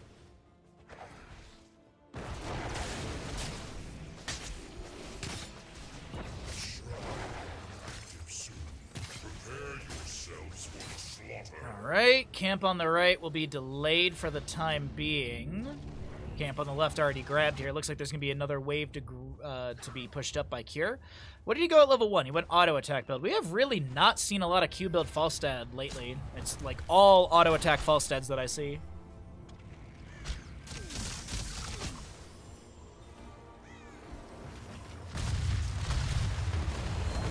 We got the Morbius loop level 4 for, or level 7 for Chromie. She'll also go into deep breathing, so it's usually the synergy of that 1 and 7. Hanzo with the explosive arrow snipes a few of these skeletal defenders as we have the Horde leading the charge in this first objective. But as I mentioned, it's Mortar Punisher. It's not... Ooh, Kier's sustained damage is pretty good here. Nintori with the Righteous Hammer able to push him back, and Kier unable to get a kill. Meanwhile, back down around the objective area, the portal set up by Medivh. 9 stacks for Ibtings on this Medivh currently, as he's going to try and get a few more. Actually, he's just trying to get some autos out on the Tremor. Gets the insta-dismount. Shadow charge into the wall. We got that secret weapon picked up by Falstad. He's actually putting the pressure onto Nentori right now. I'm trying to jump between these two and keep an eye on that Urel health bar and that little engagement they have going on top. But it is going to be Punisher going over to the members of the Horde as Nentori loses a bit of damage onto the fort front gate. And just trying to play safe up against the Falstad right now. Mr. Bandit, you are perfect. Thank you, Darth. Medivh with the Raven Familiar, able to set something up for the allies to jump in, but the portal expires, and now things are a little awkward. Porky trying to back away, but it looks like we might see pulled Pork. Big Punisher jump. Is there any sort of follow-up outside of the Punisher damage? Hunter Orc is so low, but does not go down to the Punisher damage. Falstad did rotate down here to help out with the siege, and Johanna will fall. Another kill over to the Alliance, but the fort will fall. So, I mean, you're trading a kill for a fort. That's not too bad early game. I mean, looking at the experience breakdown right here, 250 for that fort and fort front gate, but 984.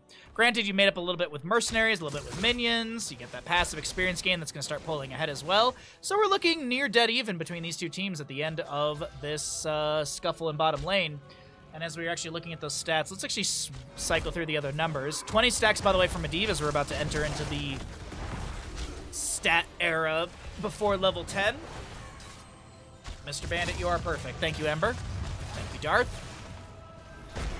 Cure. The object of Porky's dive doesn't look like... Oh, wait, Imptings! Hebby thought about it. He really wanted to go in for that potential kill onto Brandon, trying to get that snipe over the wall as well. Sorry, I'm like watching Medivh very closely here to see if they actually get the kill onto him. He only had like 22-ish stacks, so he would have been losing about half of what he had picked up. Ancestor Healing, Gust, Blessed Shield, Dragon Strike, because Blizzard is backwards at naming things. Look, all I'm saying is the giant AoE stun should be called Dragon Strike. Is that such a big thing to ask for? Like, if we're gonna mess up all the Sergeant Hammer level 1 talents with the icon changes and change Biotic Emitter or Biotic Armor for Stukov, then we should be able to change the name of Dragon Strike and Dragon Arrow. That bothers me to this day. I wish I could talk to a Blizzard developer and ask them, like, you guys had a meeting about this for sure. Like, Hanzo, development. There had to have been a conversation where, like, yeah, Dragon Strike should be a giant AoE stun. And Dragon's Arrow should summon a giant dragon. Well, Kira flies up towards top lane, and he will not be able to gust away the enemies as Malthael does fall. I'll get off my soapbox, I'm sorry.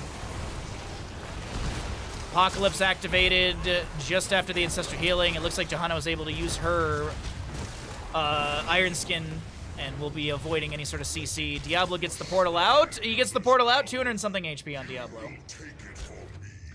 Arcane Punisher for the top lane. Excuse me. I look in my Discord and it's just... okay.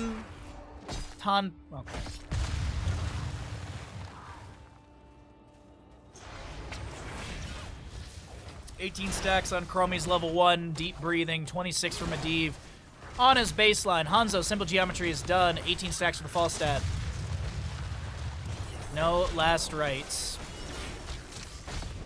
You're welcome. I don't know if I accept that. Don't know if I accept that.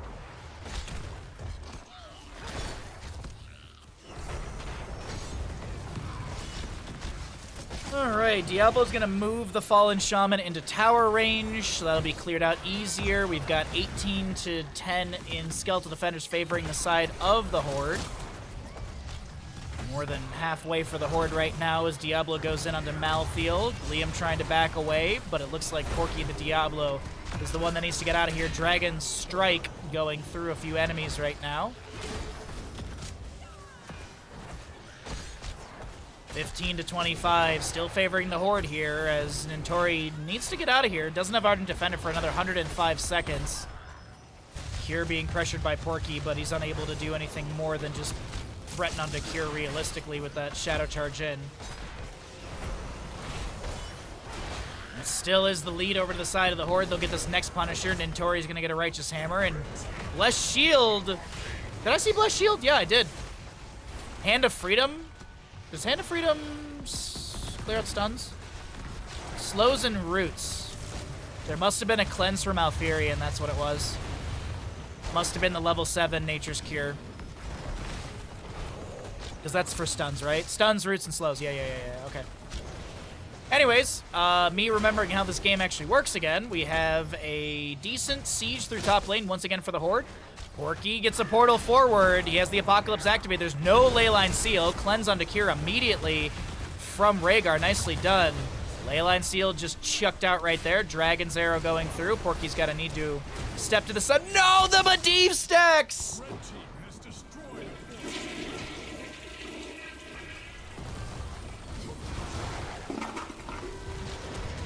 Cure gets the Flight Gust combo, immediately gets an Ancestor Healing from Rhaegar. Malfurion will fall, Porky to go down, Souls expended by Diablo. And man, this is all Horde post level 10. They are just unstoppable.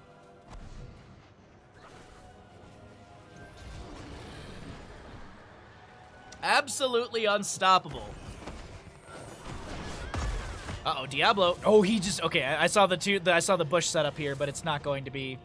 Porky checks it way too late! Oh, it's just awkward. Oh, it's just very, very awkward right there.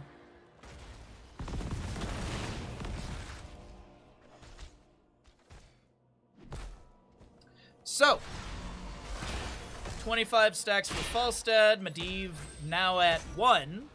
30 souls for the Diablo. He does have that Sacrificial Soul. He's got the Devastating Charge. Malevolence level 7. Keep in mind, Malthael with the Inevitable End, but not the Inevitable End, sorry. Oh, no, he's got the Inevitable End for the Self-Cleanse, but then also keep in mind he's got that Touch of Death. Last Rites goes through. That's a second stack for Malthael, so he's got 10 seconds off his 70-second Heroic. Frozen Punisher for the mid lane, as we do have 16 talent tier advantage, and Chromie looks like the next target. Dragon Strike, Weary Day, gets a protection, and it's not enough. The Horde on a rampage through map number 10 right now. Tremor stepping in. Ibtings is going to throw a Leyline Seal out. No level 16, so no Temporal Flux, but he's just doing his best to create some space for his allies to back away. The mid lane fort does go down, which is very good for the Frozen Punisher coming up mid lane next. The Horde angling, pushing, to really make this a fast number 10. Fast map number 10. God dang. Well, apparently I'm getting mush mouth towards the end of the casting day today. Not really the end. We still have more maps after this. I will say I've been pretty on point with casting today. We haven't really been that distracted with food and such. Saving all my food distraction for Saturday and Sunday. You know, during the live games that everyone really, really cares about.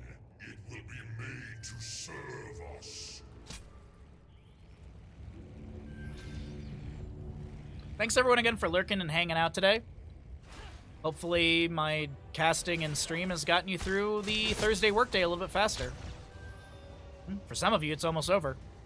For some of you, it's just after lunch. And for some of you, it's very late at night. Alright, anyways. 16s are here on both sides. Falstad's pushing up bottom, just checking really quickly. Kier should have flight off of cooldown. He does. Alright. Actually, let's leave the talents up for a moment, just in case you want to see them. Templar's Verdict, which is going to be nerfed in our upcoming patch. At least that's currently what the PTR patch notes say. Temporal Flux. I really wish Temporal Flux was getting nerfed as well. I just wish Portal Mastery was removed. Anyways, we do have a Leyline Seal being thrown out. No connection. Dragon Strike from Hanzo. No connection. 17 out of 40 in Rising for the Alliance, as we only have 8 out of 40 for the Horde. False, I mean, it looks like they're like, okay, we got our fort front gate and such still unavailable, if we just create enough space, Cure literally gets us a keep in bottom lane. And that's exactly the case right now. Last Right's denied by Force of Will from Medivh, as Medivh is currently on 6 stacks for his for baseline Arcane Rift stacks. There we go, words. And Cure gets a keep in bottom lane. That's pretty big in my opinion. 37 skeletal defenders. They portal down onto Tremor right now, who is forced to use the Blessed Shield to back away. Iron Skin, we're trying to check here really quickly. Iron Skin just got activated. Scatter off the wall. Diablo goes down. Fallen Shaman in top lane has pushed things up. The minion, or the catapult, is fixated onto the keep right now, dealing decent damage. And the backs are being denied. Ibting's really low here, so is Weary Day, but a big root from Malfurion slows down the enemy team.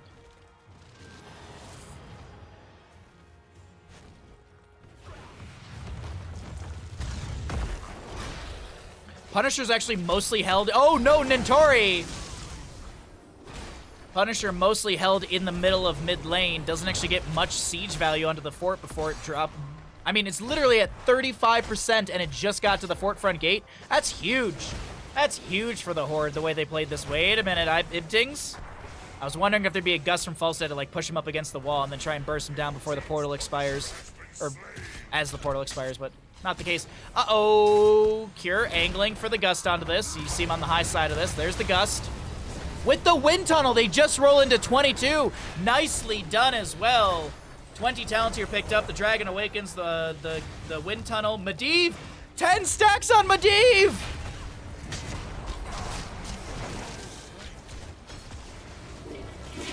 If you add up all the Medivh stacks he's lost, he still wouldn't be done with the talent. Man, that feels like a flame onto Ibtings. That's not the case. 90 souls for Diablo as the top lane keep is getting low here. Diablo finishes out as level 13 as Malthael is going to go down. Does he buy back immediately? He does have the no one can stop death. Yes, he does buy back in. Dragon Strike from Hanzo. So Malthael cannot die basically until 19 minutes in game time. We're rounding up on that.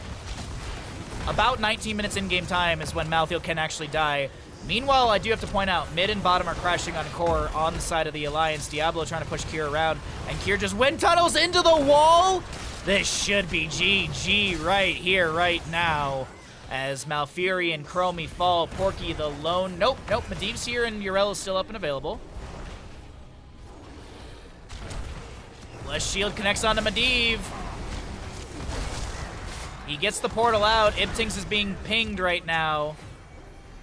As Hanzo tries to back away. Falstad will fall. 81% remains on the core. Diablo scattered to death by Hanzo, as we do have that Ardent Defender activated, and Diablo's back in. What's up, Wildfire? Good to see you, bud. Thanks for coming by the stream today. I hope you're having a fantastic Thursday, my friend.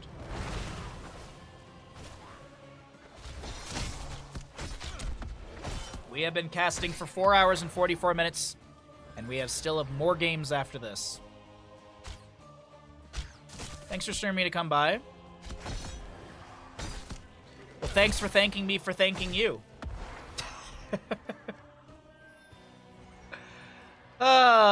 Shoot butts. Alrighty, well, still level 20 advantage to the side of the Horde. The Alliance does pick up their Piercing Sands with the Chromie since she gets her talents early. I do not want to continue this, or not.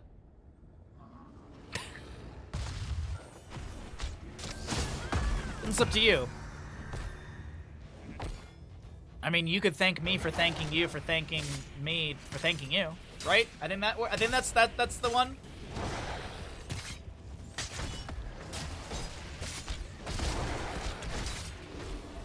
There's a Samurai Jack episode where Samurai Jack is arguing with, I think it's Akuma. Akuma's the name, right? No. What is the evil guy's name in Samurai Jack? Is it Akuma? Either way, they literally had one of those moments where, like, I thought you would think this, so I thought this instead. Aku. That's what it is. Akuma's from Street Fighter, and I'm literally waiting for him to be released into the game so I can buy it and play it. Falstad ending! Literally, Kira's like, stop, just deny the backs. I got this, team.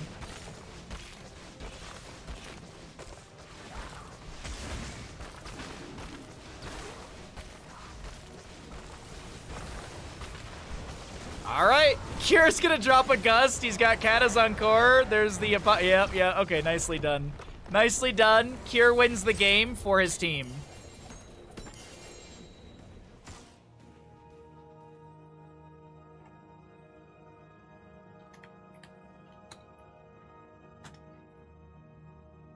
Oh, there's 5 seasons of Samurai Jack? Wow. I, for some reason, thought there were 3. I should rewatch Samurai Jack at some point. I love that show.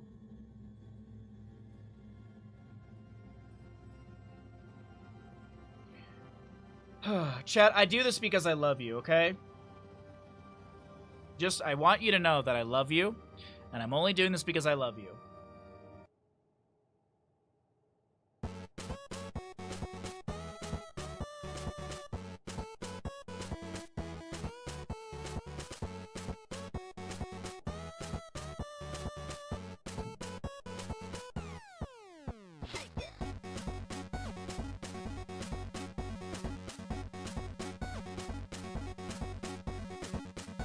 Hey, Nancy, what's up, bud? Good to see you.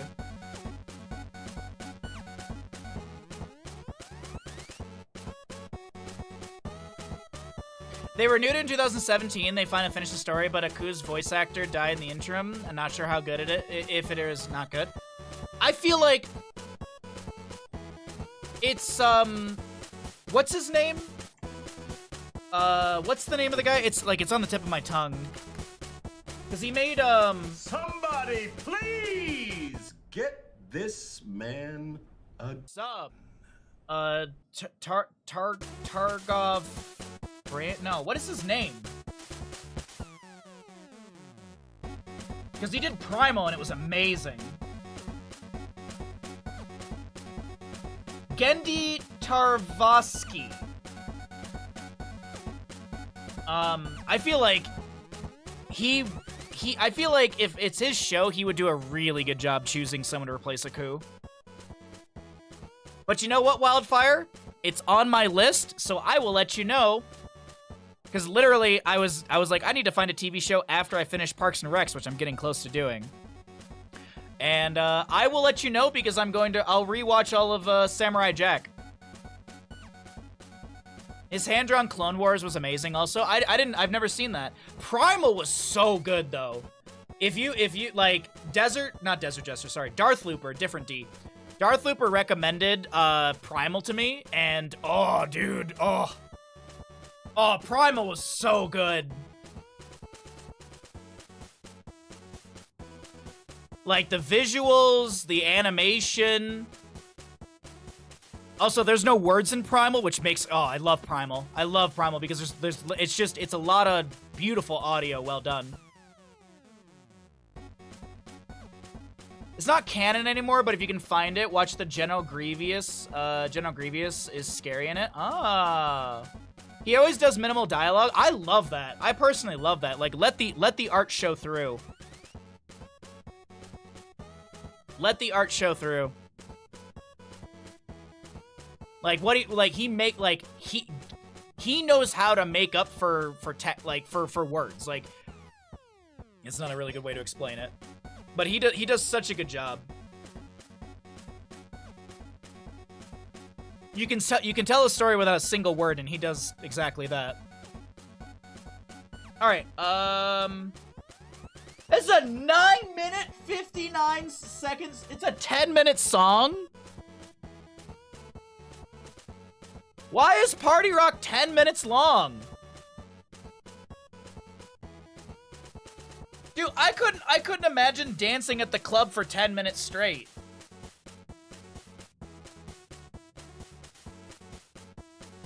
Hans, thank you for the tier 1 thank you for the tier 1 gifted sub. I appreciate that. Thank you, thank you. Because the party don't stop. Well, apparently the party stops at 9 minutes 59 seconds, okay? Oh, dude, WALL-E is such a good movie, Wildfire. Absolutely. Can always respect when you can tell a great story with minimal dialogue. I absolutely agree with that. Absolutely. That's such a true way to say it, or correct way to say it.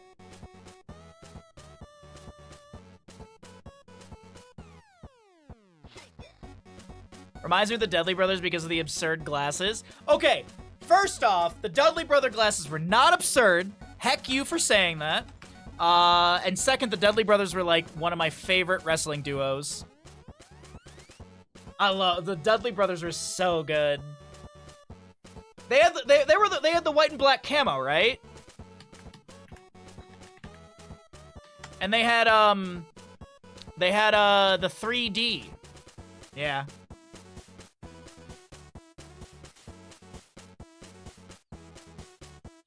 Yeah, the Dudley Brothers were awesome, man. I guess they had it wasn't really white and black. It was, well, I mean, I guess they did have some white and black camo. Oh, dude, I love the Dudley Brothers. The Dudley Death. Wait, did the Dudley Brothers not have the 3D? The Dudley Death Drop for sure. Or wait, is? Oh no, the Dudley Death Drop is the 3D. I'm just an idiot.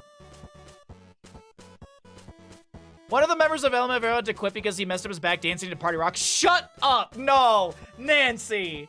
That's not true. You're messing with me. You are messing with me. See, that's how bad the song is. That's how the song is so bad you'll throw out your back. The song is so bad you'll throw out your back. Okay, hold on. I'm curious about this. Hold on. LMFAO.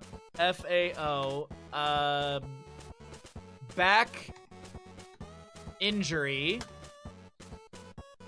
The injury. Okay, Edmonton Journal. We can trust Edmonton, right?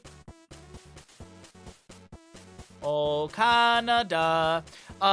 It wasn't that LMFAO Sky Blue Party Rockin' with Madonna during a halftime show. Super Bowl said it is the very same Sky Blue who can't make LMFAO's Monday gig at Rexall Place because of his 3 herniated discs.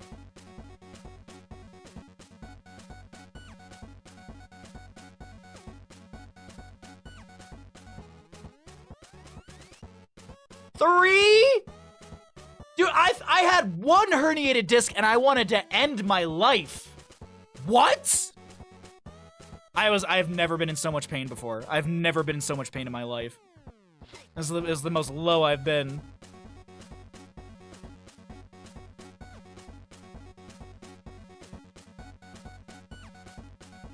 But like, okay, I can understand like I can understand like throwing at like a small like muscle spasm or something like that. 3 herniated discs? Dude, that would be so miserable. Granted, if you've got... Apparently, this happened at the Super Bowl. Apparently, if you're getting paid to be at the Super... Like, I'll say this. If you're getting paid to be at the Super Bowl, you've probably got some amazing doctors, and the recovery for it's not that big of a deal. But still, oh my god, 3 herniated discs? I would just be like, just...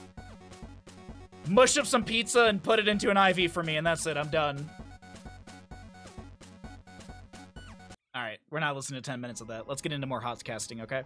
Alright, we ran a block of ads. We looked up a wild fact that I did not know. Thank you very much, Nancy, for that. And thank you also, Hans, for the gifted sub during all that fun. We got our ads done. Let's get into more casting and talk about random stuff, because we are starting to get a little distracted today. Welcome back, everybody, into our fun little day of in-house games. And we are going to Dragonshire for our, what map is this? Our 11th map of the day. 11th map. It is currently 2-8 in score on the, well, I mean, it's a made-up score. Not really made up, but we're just tracking how many games are on so I can actually remember what game we're on. Got-Filled Junkrat, Ibtings will be your Lunara, Weary Day on the Uther. Yeah, boy! Will be your Dahaka, and Tremor's gonna play Diablo. Map 37, it feels like that. The Horde is going to have Caterpillar on the Johanna, Madara 2 on the Chromie, Porky, Rhaegar, Liam, Yrel, and Cure playing Tracer. Twitch Gamble's up and available if you'd like to make a prediction as we get into this map 11 of the day. If you're joining us just now, or you haven't been here all day, thanks for hanging out. Thanks for joining us. Thanks for checking out the games. And as always, if you're not following, be sure to drop a follow. If you'd like to support further, it's much appreciated. As Caterpillar is going to get stunned. But is he rooted and booted? He is rooted and, well, he's not really rooted. He's just booted. Johanna will take a bit of a nap there on the ground, take a little dirt nap, and respawn in the next 7 seconds. First blood does go over the side of the Alliance. As Madara 2 is going to go down. Madara 2 will fall. Or Madara 2 will fall. There you go.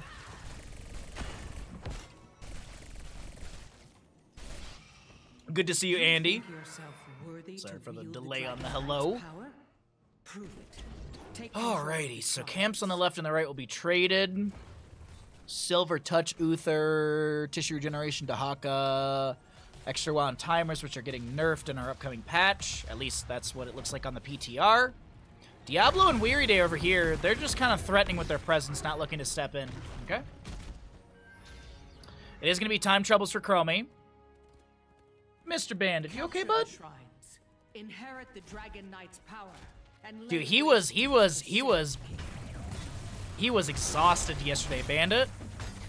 We did the morning walk, we did the walk after stream before I went to physical therapy, and then when I came back from physical therapy, my neighbor, I happened to be like I was washing some dishes to prep for dinner, and I saw my neighbor get back on his bike, so I yelled out the window if he wanted to run the dogs out, and so Bandit got to run with one of his friends yesterday, so he was absolutely just conked out. And I think he still is a bit tired today, too.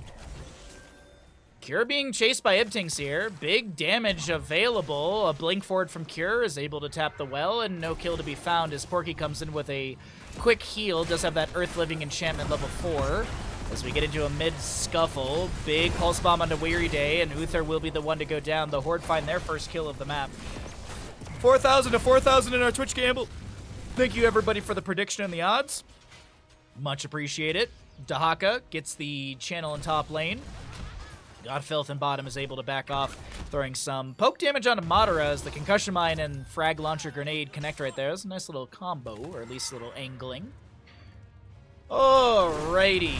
Dragonite available. Cure tries to get the quick channel. Chromie will go down to Junkrat in the bottom lane. Looks like Dahaka Brushstock down here and was helping out. Yep, he just used Brushstock. 10 seconds on that cooldown. Or 65 to go. You know what I mean.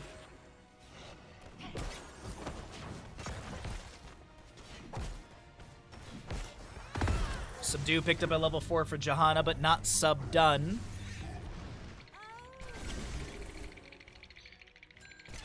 Yeah, my attention span's all over the place today because I literally just had a thought. I was like, oh, I should reach out to my Corsair rep and see if I can get like a really nice scuff controller or something like that.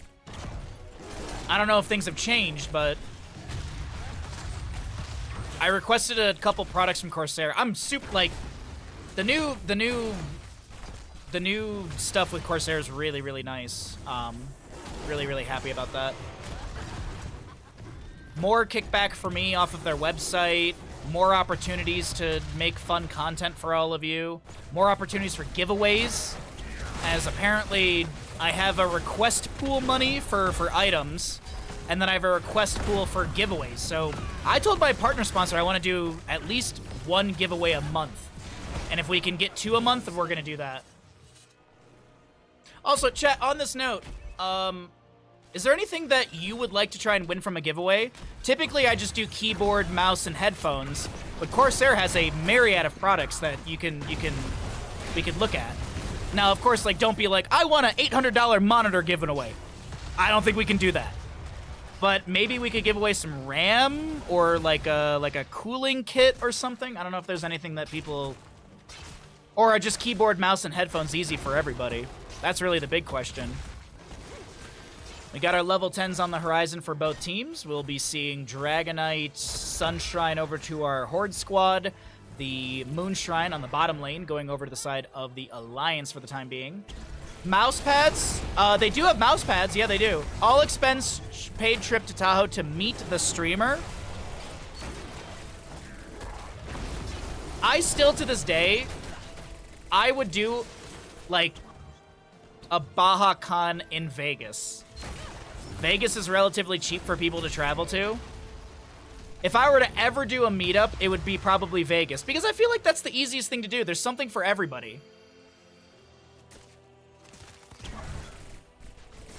Like, we could all go to a Blue Man show. No, actually, you know what we could do? We could have one of the meetup days be at a lazy river, and then we could have one of the meetup things be at the bar carousel thingy. I've always wanted to do that. There's like the giant Ferris wheel that's like an hour and they have a bar inside. That'd be kind of fun. I don't think Baha wants to meet people. Says you.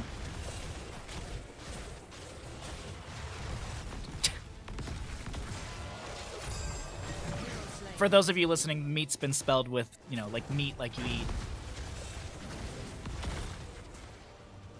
But yeah, Corsair does do mouse pads. We could give away, but I mean, like, the mouse pads are kind of cheap, so maybe we could do like a mouse and mouse pad combo.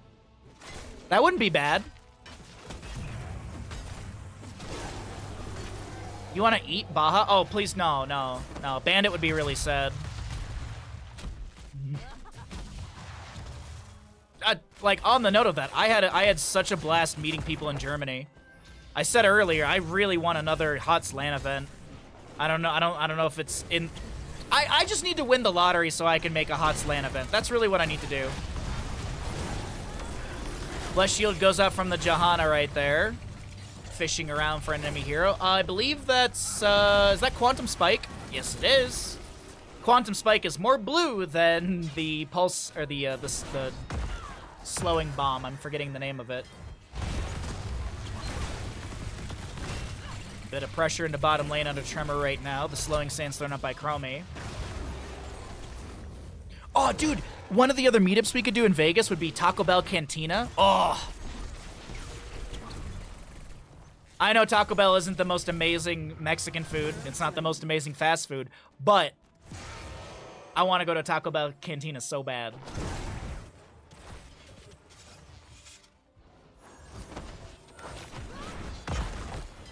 Also, Ether, how you doing today, bud? Thanks for swinging through the stream. Hope you're enjoying the casting.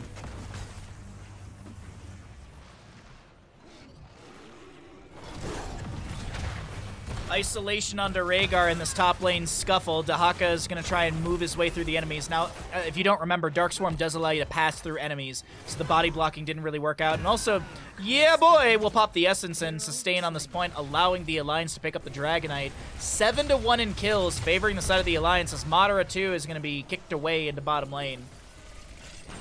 But every restaurant's Taco Bell. That is true. That is true.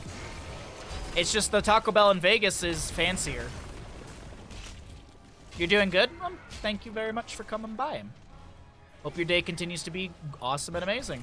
All right, so it is a level lead with these 7 kills and such. We've got Dragonite working through mid lane fort. Junkrat and Weary Day hanging out in bottom, trying to push onto the fort here. Cure doing his best to delay things out, but this fort is going to take some damage. Not too substantial, as I'm actually seeing this minion wave being eradicated, though Lunar is rotated down. On the opposing side, so is Johanna and Rhaegar to help out this Tracer. Excuse me. Dragonite expires, mid lane fort very low. Diablo putting pressure onto Liam. Liam doesn't seem too fraught about that. We will see Lunar going to greater spell shield level 13. No abolish magic. Pulse bomb connects onto Lunara. That greater spell shield was activated during all of that, denying some of the spell damage. We have an isolation onto Yrel. She is able to get Ardent Defender as the silence portion does expire. Leaping strikes onto the Yrel, and she does go down. Diablo, Shadow Charge. I think the Divine Storm meant to hit Caterpillar, but it won't. Is this the same? Is this the same cattle that played in HGC? For Tempo? Or Cloud9? Wait, was it no, it's Tempo Storm, right? Yeah, it's Tempo Storm. Does anyone in chat know? I mean, we technically need to be asking a player, and I don't know if there's any players in chat. I saw Legacy literally at the start of the stream, and he might be lurking, he might be out, but... I guess I could check the Discord, maybe? Let's see, is Cattle in the Discord? Caesar Sai, Cringe Stitches player. Is that Cattle? Caterpillar is in the Discord, so it actually might be Cattle. Like, it might be... It won't be long before the shrines are ready for the... Might be our big man Caterpillar here. I thought he stopped playing HOTS.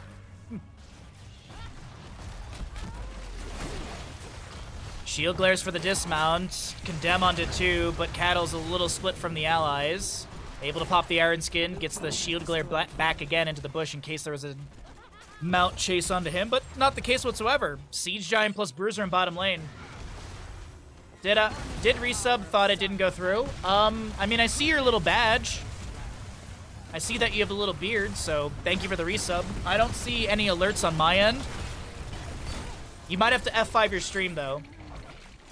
If you used Amazon Prime, sometimes you have to F5 the stream, and then you can see the little thingy. Which, of course, if you're subbed, you won't get any ads, but also ads are off for the next hour and 50 minutes. We also have pre-roll off for the next 45, so even if you weren't subbed, you should, in theory, not get ads. Alliance gets another Dragonite. Lunara picking this one up, and the mid lane fort will be eradicated. Flame Breaths will slowly take it down, but it seems like Lunara doesn't want to prioritize mid right now, especially with so much defense and sustained damage, as well as the Chromie poke damage. Fire Stomps from Diablo. There is going to... Wait, did the slow damage from the Flame Breath take that down? I feel like someone sniped it. Anyways, doesn't matter. Kick on DRL in the top lane. Kier's able to blink away. Shadow Charge onto our... Don't actually know what model that is. Rhaegar. The isolation on the head of Rhaegar, I couldn't actually tell what model it was. But there's going to be a drag onto Johanna here. Cattle drops a shield glare as he tries to back away.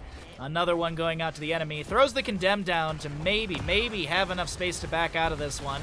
Wiggling around here, but Cattle taking the enemy on an adventure. Tremor waiting for that cooldown on Shadow Charge. Connects. Overpower. Lunara's here with the Leaping Strike. Now Cattle in the disengage, but he's got so many enemies to try and get through. He gets the sub done!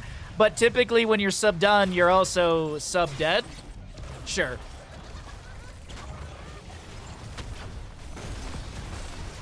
Might be a Firefox issue. It's typically a Twitch issue, honestly. Firefox is... I don't use Firefox, but it is the more optimized browser. I really need to switch off of Chrome, but I just have so much in Chrome already that it's hard to make that swap.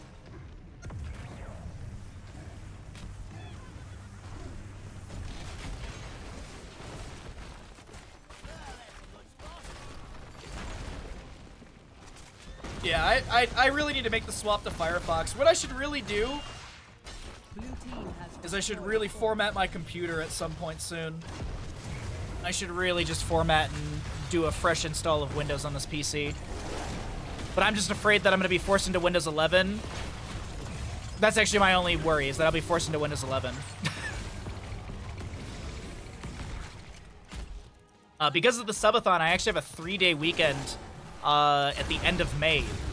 I'll be taking an actual weekend off and not worrying about my stream. So that might be a good time to do it, but I'm also supposed to have friends up here. That's the reason I was doing that 3-day weekend. That way I can spend time with my friends because I haven't seen them since Thanksgiving. Yeah, I'm really due for a format on this PC. It's probably been 2 years at this point.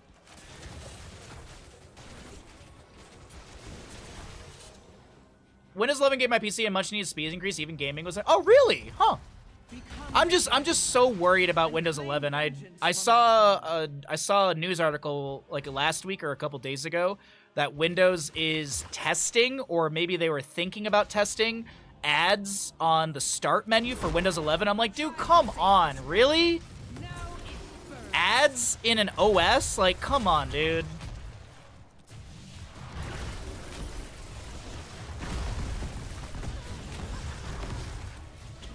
That was kind of like the, please God, no, don't do that. 20 Talentiers here for the side of the Alliance. We've got Dragonite picked up for them once again, looking like they might push in through bottom lane with this, as there was some damage onto the mid lane keep front gate. I know when I eventually switched to Windows 10, like, that was actually like a pretty nice jump for me like OS-wise, and even as you were mentioning, like speed and such.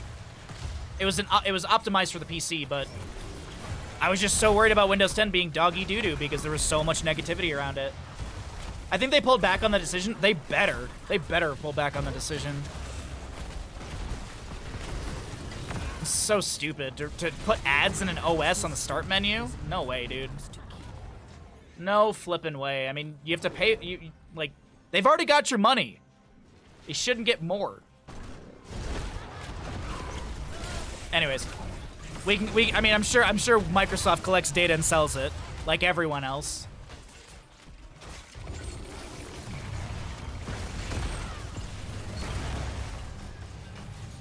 Camp is going to be grabbed here, or at least actually, Dahaka and friends are trying to work on this camp. Slowing sands are a little threatening on that positioning.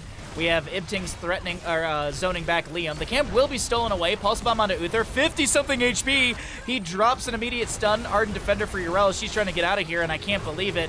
Weary Day lives. Rip tire onto Cattle, and Rip Cattle. He goes down. Roku just filed a patent for a tech that will allow Roku TVs to put ads on your screen anytime you pause anything you're watching on it. Peacock streaming does that? Wait, Peacock does? I haven't noticed that on watching Peacock myself. I haven't noticed that on Peacock, but that's wild. Wasn't there, like, isn't there a patent that's being made right now where for it to be that you have to, like, physically interact with an ad via your TV? Like, there was something about a patent I saw where a person would have to, like, get up and say the words that are on the ad to get the ad to end. Did anyone else see that? There was, like, I'm pretty sure it was for a patent. Oh, my eye's getting itchy. It's staring at a monitor for too long today.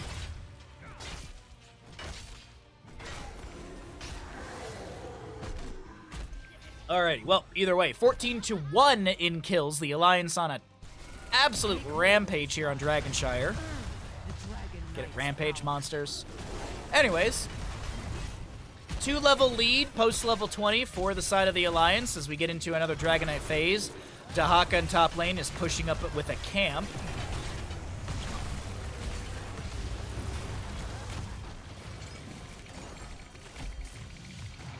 This will be built into the TV, though, no matter what service you're using, even if you're watching a Blu-ray.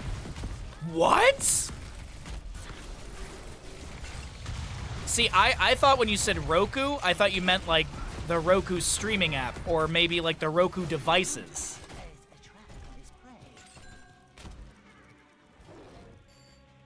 You have to sing along with the Burger King Whopper ad to get the ad to stop? Oh, no.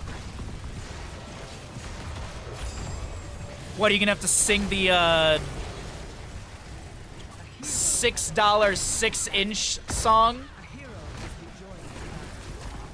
Fire Stomp and such out from Diablo. Caterpillar setting up with a Blessed Shield here, looking to move in as Weary Day takes a Pulse Bomb to the face, and that will be Uther going down. The golden swirl around his head means that the Redemption is up and available, so he will be respawning in a second here. That's why he's considering his positioning with this respawn. As he immediately is back, Lightning Breath from Diablo, isolation onto the Tracer, gets the Ancestral Farseer's Bless, moves back into the team fight. Liam charging up that Righteous Hammer, gets slapped into the wall by Diablo. Hellgate in, creates a bit of space. There's a slowing sand around that Hellgate location, but it still is going to be Johanna the one to fall. Recall from Tracer. Did she go? Yeah, she went into the total recall right there. I was like, Tracer's health bar jumped back up fairly high right there as Dahaka sneaks the Dragonite. Meanwhile, in top lane, catapults are arriving to this keep, and those will fixate onto the structure and get massive amounts of damage. We're 19.5 minutes in, and these catapults are hitting for, I keep saying the word slapping today, I guess stop. 662 damage, at least the one that I'm checking.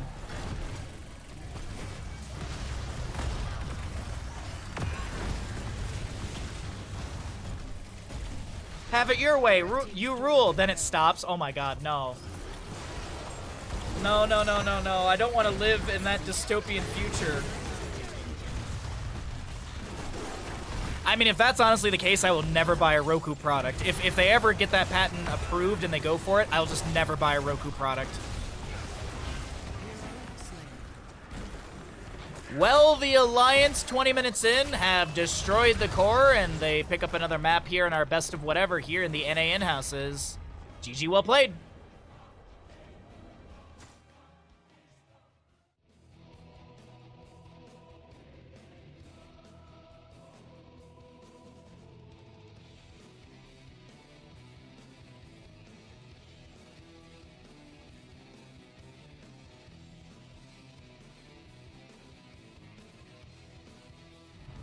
Go, Jesus. Welcome. What a timing. Lion Lad, what's up, bud? Thank you for the raid. Welcome in, Raiders. We are doing some NA in-house games.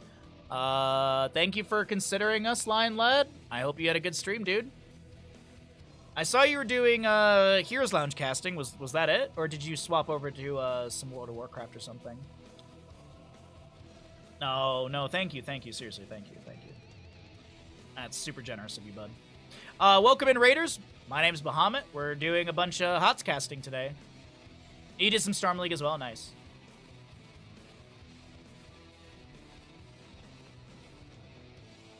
You heard of Telly? Free 55-inch TV, but they have... What the heck?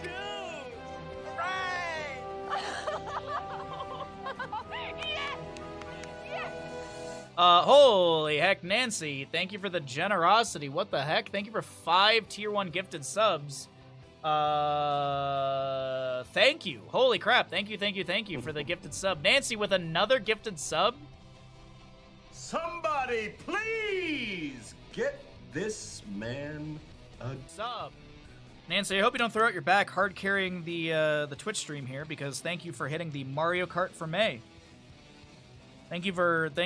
Please do not herniate a disc. I mean, we've been talking about herniated discs a lot. Please don't herniate a disc hard carrying the stream. All right. Yep. Mario Kart is hit. I need to check my sub list. Okay. So Telly, meet Telly, the smartest TV and the revolutionary price. Dual screen magic, a gorgeous first-of-its-kind dual-screen design combining 55-inch 4K HDR theater display with a second smart screen. Streaming and beyond. Huh, that's really interesting. That's really interesting. There's literally like a TV screen at the bottom, and then you have your regular... That's interesting. I mean, I'd get so distracted by the thing at the bottom. Apparently that's where you're seeing that ads will be coming through. Huh. I'll have to see how that works out. Thank you so very much, Nancy. Thank you so much for the generosity. Let me check my sub goals. Let's update the score for the Alliance, and we'll get into another game. Lion Lad, thank you for the raid. If you got raided over from Lion Lad's stream, I hope you at least drop a follow if you're not.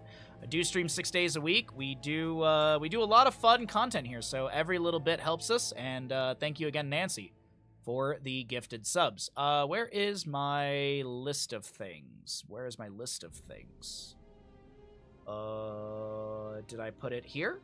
My folder organization for my streaming, like, drive is absolute chaos. Alrighty, so we have May cooking. Yeah, we have May cooking coming up. I don't actually know what to do for May cooking. Not gonna lie. Gotta figure that out.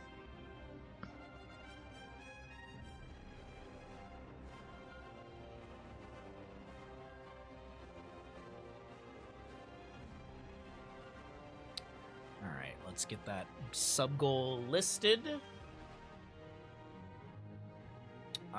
Remind me later. I don't want to fill out any forms.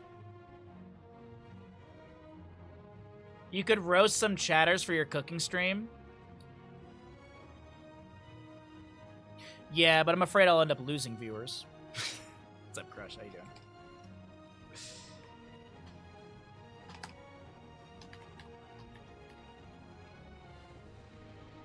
Alright, so May Chef Baja, that is set. By the way, we did it May movie night. The movie nights for May are going to be Adam West's Batman and History of the World Part 1. Because we were talking about History of the World Part 1 today, and I was like, that would be a fun movie night movie. So we're going to do that. I don't taste good roasted. I'm better baked. Smoke weed every day. Making California rolls and tempura?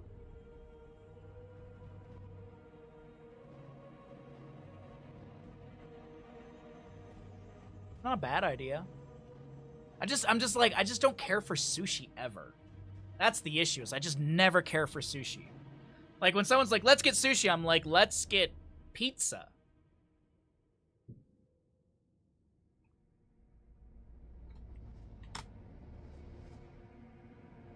It's avocado, crab meat, and what else?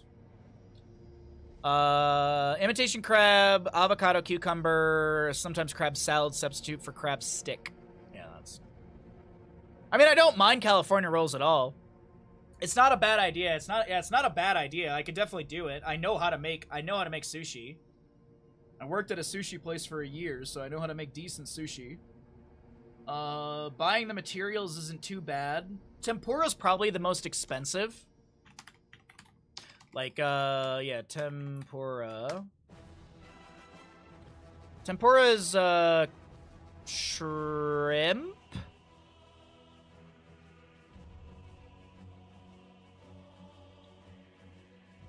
I honestly forget what tempura actually... I mean, it's deep-fried something. I just don't know what the something is.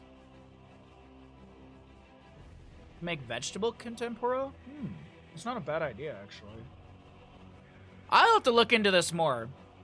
Most popular is shrimp.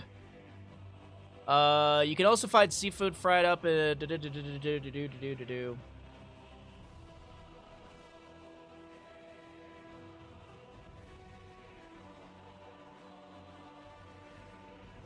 Make tempura onion rings and call them loops. Oh gosh. All right.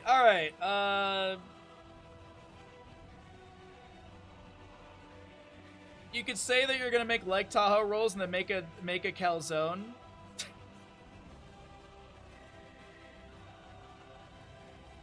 God dang it. I mean, we still have to do a sausage stream. We still have to do sausage. I still have frozen sausage to make. So that's one stream for the future. I gotta look around, but that's not a bad idea. That's like making like rolls or something is not a bad idea at all. Yeah, I'd probably skip the step that makes the rice super sugary, because there's an extra step when you Baja will never live down the calzone, and you know what? I'm okay with that. I'm very okay with that. If that's the thing that I can't live down, I'm okay with that. I'll live with that one. That one's like a funny sort of like, okay, yep, nope, you got it. Okay, you're right, chat. That one's fair. Towers of Doom. Towers of Doom. Alrighty. Thank you again, everyone, for the generosity. Thank you again, Nancy, for hitting the sub goal today. Appreciate it greatly. We've had a lot of generosity in the channel, so thank you, everybody. If you stuck around after the raid, thank you very much. If you didn't, you're a big doo-doo butt, and I know you don't like me, so... Let's get into the game. Start prediction! Which team is going to win? Towers of Doom. We have got, on the left-hand side, the members of the Alliance with a Liam Blaze, Weary Day Stukov, Albatox Vala, Hebi on the Rhaegar, and Cattle to play a new Barak. I thought it said Mary Chef Baja, then I saw May. Oh, I'm sorry to disappoint. Horde members on the right in this best of, let's see, this is game 11? So this is a best of 17? Is that right? Well, what are you Sure, why not? We've got a Kier Mephisto, Porky Leoric, Hunter Orc on Brightwing, Ibtings will be your Sylvanas and Tremor of Johanna. Hey, what's up, Stark? Good to see you, bud. Hope you're doing well today. Thanks for swinging through the stream. I appreciate your existence. Nubrak looking for the combo here onto Kier, who's now body blocked, and I believe Kier is stuck between a Nubrak and a Stukov. There is going to be the shade out, but Liam steps in to create more body block. This is the most awkward team fight! This This is such an awkward team fight.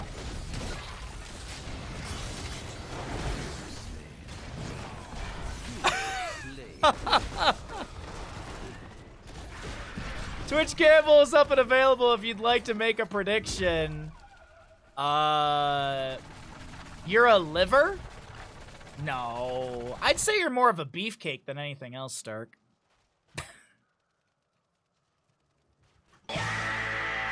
Alright. I didn't sleep much last night. And, yeah, well, we're having a good time today. We're just having a good time today.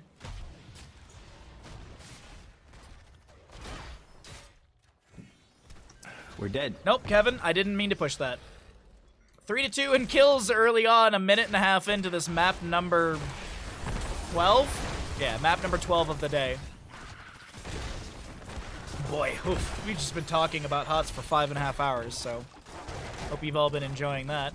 So, Condemned from Johanna starts things out in bottom lane, as we do have the sappers being cleared out. Newbreak gets a nice burrow charge onto 2, and good cleanse out from the Brightwing Soothing Mist, if I'm not mistaken, right there. Yep.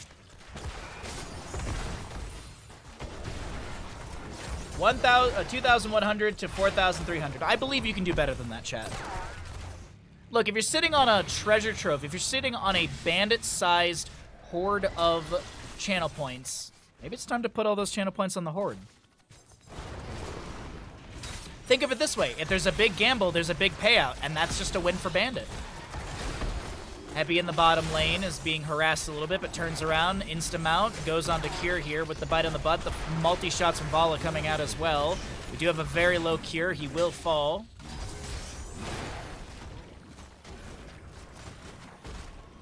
You went 5.5 hours without getting sidetracked. Improbable. I will be honest, I've been pretty on point today. We've been distracted here and there in the last few games, but I also am getting kind of tired talking all day, and I'm getting distracted easily. But I'd say for like the first 8 games of the day, we've been pretty on point, not being off topic.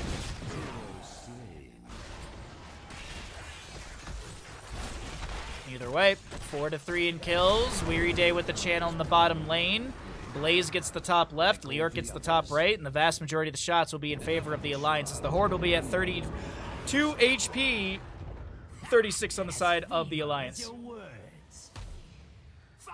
13,800 on the Alliance, 5,300 on the Horde. Thank you very much, chat. The altar is ours. Fire upon the Gravekeeper.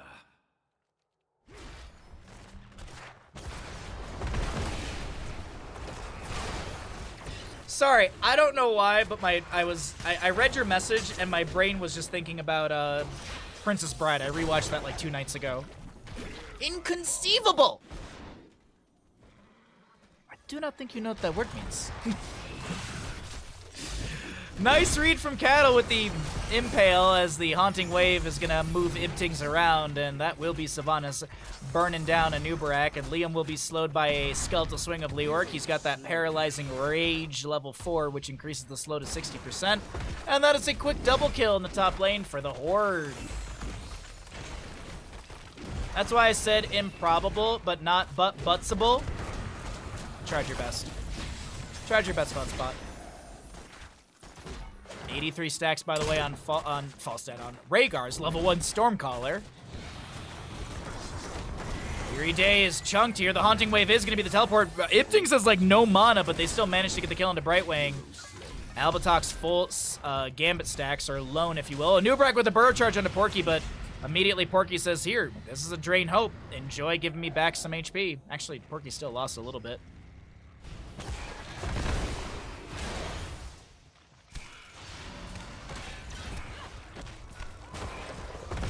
Alright, 5 minutes in, Boss Laugh means he's up and available. Camp and top lane will be looked at, but no actual work on the sappers there. I think there might have been a consideration, but it's going to be Sylvanas Brightwing moving down to mid lane. We've got 10 talents here on the right-hand side of the map. Going to Entomb onto Weary Day is just mounted like, maybe I can just keep left-clicking and get out of here, and actually Porky has to Wraith walk out. But it's going to be Entomb, Endurance of Hate, Mind Control, Blink Heal for the Brightwing, and I assume Bless Shield Johanna. We haven't seen much Falling Sword at all. 4 shots go into the core of the Alliance, and this is going to be a 32 to 32 core HP game. Parity has been set up and found.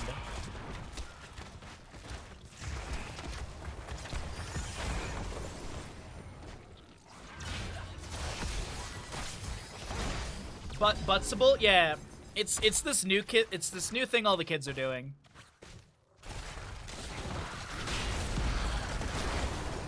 On the left-hand side, Cocoon and Nubarak, we've got Ancestor Healing, Rain of Vengeance, Massive Shove, and a bunker for the Blaze. Speaking of Blaze in top lane, Ibtings is going to try and force out the bunker from Liam. There's going to be an Entomb that says, you want to go left? No, not going to be happening. Cocoon onto Sylvana says Cattle has rotated up, and that's going to create some space for Liam to walk out of this one. But no, Liam is looking to jump back into this fight. I am not sure about what Liam was choosing to do right there, but almost goes down. Mind Control thrown onto a Nubarak. He's going to be cleansed out by the Rhaegar, the Ancestor Healing, or excuse me, the Blessed Shield going out. The Ancestor Healing attempted by Rhaegar, but he will be bursted down.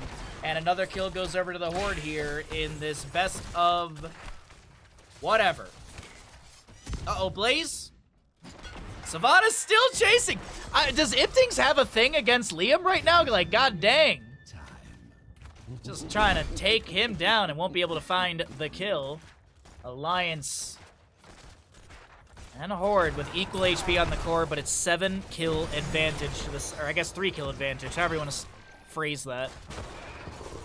But an advantage in the experience department via kills for the side of the Horde. They'll have level 13 ahead, at least at their current pacing, by in half a level. But it is equal footing for the time being around the subjective area.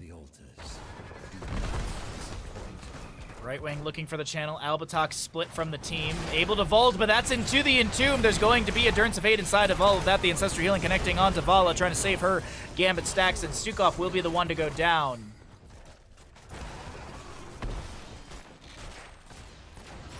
Double support composition, hypercarry Vala, seemingly not working out for the side of the Alliance right now, as Cattle throws an Impale back, and he's not able to do too much here. I don't even think Vala wants to step into this.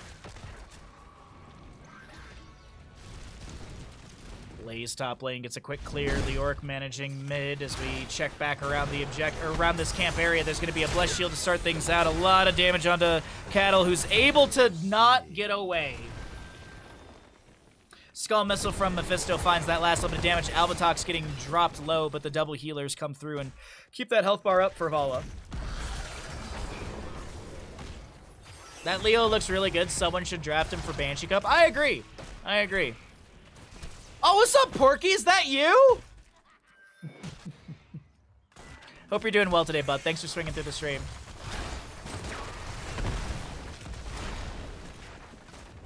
Good luck this weekend. Wait, are you playing this weekend?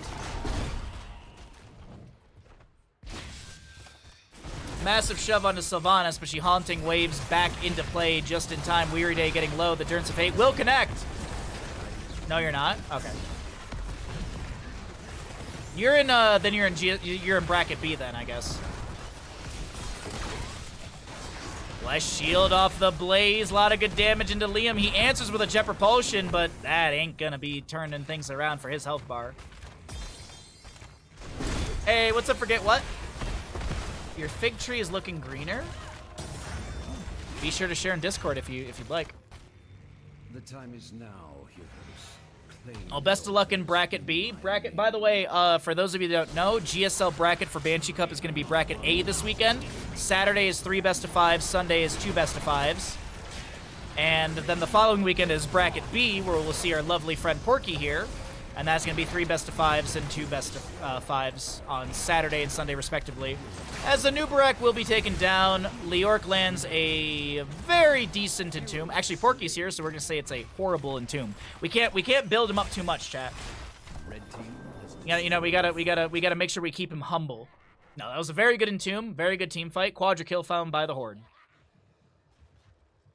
Who's going to California, San Diego next weekend?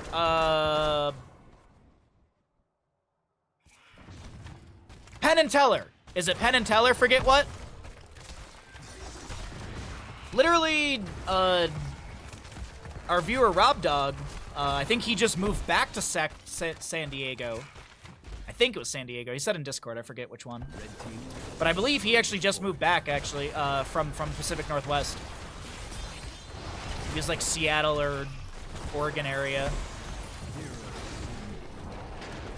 Entomb finds Liam on the right-hand side. He'll drop the bunker, get out of the Entomb on the high side of that wall. 20 to 32 in core HP as we have one bell tower remaining to the side of the Alliance, and Porky's still going in deep here. He's going to be able to Wraith Walk to mid, and as I mentioned, they have that fort available.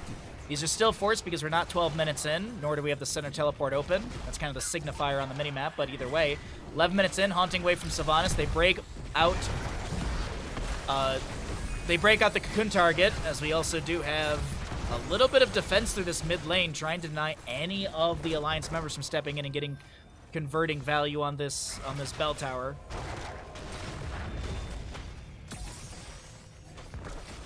Take the altars. Oh, I hope you have a blast, forget what. I hope you have a really good time. Will of the Forsaken eats the Jet Propulsion. Ibting still takes the damage, but it's 17 to 14 in our levels, and 2 HP remains as boss is the call.